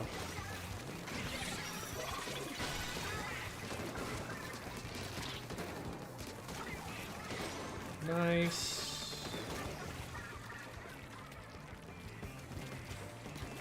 Hi there. Well, that didn't work out.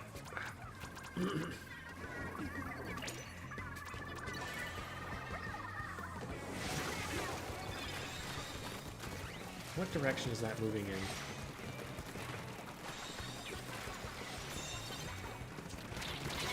Oh, I don't think they even saw me. You guys got that. Nice. And there's lead. Very nice. Ow. That was very avoidable.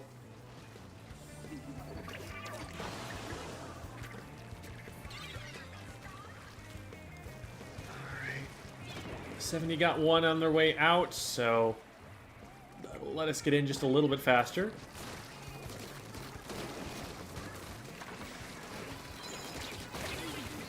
That's one down. Oh, what? I thought my teammate was shooting at that. I guess maybe they had to back up. Man.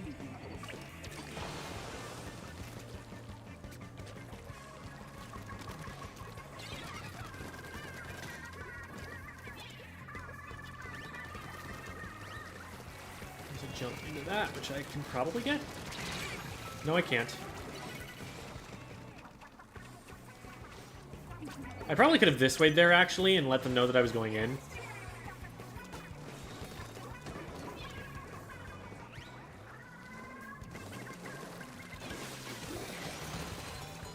What? What did I even do? Is that just like a double auto bomb? I literally don't even remember throwing that bomb.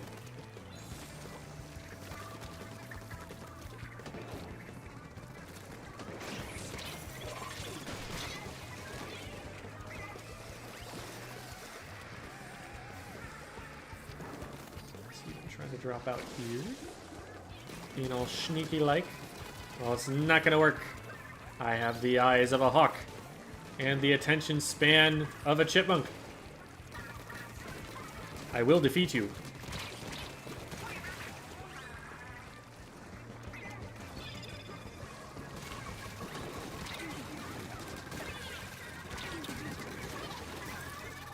Okay, I jumped over it. Okay.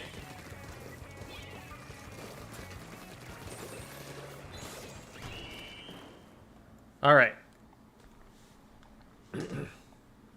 Should you be dying a lot with Tetra Dualies? That is a way that they are played, yes. The idea is to use gear to give yourself like a bunch of quick respawn so that you can just go in and trust your mechanics. Because the weapon wins most 1v1s in the game. And it can also just engage over the top of enemy ink, so it doesn't need to wait and paint up before it takes those engagements. So your idea is to just accelerate the pace of play so fast by just constantly running at them that they don't have time to actually move forward on the map. That you kind of keep them stuck, even if you just die really quickly.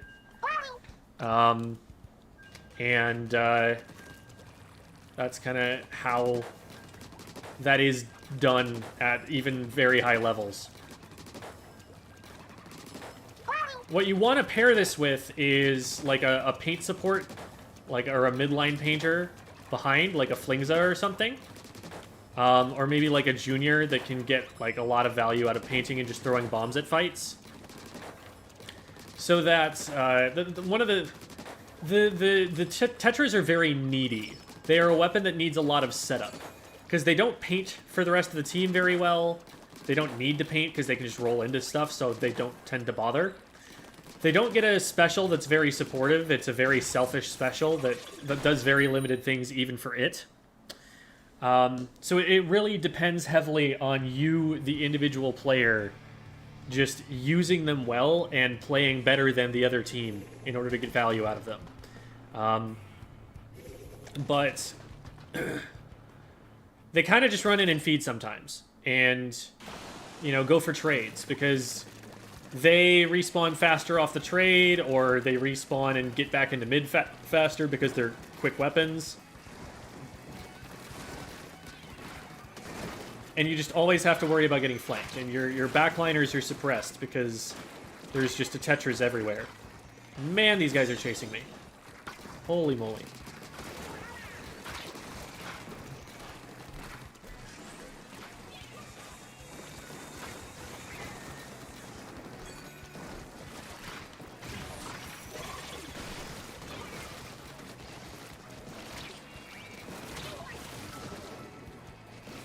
Well, they caught me eventually.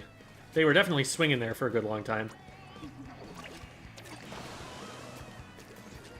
I could jump into that. I just don't know if it's going to be worth it. I'd rather play it a little bit safer. Eh!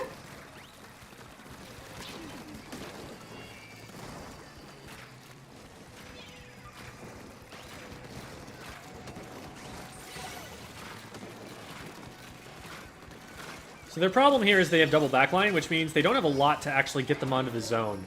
The backliners can be annoying from up there, but without somebody to capitalize on the annoyance, it's an annoyance and not a threat. Woo, that was pretty nice. Why are my teams stupid? So, you really need in this game to not worry too much about how your teammates are playing. You need to focus on what you can control and not let anything else determine your emotional state other than that. Because getting upset, especially at your teammates, will make it so that you learn less. It'll make it so that you're paying less attention to mistakes that you make. Because, well, it was all of my teammates' fault, not mine. Why was I #1 zone anchor? What? That was not my intention there. Have you ever been stream sniped? Probably all the time, yeah. Like, even by people who are on the voice call with me. It's pretty easy to do in this game. But you have to be of about the same level as that player in order for matchmaking to set you guys up. So, it's not like, you know, you have to be up to a certain level and ranked and a certain, like, matchmaking rating before it's going to happen.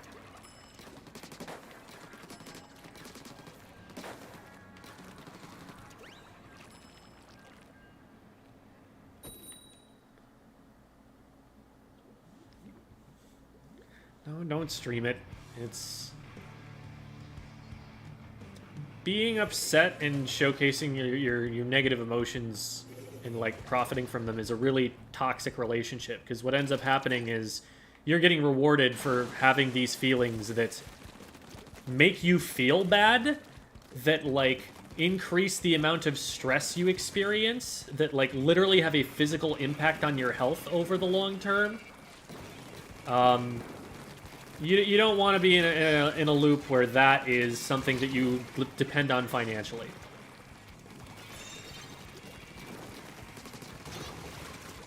Like, that is a really dark place to end up in.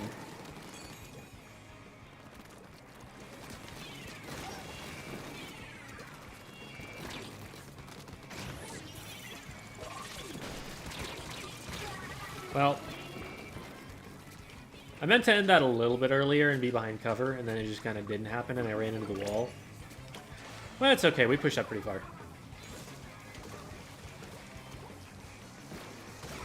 And, like, sometimes it is important to recognize, alright, I definitely did a very good job there, and I don't feel like that loss was my fault.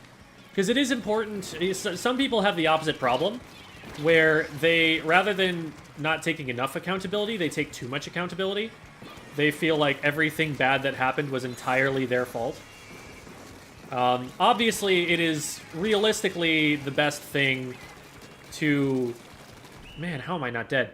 It is realistically the best thing to just know exactly whose fault it was perfectly every time, but that's not super realistic. So instead of jumping to a conclusion, it was my fault or it was my teammate's fault, what you need to do is stop and think, what happened? Why did it happen? Is there something I could have done to prevent that from happening? So sometimes I will, you know, look at something and I was like, all right, that was just me feeding. That was my fault. And then there are other times where I will say on stream, here is what my teammate should have done there. And I think that a little bit of both is an important part of a healthy mindset. But I personally find it much easier to get into negative patterns with teammate blaming than I do with self-blaming. And so I personally try to focus more on what I could have done. Even in situations where I do feel like it's not entirely up to me, I will still, you know, focus on doing the best that I can and improving what I can improve. Because even if I have to carry even harder than I am currently carrying, if that's what gets us to a win, I'll do it.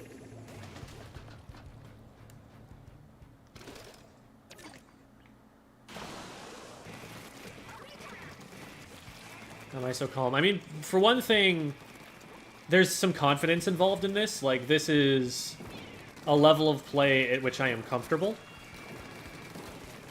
And I should die for that. I say as I immediately lose a 1v1, but... so that's one thing. Another thing is that it's a little bit lower stakes because I know in my head I am commentating on my play as I play. I'm not giving my full attention to it. So if something bad happens, it's like, it's not like this was my very best. It's not like this is all that I can do. I know I have another gear I can shift into. Especially if I'm more warmed up than I am right now. Good lord. That was very yikes.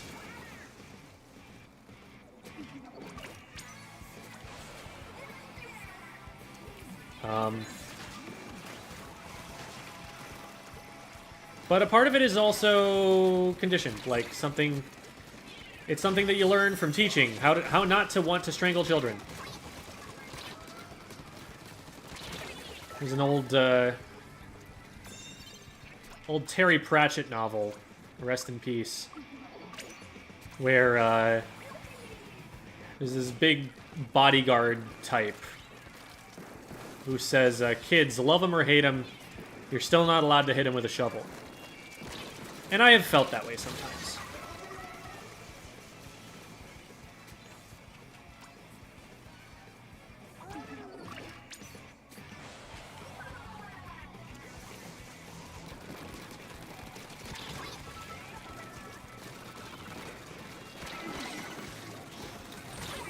Ooh, I didn't think I was going to land on the wave breaker there. Thought I was over it. Gem is strangling children? Excuse me?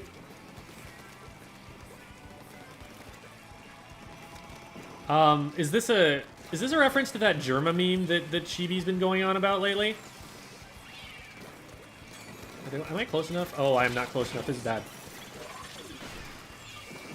Oh, there's a bomb. The bombs are actually proving a pretty decent barrier to me. They are preventing me from doing zippy-zoopy things. Is this safe? I don't know. Oh, crap. This is underneath it, isn't it? No, it isn't. Okay, we're good. We're good. Let's drop down on this guy, because this guy's out in the open. And I still didn't splat them quicker? Oh, no. I thought my aim was on pretty good, too. Well, that's probably game, then. Unless... Oh, unless... Team is cracked? We got it. We got it. Let's go. Good recap. Throw that there, and we're going to get in here, and we're going to splat them. And now they don't have a junior to paint with, and now they don't have a CDS to paint with. And now there's a Splatana wiper, and I get to do this. Whew. Ow. And then I die. But, hey, the first few parts were cool. Good job, Brush. Ooh, let's go. It's another one. This should be KO, I think. I don't think they have a way in. We got a really good lockout setup here. Ooh, hello. They have to go for it. They have to just rush. And they're not doing that. They're not going to get to the zone in time. It's game over.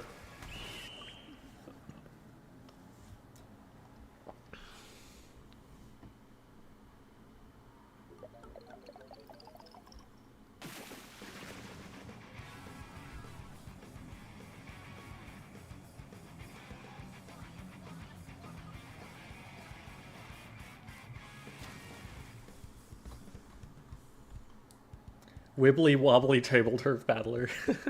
Wibbly Wobbly is pretty amazing. I'm glad that that's in the game. Whoever put that in the game has to have been a Doctor Who fan. Like, you've got to think that this is going through, like, English localizers.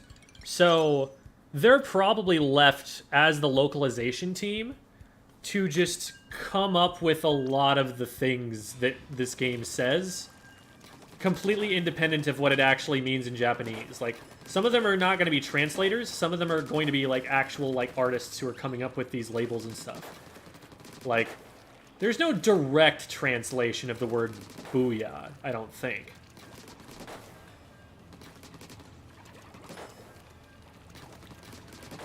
So, like, you're probably looking at someone who's quoting the wibbly wobbly timey wimey whatever it is. I've never actually, like, watched that episode or the show that much, but I've been adjacent to enough Doctor Who people.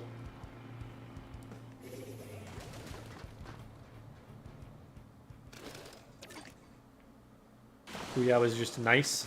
So, like, Naisu.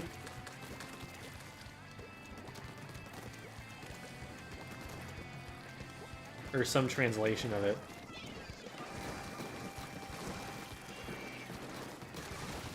Yes, good. You're stuck here with my teammates. Oh, shoot, they saw that coming. Which I should have anticipated, but it looked like they were just, like, putting the roller down and rolling. And so I figured that they would not see me. A little bit too disrespectful.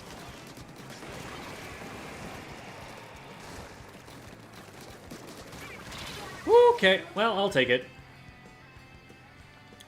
A trade with a weapon that paints more than me on splat zones never feels too bad. And I'm already back in, harassing the Charger, or the Hydra, I should say. Unfortunately, the boss is doing more than harass, he is splatting. I don't have anyone to really jump into here.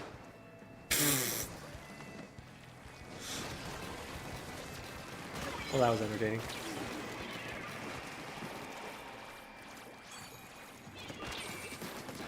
Oh my god!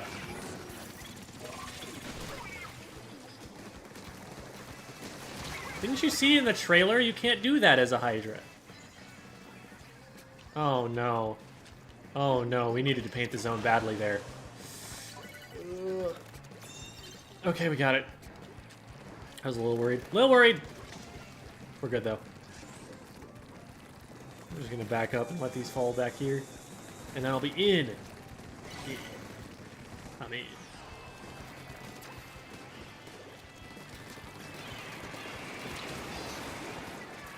Well, I don't know where the other player went. There they are. Darn.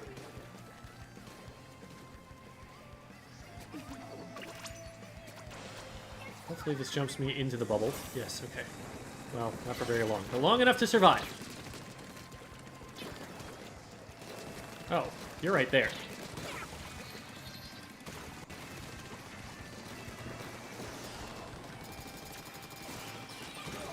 Let's go!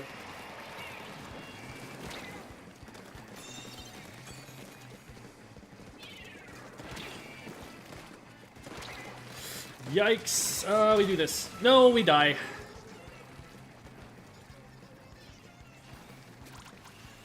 We'll see if we're able to hold zone. It's only a few ticks, and the rest of the team isn't all there yet. We also played that like champs and took the Luna out. Nice! Yeah, they just didn't put enough pressure on the zone.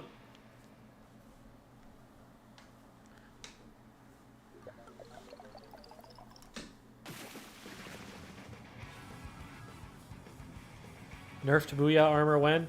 I don't think it needs it. I think it's actually in a pretty good spot.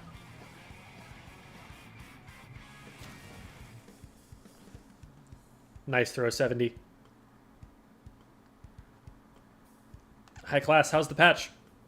Everybody's trying Stamp. And it's like marginally better. I still don't think it'll see a lot of use at like top level or anything, but at least the hitboxes go where they kind of look like they're gonna go now. Or at least it's as busted and disjointed as it was before it got nerfed into the ground by bad coding, I guess. I don't know what happened to it exactly.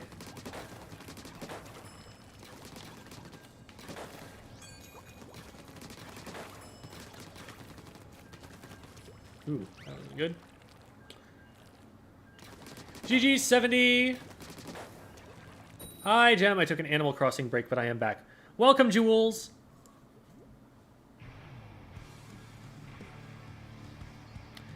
Do you like playing turf? Not as much as I like playing ranked.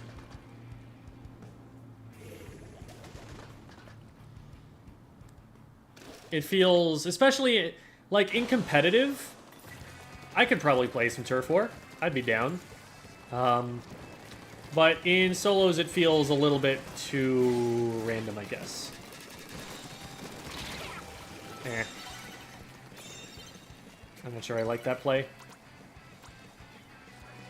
Probably could have executed it better and gotten away with picks.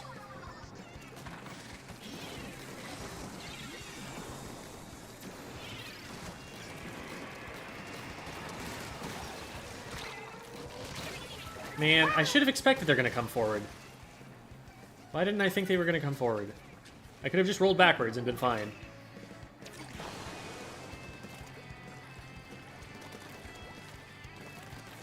Watched a movie and came back. Yeah, well, streams can go on a long time. It's not super high energy or anything like that.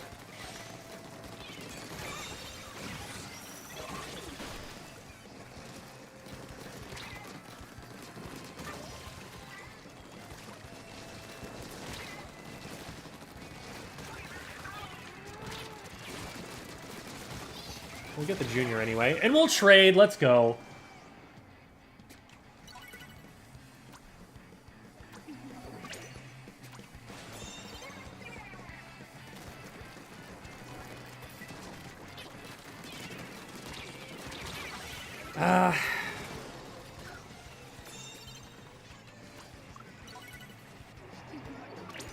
Nice job, Dinah. That should get us the zones back. Hello. Oh.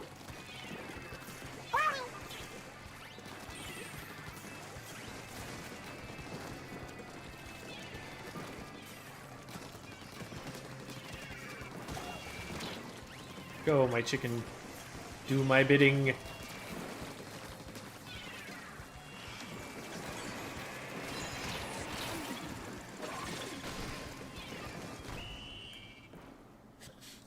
That's fun. I like this weapon. What's your favorite ranked mode? Clan Blitz.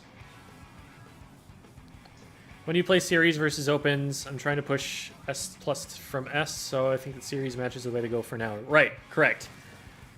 Series, for one thing, is the way that you get way more points. For another thing, because you can't lobby up to play series with teammates that you know, you're not going to run into coordinated teams that way. So it's actually probably easier if you're playing by yourself to play series than it is to play open.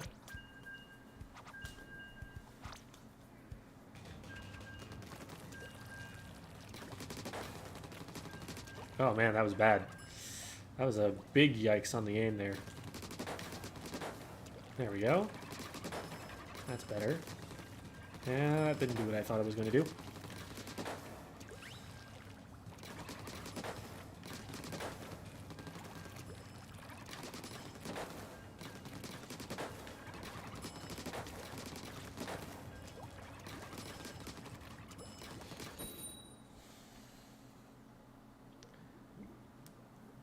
One of my friends just complained about the reflex nerf. No longer friends. How do you think the improved netcode feels? It's definitely, like, minor, but I don't know. I haven't played enough. There are some games I've had that feel laggier than others. And so it'll be something... It'll be an overtime thing where I go, like, okay, here's how often I have felt like I've been in this really annoying situation that was laggy as heck.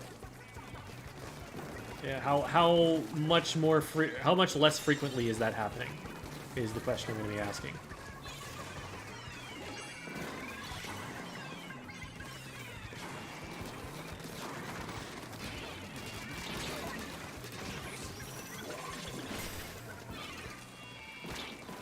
Reef Slider is very good against Big Bubbler because it will just crash in there. It lets you approach it. Say, oh, okay. Lets you approach it safely while it's still active. Somebody asked a question about Big Run and then it immediately got buried.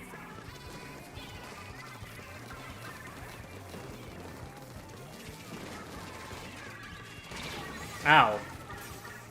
I didn't think I got hit by anything that could 90 me.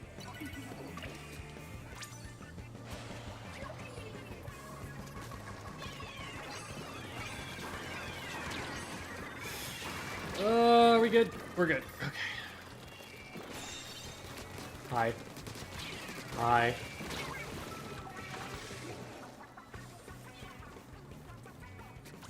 See, I only got a 1-for-1 trade there, but I forced that player so far back that we can just focus on this guy on the zone and now get control of it. So, there are actually some places where you can legitimately say that just like feeding in can work, depending on the weapon you're using.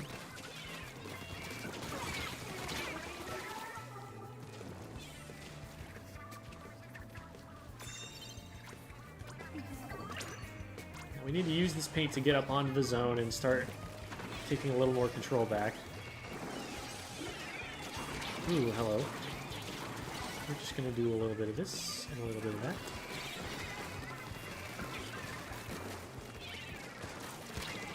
Oh, hi. How about we dip out of here?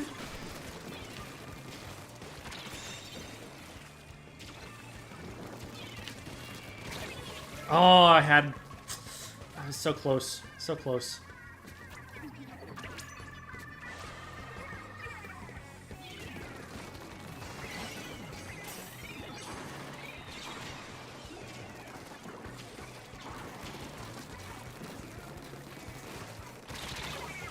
Oh, shoot. They got in range.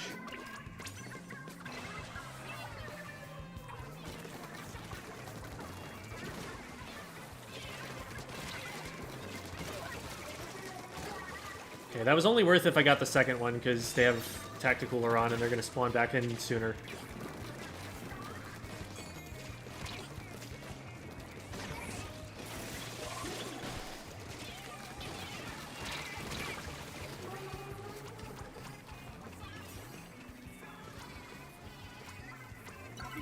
I would like it if our sploosh was moving up a little bit faster with me. Because it seems like every time I go down, they're all the way back on the zone, when they could be, you know, they move fast. Like, they could be following me in and maybe getting some stuff done in there with me. It helps to have a diving buddy.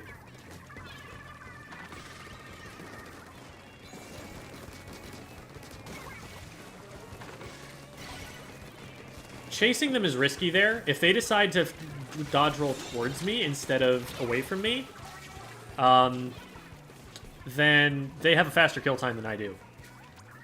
But it seemed like they didn't really determine where the threat was coming from and what they could do about it. They just kind of, like, instinctively moved out of the way. And I was able to capitalize on that. I am the only one in here.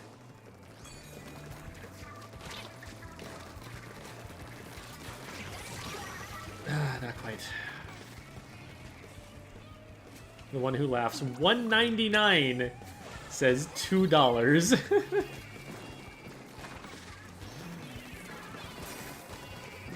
Thank you very much.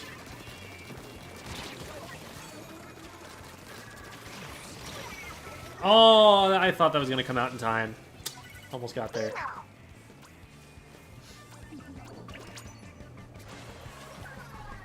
We need... Wow. That was 2 bombs that got thrown on my jump. We really need zone pretty desperately right now. That's the one time where I might have been happier with the sploosh actually staying back to paint, but...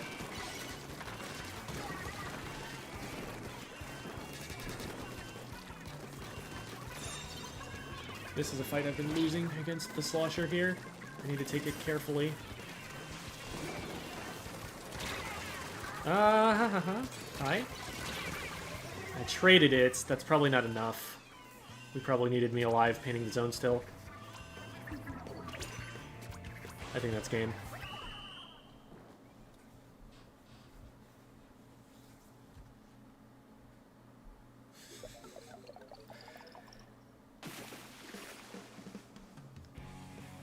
Any advice for tower control of splatter shot? Not sure where I should be trying to position. Seems like I'm always getting outranged. So with splatter shot, you are right that you are outranged by a lot of weapons. And the goal is to mitigate that via your positioning. You need to be taking positions where you're behind cover, where you're under ledges, where they don't have open sight lines on you. And getting close to them using those things so that when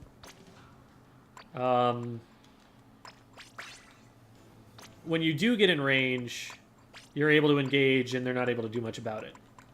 So I'll play... Is tower control in rotation at all? It's just Rainmaker in zones. Unfortunate. But I'll try and show you some ideas on zones at any rate.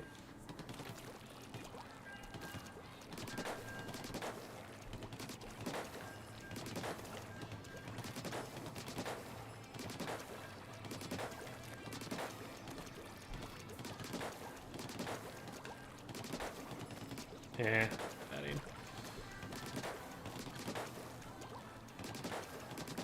Yeah, the slosher is a really cool idea. Yo, how do you play on Mahi Mahi? You sit way back behind mid until somebody goes down and stockpile your specials so that you can make someone go down if nobody goes down. If you're playing in mid and you don't have a massive advantage, you're going to die. The map sucks.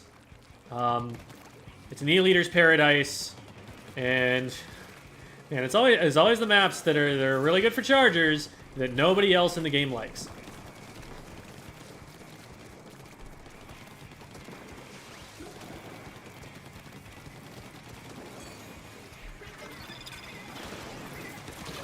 What? Okay. So this is tricky because I had to be watching both a charger laser and blobs and a heavy all at the same time. This will actually be a really good test of how to approach long-range weapons. Another thing that you can do to long-range weapons is use Trizuka as a counter to them. Because that just gives you E-liter range for a few lethal shots.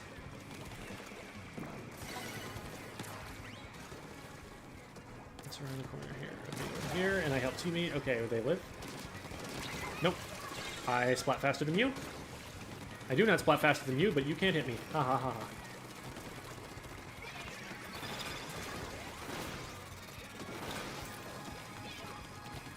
Okay, now can we paint the zone, please? Thank you. And see, I'm using this corner to get close to this guy. I'm playing at angles that it's hard for them to lob blobs into.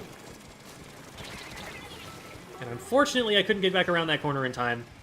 But teammates should follow this up and get it. Yes, good. And if that blaster can get that player off the top there, nice! Blaster is cleaning up, which is exactly what I was hoping they would do. And now I can get this guy forced into them. Nice! Big booyah out of that blaster. That was huge for us. I'm getting up here because I want to be in position to use Trizuka.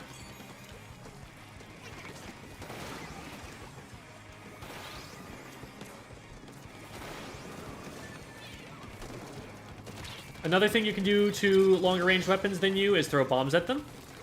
Against something like a Splatling, that will force them to lose their charge in order to avoid lethal damage. There, I can afford to just go in and die, because any time that they're spending shooting me is the time spent not painting the zone, and with the amount of time they had left, they could not afford to spend time shooting me. Thanks for the tips. Yeah, no problem. Happy to help. I'll do a couple more. I mean, this is my main weapon, so.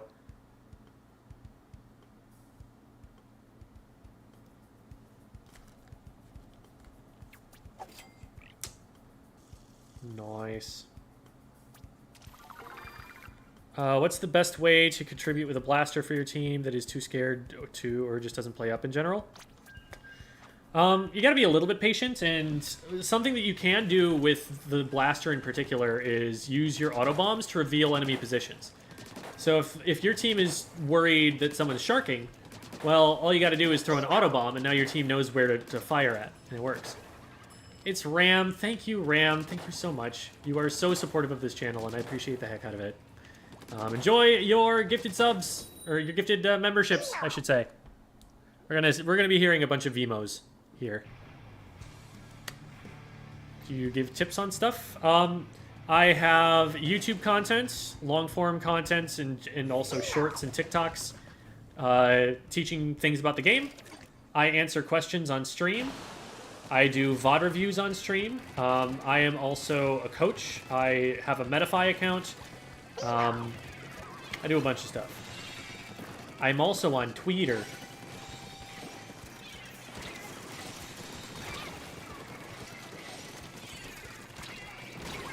Oh, I was indirect damage from the splat bomb. Rip. Thought I got far enough away.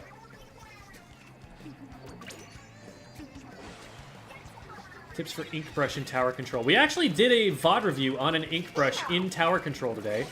So that'd probably be a good thing for you to go and watch. It's 45 minutes into this stream. Ha! Got someone with a bomb.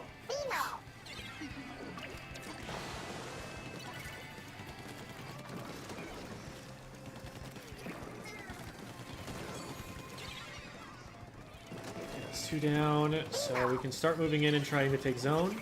We get this guy, or not. It's fine. Teammate got him instead.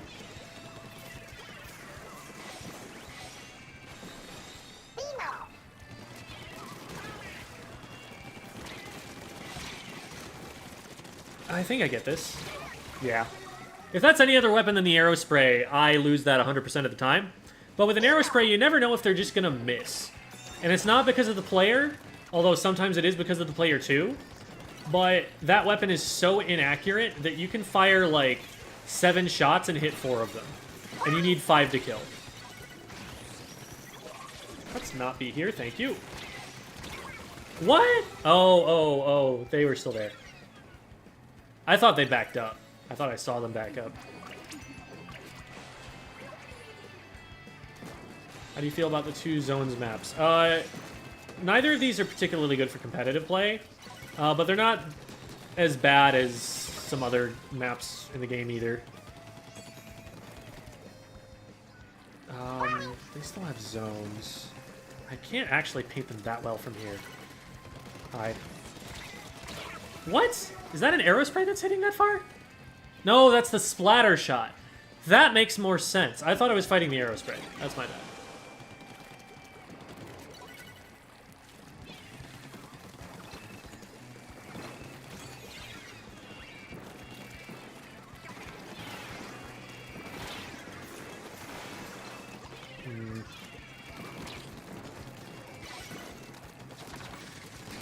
Yeah, I gotta get out.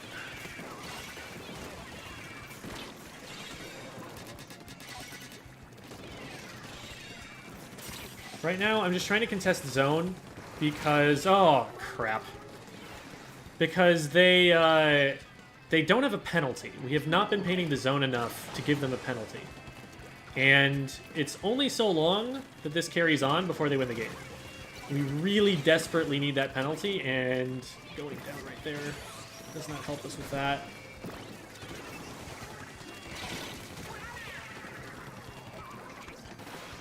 I'm dead to this.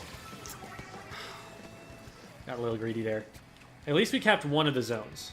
We really need the other side badly, though, to the point where I want us, like, pushing further forward and almost feeding in for them. We need this. We need this. Paint the zone. Paint the zone. Paint the zone. We just have a couple weapons that aren't phenomenal for zones here. We've got a... weapons that don't paint specifically is the problem. We've got a Nautilus and we've got a Blaster. So I'm definitely not going to stay in that team comp, and it's just because the weapons that we have didn't paint enough. I'm trying to go up and play paint support. Sorry, I'm trying to play up and be aggressive and attack the enemy team. But even if I get picks, we're not being able to follow up by taking the zone behind me, because the other team had so many shooters, and shooters paint a lot better than the weapons that we had. The E-Leader was also finding it very difficult to get into positions where they were able to paint the zone from a safe place, so they weren't being very successful at doing so either. Wow, the Nautilus is painting an awful lot more than I was. But 576 is not a lot even for a Blaster. Looked like they were having some trouble staying alive in that game.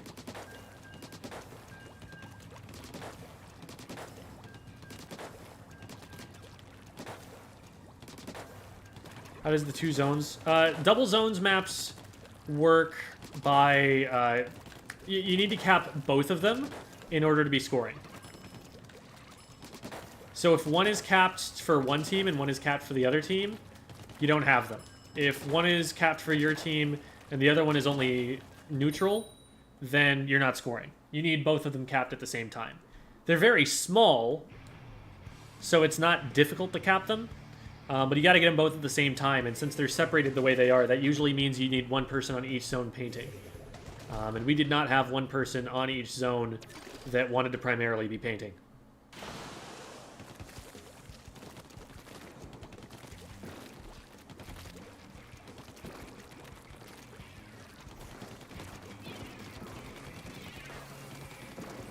That's a squid. I don't want to approach that too aggressively while they have charge. Okay, nice. We got the brush there. So now I can just kind of sneak around here.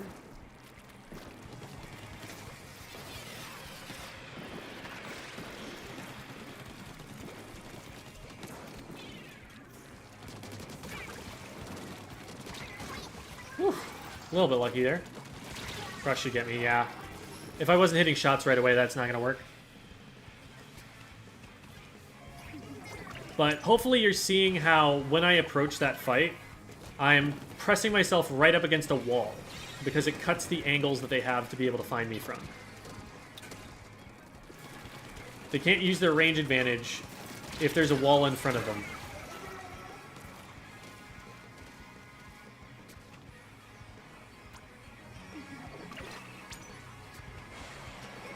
We're getting pushed back really far right now.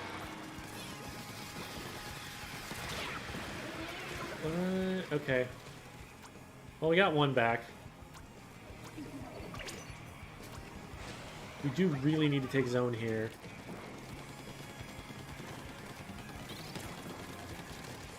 Trying to paint.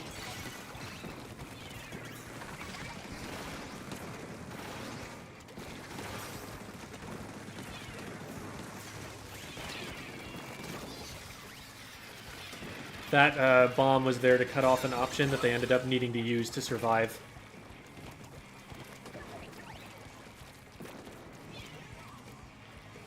So like from here, Swift can't hit me if I'm behind a wall. So I'm just going to keep the wall in between. And if they want to get around the wall, they need to push closer to me. Which isn't really an option. There I had closed all of the distance before they got up over the top of the wall.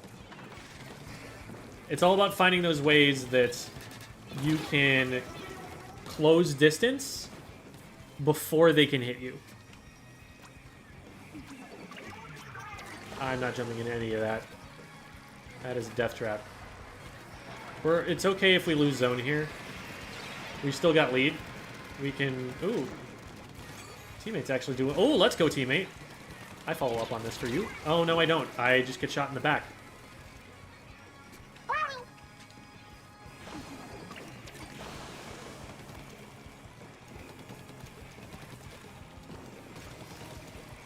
Okay, we got one. That's a good start. I see you right there. I was watching the Ninja Squid markings. And it's just this brush here. Got them. Sometimes you just don't mess around and you pull out the Trizuka. Sometimes you just need it to be that guaranteed.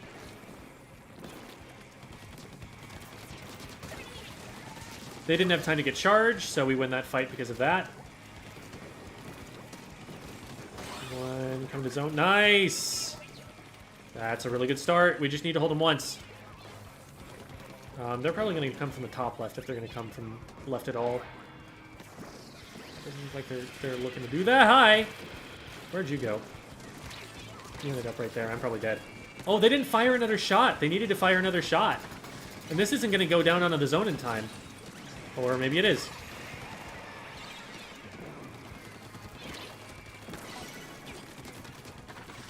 Yeah, it was sloppy of me, but they missed even more. They were expecting me to dodge somewhere, and I didn't.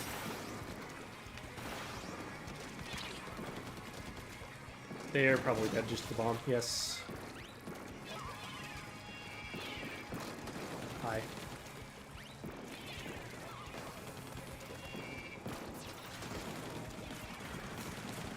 Well, funny you should drop in. Ah, I got rolled over. Or I just got sloshed. That makes it sound like I got drunk. That's not what I mean. Meow. Kitty is bothering me because it's within an hour and a half of his dinner time. It's getting there. It's getting there.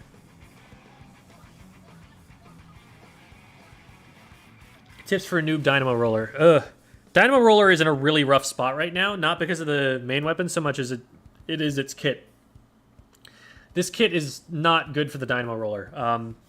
Sprinkler is okay. It gives it a movement option, which is something that the Sprinkler can do. But it's really not well served by a Tacticooler. Tacticooler is a weapon for when you want to rush the enemy team quickly. And that is not something that a Dynamo does in any regard. All of those things are not descriptive of the Dynamo. So you just kind of get a special that's maybe occasionally going to do something for the rest of your team that you never want to pick up yourself. Unless you're playing like Rainmaker and you're the Rainmaker carrier.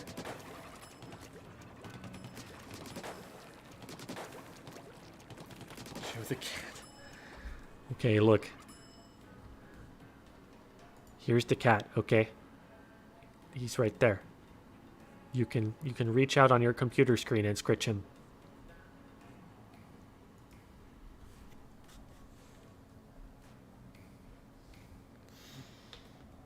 And people have been donating today to get me a cat cam, so now I'm gonna have to work on that, I guess.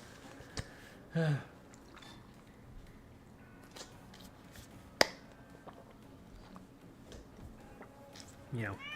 Meow. Here he is. I'm gonna give him a couple scritches here. All right, I'm gonna, against my better judgment, try to play some Dynamo. But the general game plan with Dynamo is do I want swim speed? I probably just want swim speed. The general gameplay, I probably want some ink efficiency too, now that I'm thinking about it. Swim speed. Not a huge fan of the quick respawn that's on that, but that's probably the best I'm gonna get. Oh wait, no, I need LDE. What am I doing? This is silly. These are the LDE shades. Yes, grab those. Even though Intensify Action's not gonna be useful for me. Maybe some Object Shredder. Object Shredder would probably be good.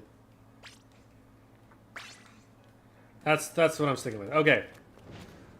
So the thing with Dynamo is that, number one, you want to never miss a swing.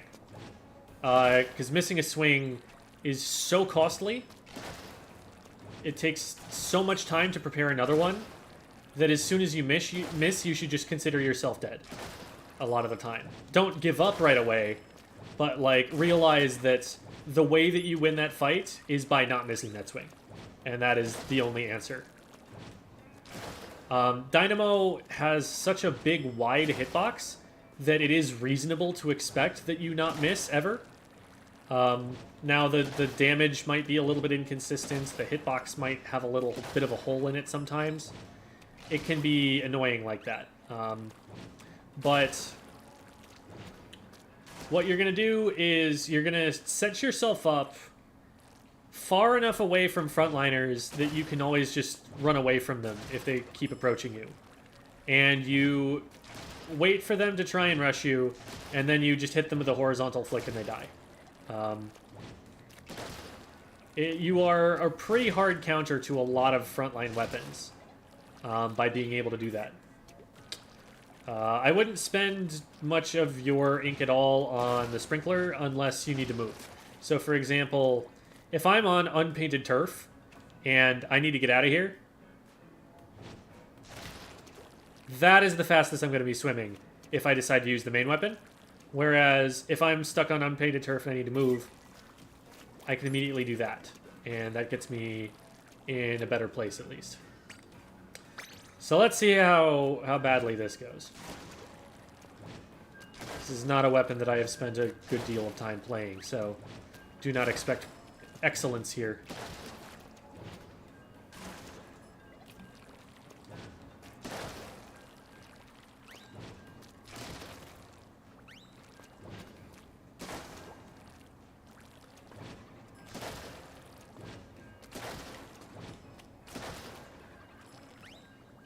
Adding this new special called Ultra Stamp. Want to see Gem try the Tri-Stringer? I can do some Tri-Stringer. We'll play some Dynamo first, though.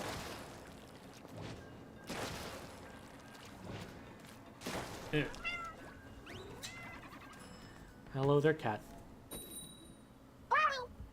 He has come to say hello with his butt. Because that is what always ends up in my face.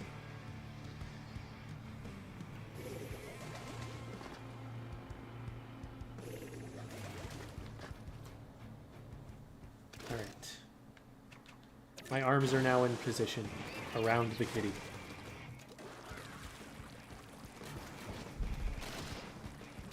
Cat, where are you gonna go? Because there are certain places on my desk that I do not want you to go right now.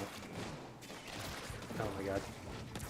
And what I should also be doing is using my ability to hit up over cover. And why is this not connecting? Goodness.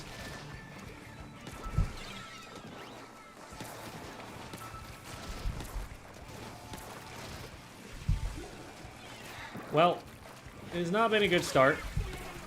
for ya boy. That was a lot of shots that I had on the Squiffer that I know can be hit.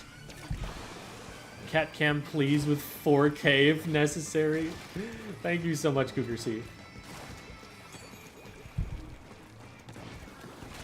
Oh, man.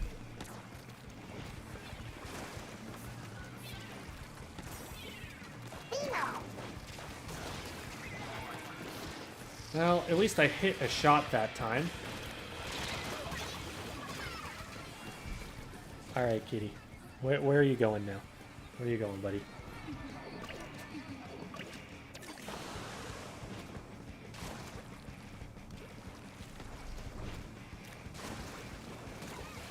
Oh, can we get the zone capped? Oh, it actually just neutralized too. Hi there, cat. You're actually being very cooperative with regard to showing people your face today. You usually don't do that.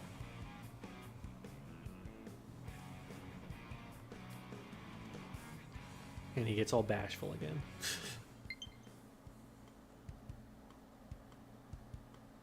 Mwah.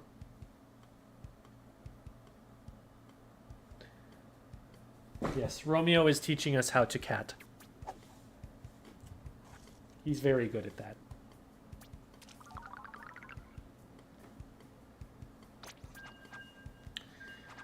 All right, well, let's try that again.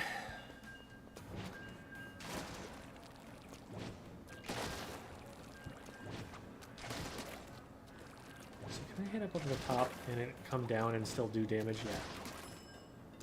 So that should still be doing damage. Like...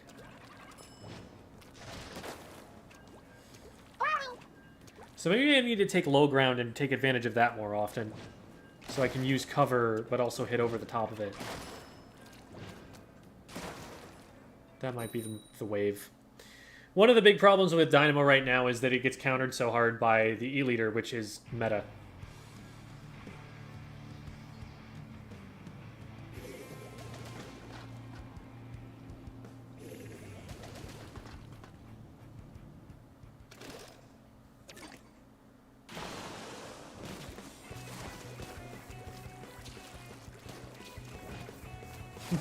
No F-bombs for the next 2 hours. That's right.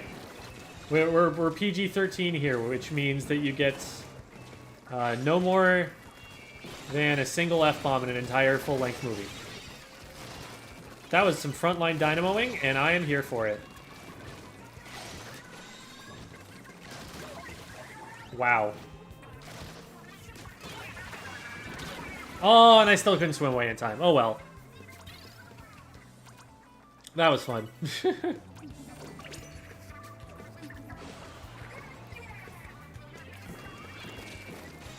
Let's use that, because that'll actually paint the zone pretty well.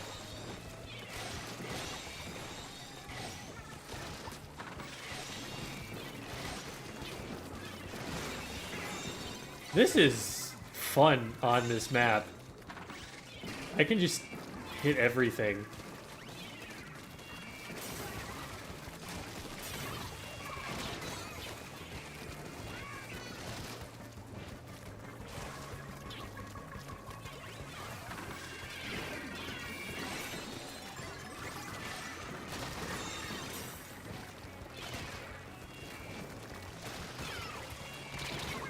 Oh, I almost got it. That was evil of me. Alright, whatever. On landing, by the way, you can initiate a vertical flick that will land, that will like fly out as soon as you land. So even if someone's camping your jump, as any roller, you're able to hit them on the way down. I'm dead to that. I was hoping the teammate on the left would come back around to the zone and help there. But they ended up getting the fight win anyway, so I'm not going to complain about it.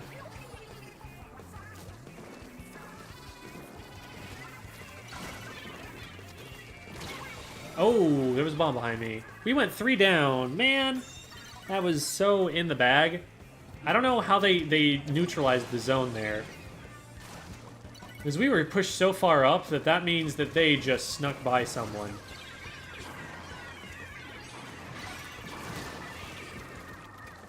try and play a little bit more around cover for now. So we do have a little bit of an advantage. Not anymore. But maybe from here?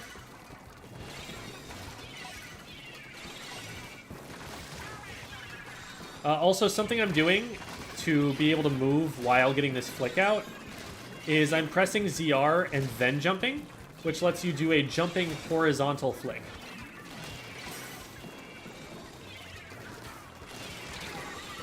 So in case you didn't know that that was a thing, every roller could do that. Nice! Alright, where's this junior?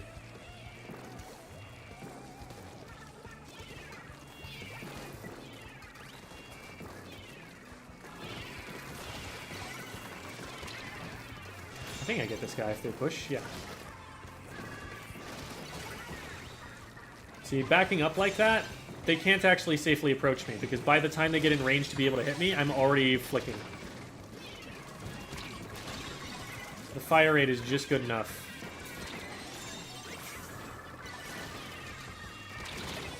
Ah, I poked too far around the corner. Okay.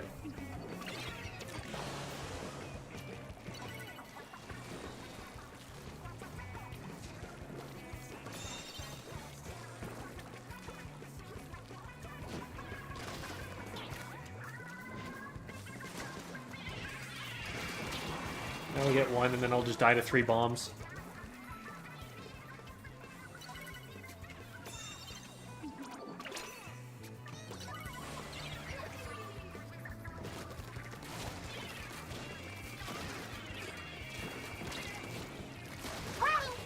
Absolutely not. Absolutely not. That's how you get the frontliners there. You just, like, put a swing out there, knowing that if they try to rush you, they do not have the DPS to be able to splat you before your swing comes out. So it's a very predictive weapon. You kind of need to project where people are going to be for the next couple of seconds.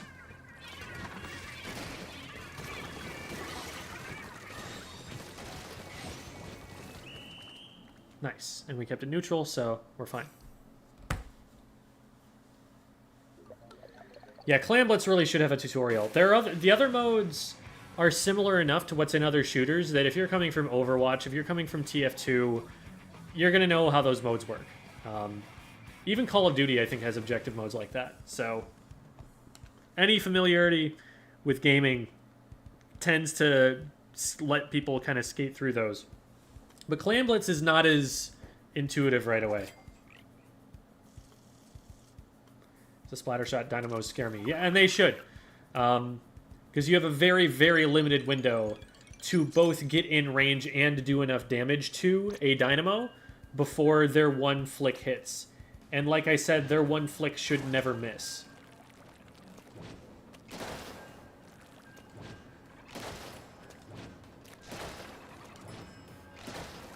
We'll do one more, and then we'll switch over to the tri-stringer, which someone else requested.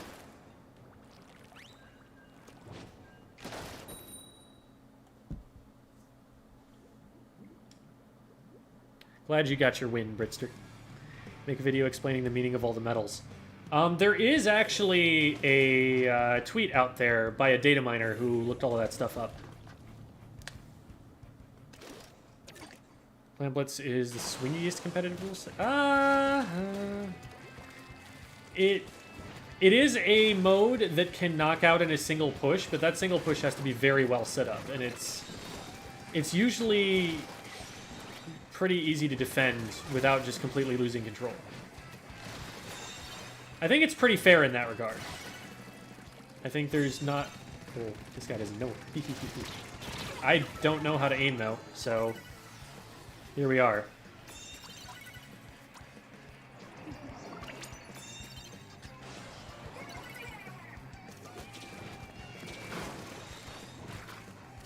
While some of the plays that I am making are a little silly, on the other hand, I am playing against a Hydra and a Charger here. I need to somehow close distance, and so, despite not exactly being a flanker's weapon, I will roll you. Well, no I won't. Somebody else will get you. That's disappointing that I can't roll fast enough to just get into the vacuum there. That they slow me down enough that they can back away. I did not think that that was the way that was going to work.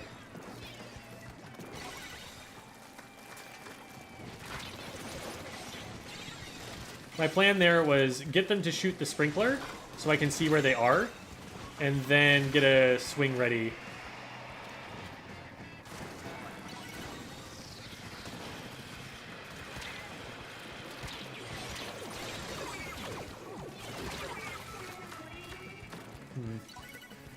Yeah, getting in there is only going to get me one pick, and if multiple people are looking at me, that doesn't work. We would really like right now to get a penalty before they end up getting lead.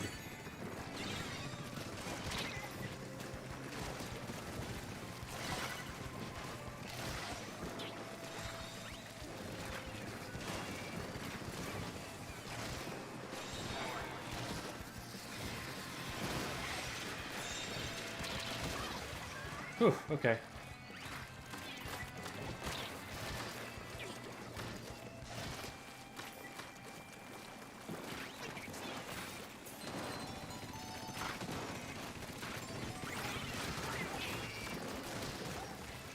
Nice. I'm lucky that the charger didn't have charge in time.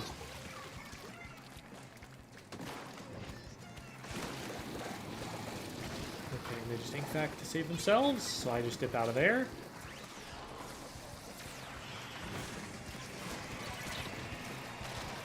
Lucky I did not die.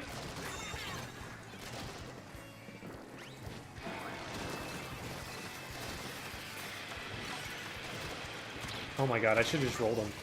Yeah, we got it eventually.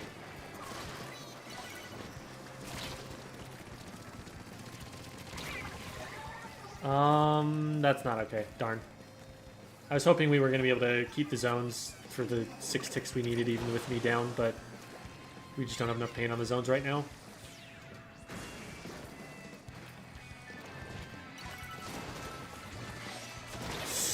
Okay.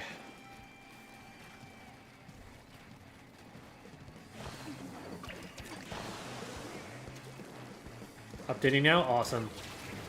Welcome to the future!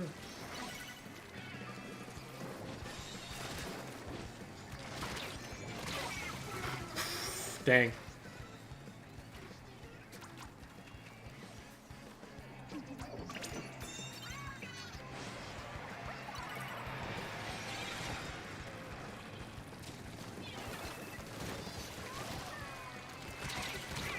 Man.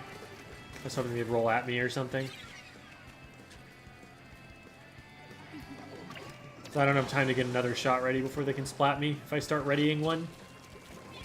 So the only DPS option I had at that point was to roll them. That's them. Very nice. Okay. That feels a lot better now.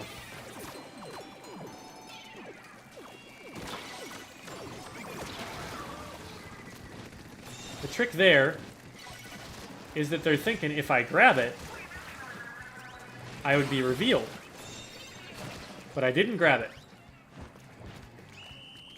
I put it down and used it for cover against the bomb that got thrown at me. And then I just ducked out and splatted them in the face. Because they're a tri-stringer and they do not have a very fast kill time at all. Especially at point blank.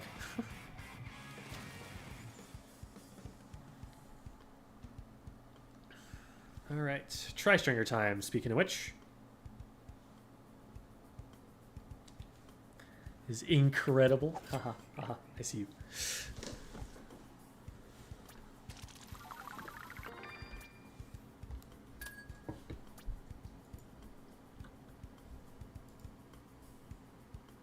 Alright.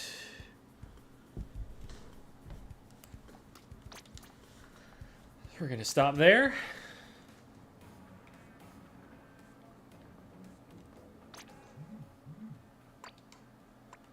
What were we? Tri-stringer, right?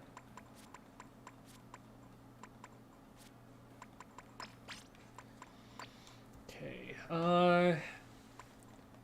Probably run speed, I would think. It's not like I need to be invisible here. I'm going to be spending most of my time with a laser on the front of my gun. Where is my run speed stuff? What? Ooh, that's fancy. And then some of this will help. Yeah.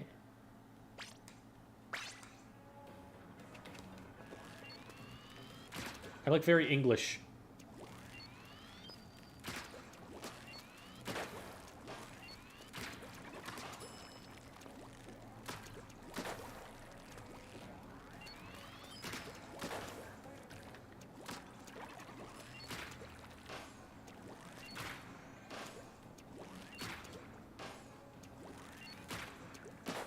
That's actually pretty precise. That can KO on single charge. Interesting.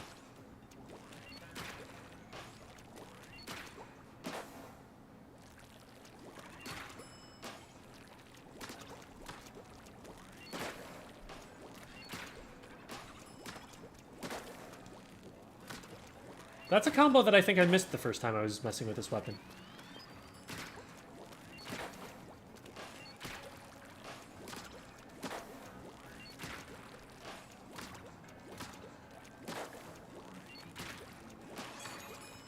Oh, and all of those missed. Alright. This is interesting. More ink savers so you can spam more arrows, more British.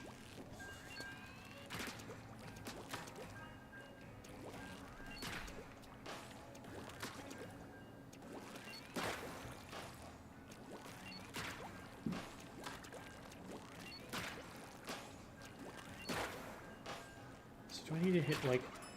I'm trying to determine what it is that... Okay, so I need to hit 2 different arrows and then have 2 explosions. Is what it looks like is happening there.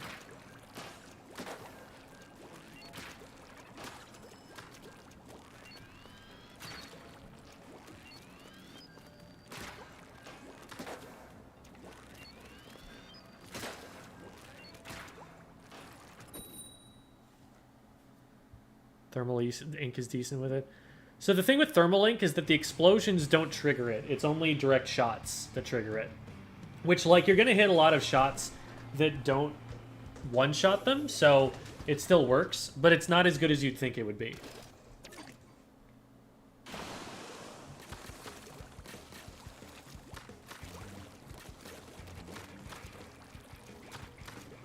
Yeah, hit the ceiling.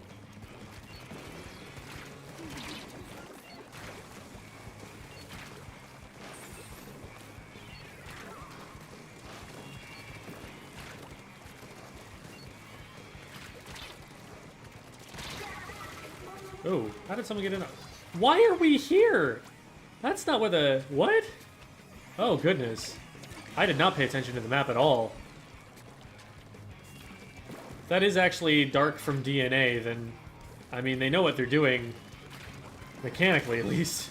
What is going on here?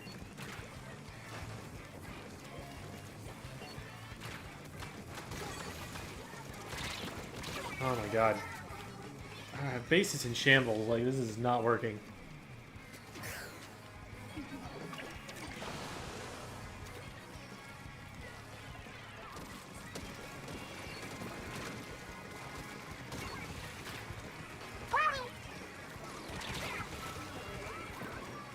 Yeah, I need to be playing further back than this, which is crazy, because we really need to be going in and getting the zone capped here or something, but...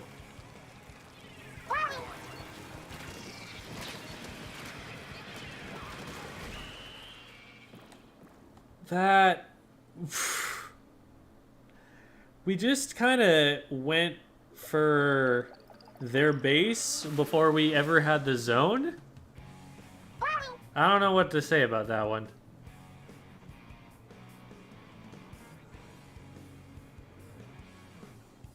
Trill Nye.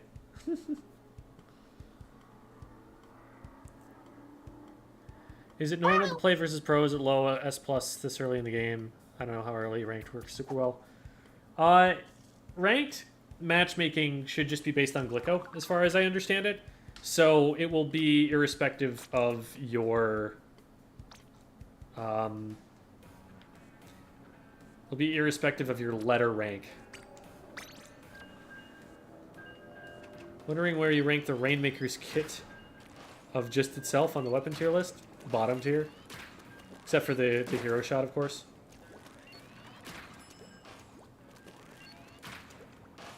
Like, say what you will about the Undercover's Brella's sub being mismatched to it. At least it has a sub. And doesn't explode in a minute if nothing else happens.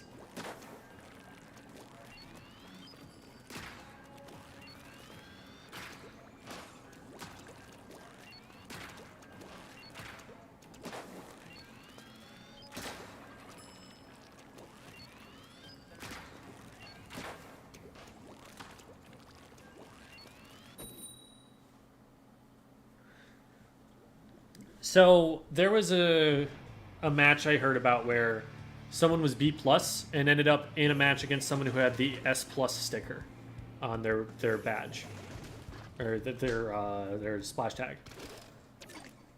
So it can be pretty, it can seem pretty mismatched, because I think what's happening there in reality is that player got into S+ before they should have. Nobody looked it right. And I just got flanked. Man. I need to play more backliney, but also we have a Charger and a Hydra. So I don't know. I guess I'd look for where the Tetras are and try to support them in everything they do.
Oh, it sucks up Toxic Mist.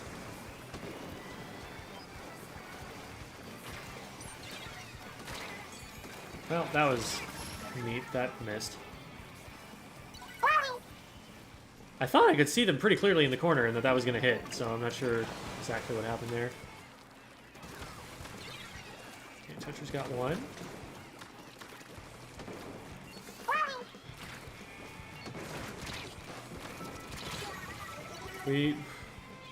We saw everybody on the right, and so then we went elsewhere? I don't know what happened there.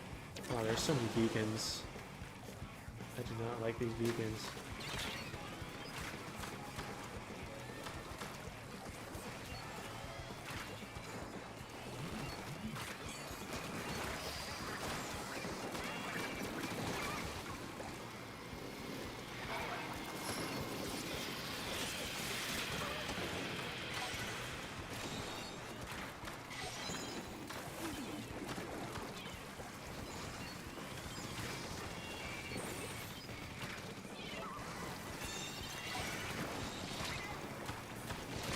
Yeah, I should be dead. There we go. At least teammate followed it up.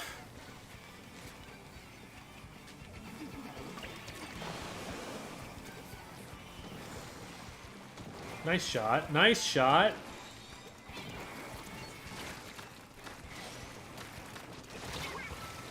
Of course, they were already around the corner.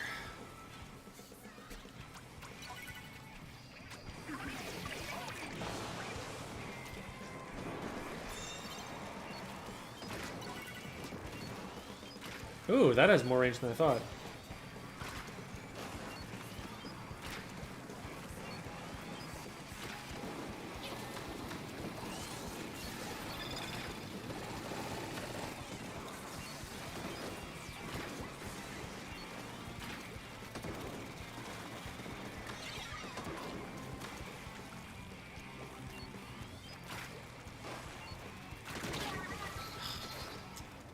Trying to find an angle where I could hit the tent, but I couldn't keep myself safe from the E-liter while I was doing it. There's so many beacons in our base. One over here, down in this corner? Oh, no, it's right here.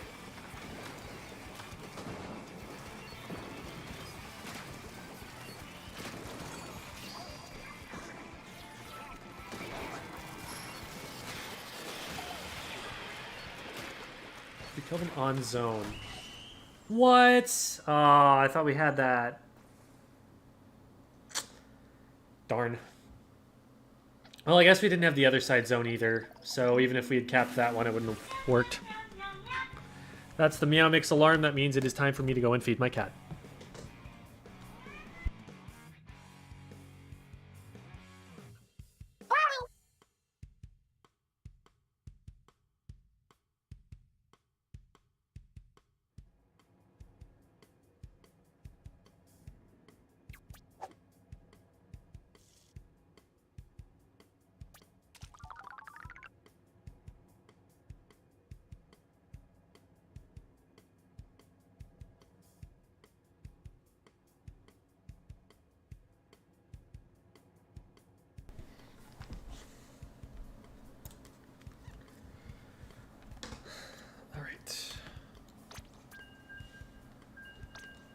Do one more on the tri-stringer here.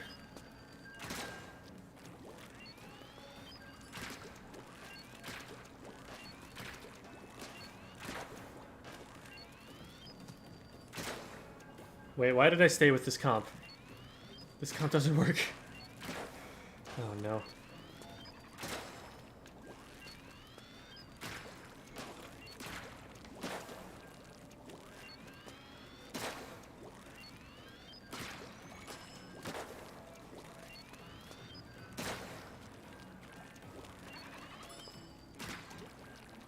Huh, it doesn't stick to grates.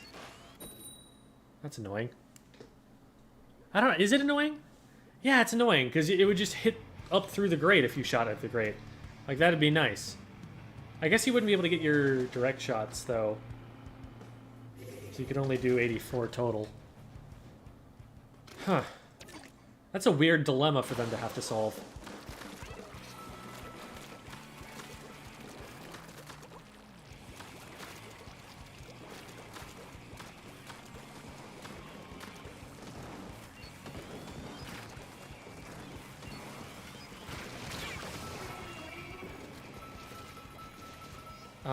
Okay. That was a little bit unaware from the Tetris player. Just a little bit.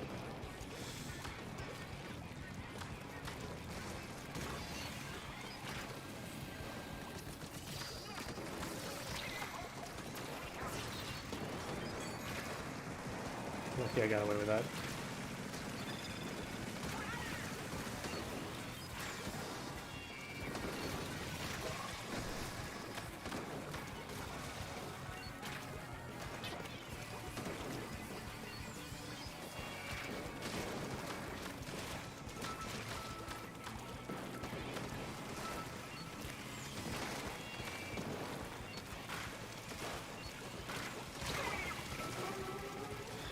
So annoying.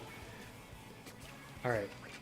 If this ends up in being like an immediate KO, I'm doing another one because I'm not satisfied with this. This is just a bad team comp. We got triple backline. No pushing power whatsoever. We can't keep the roller back. We can't keep anyone back.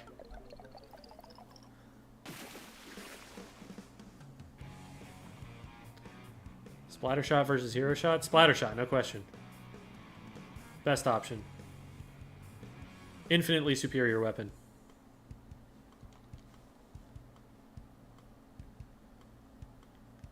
Is ink resist still good enough to use tons? You would never use tons of it. In Splatoon 2, it was like 2 subs that you wanted to be able to avoid getting like one shot by a bamboo or whatever. In light of those last 2 matches, what should I look for in a good team comp? So you need some pushing power, which we definitely lacked from not having any frontline weapons, except for the Tetras. You need more than one though. You need a good amount of paint, especially on splat zones. If you are running a weapon that does not paint well, every other weapon on the team you want to paint well. You want something that can contest the longest ranged weapon they are likely to bring. So if you're not bringing an E-liter, you need something that can hit an E-liter pretty reliably, like an X-Bow, for example. Something that can hit up over ledges and stuff that the leader can't do anything about.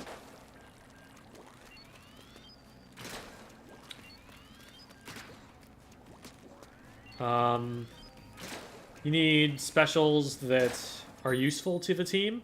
Oftentimes that means you want at least a displacement special or 2. So like a Booyah Bomb or missiles. For like tower control, you might want Big Bubbler. There are a lot of modes where you'd like a crab tank.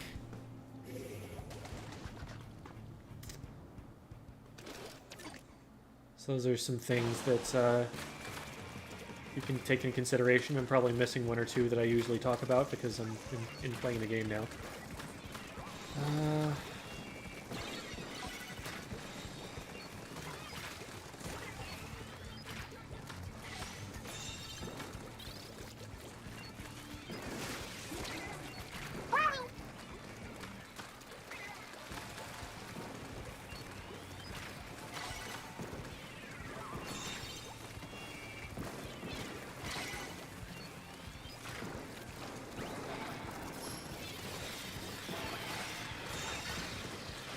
I like that my Toxic Mist takes up the whole zone. I should be considering using that more.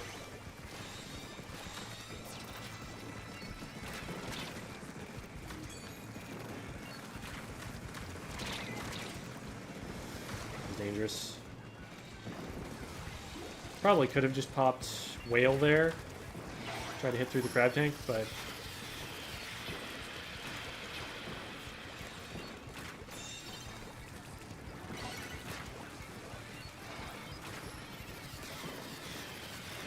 Nice. That comboed into damage with a teammate for a splat.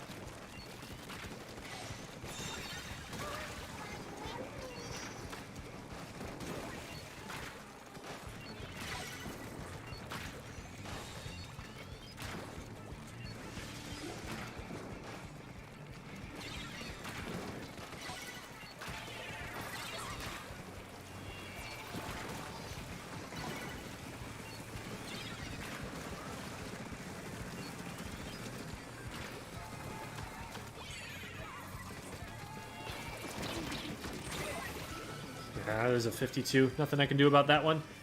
Probably should have just popped the whale right away.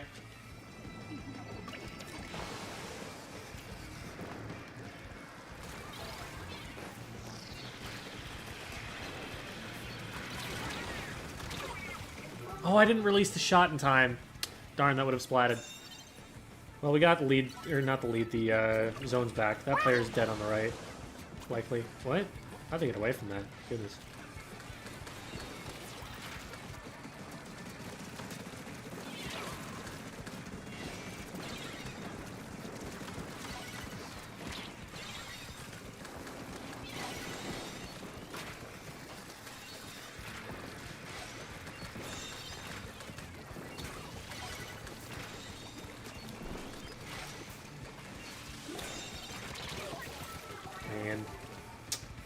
Feels bad. The 52 is tough to deal with. Splash Wall blocks all of my extra damage. The range isn't that different, especially if I don't have full charge.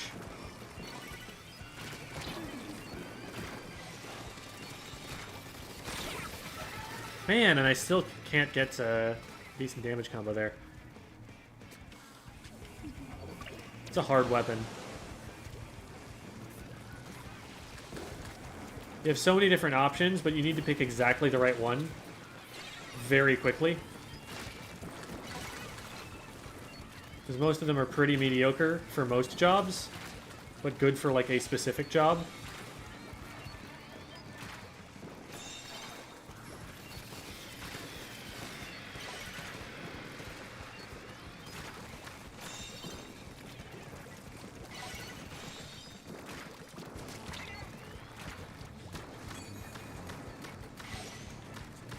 Taking a lot of concentration just to play. I'm not even talking that much. Okay, stop that.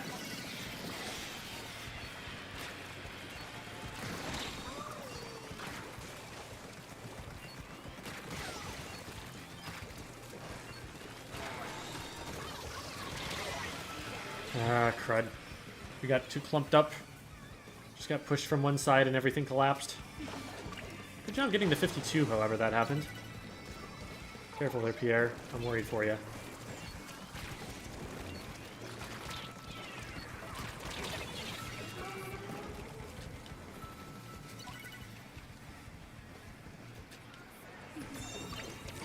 Okay, we got zone. Good to get our base back.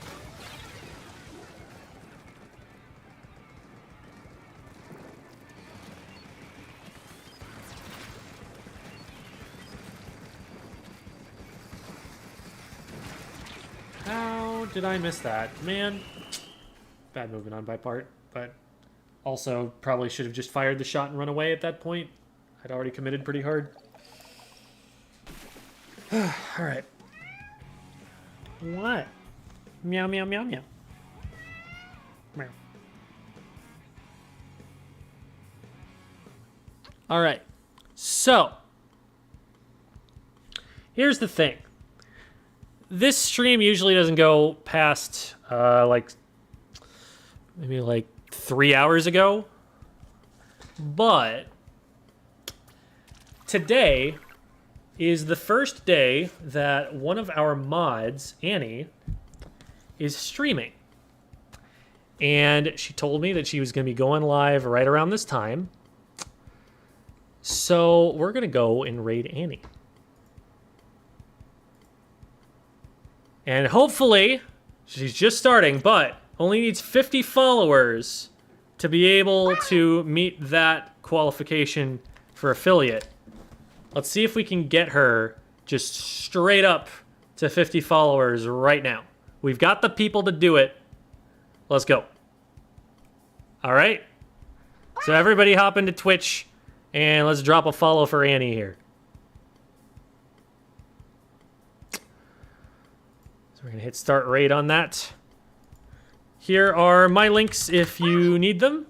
You want to see some Tweeter stuff. You want to see my TikToks. Want to support on Patreon or Medify or something else like that. Whatever. That's where you would do it. But right now, let's go and support Annie. Let's go drop Annie a follow and get to that 50 follower mark. All right. Here we go. Here we go. Here we go.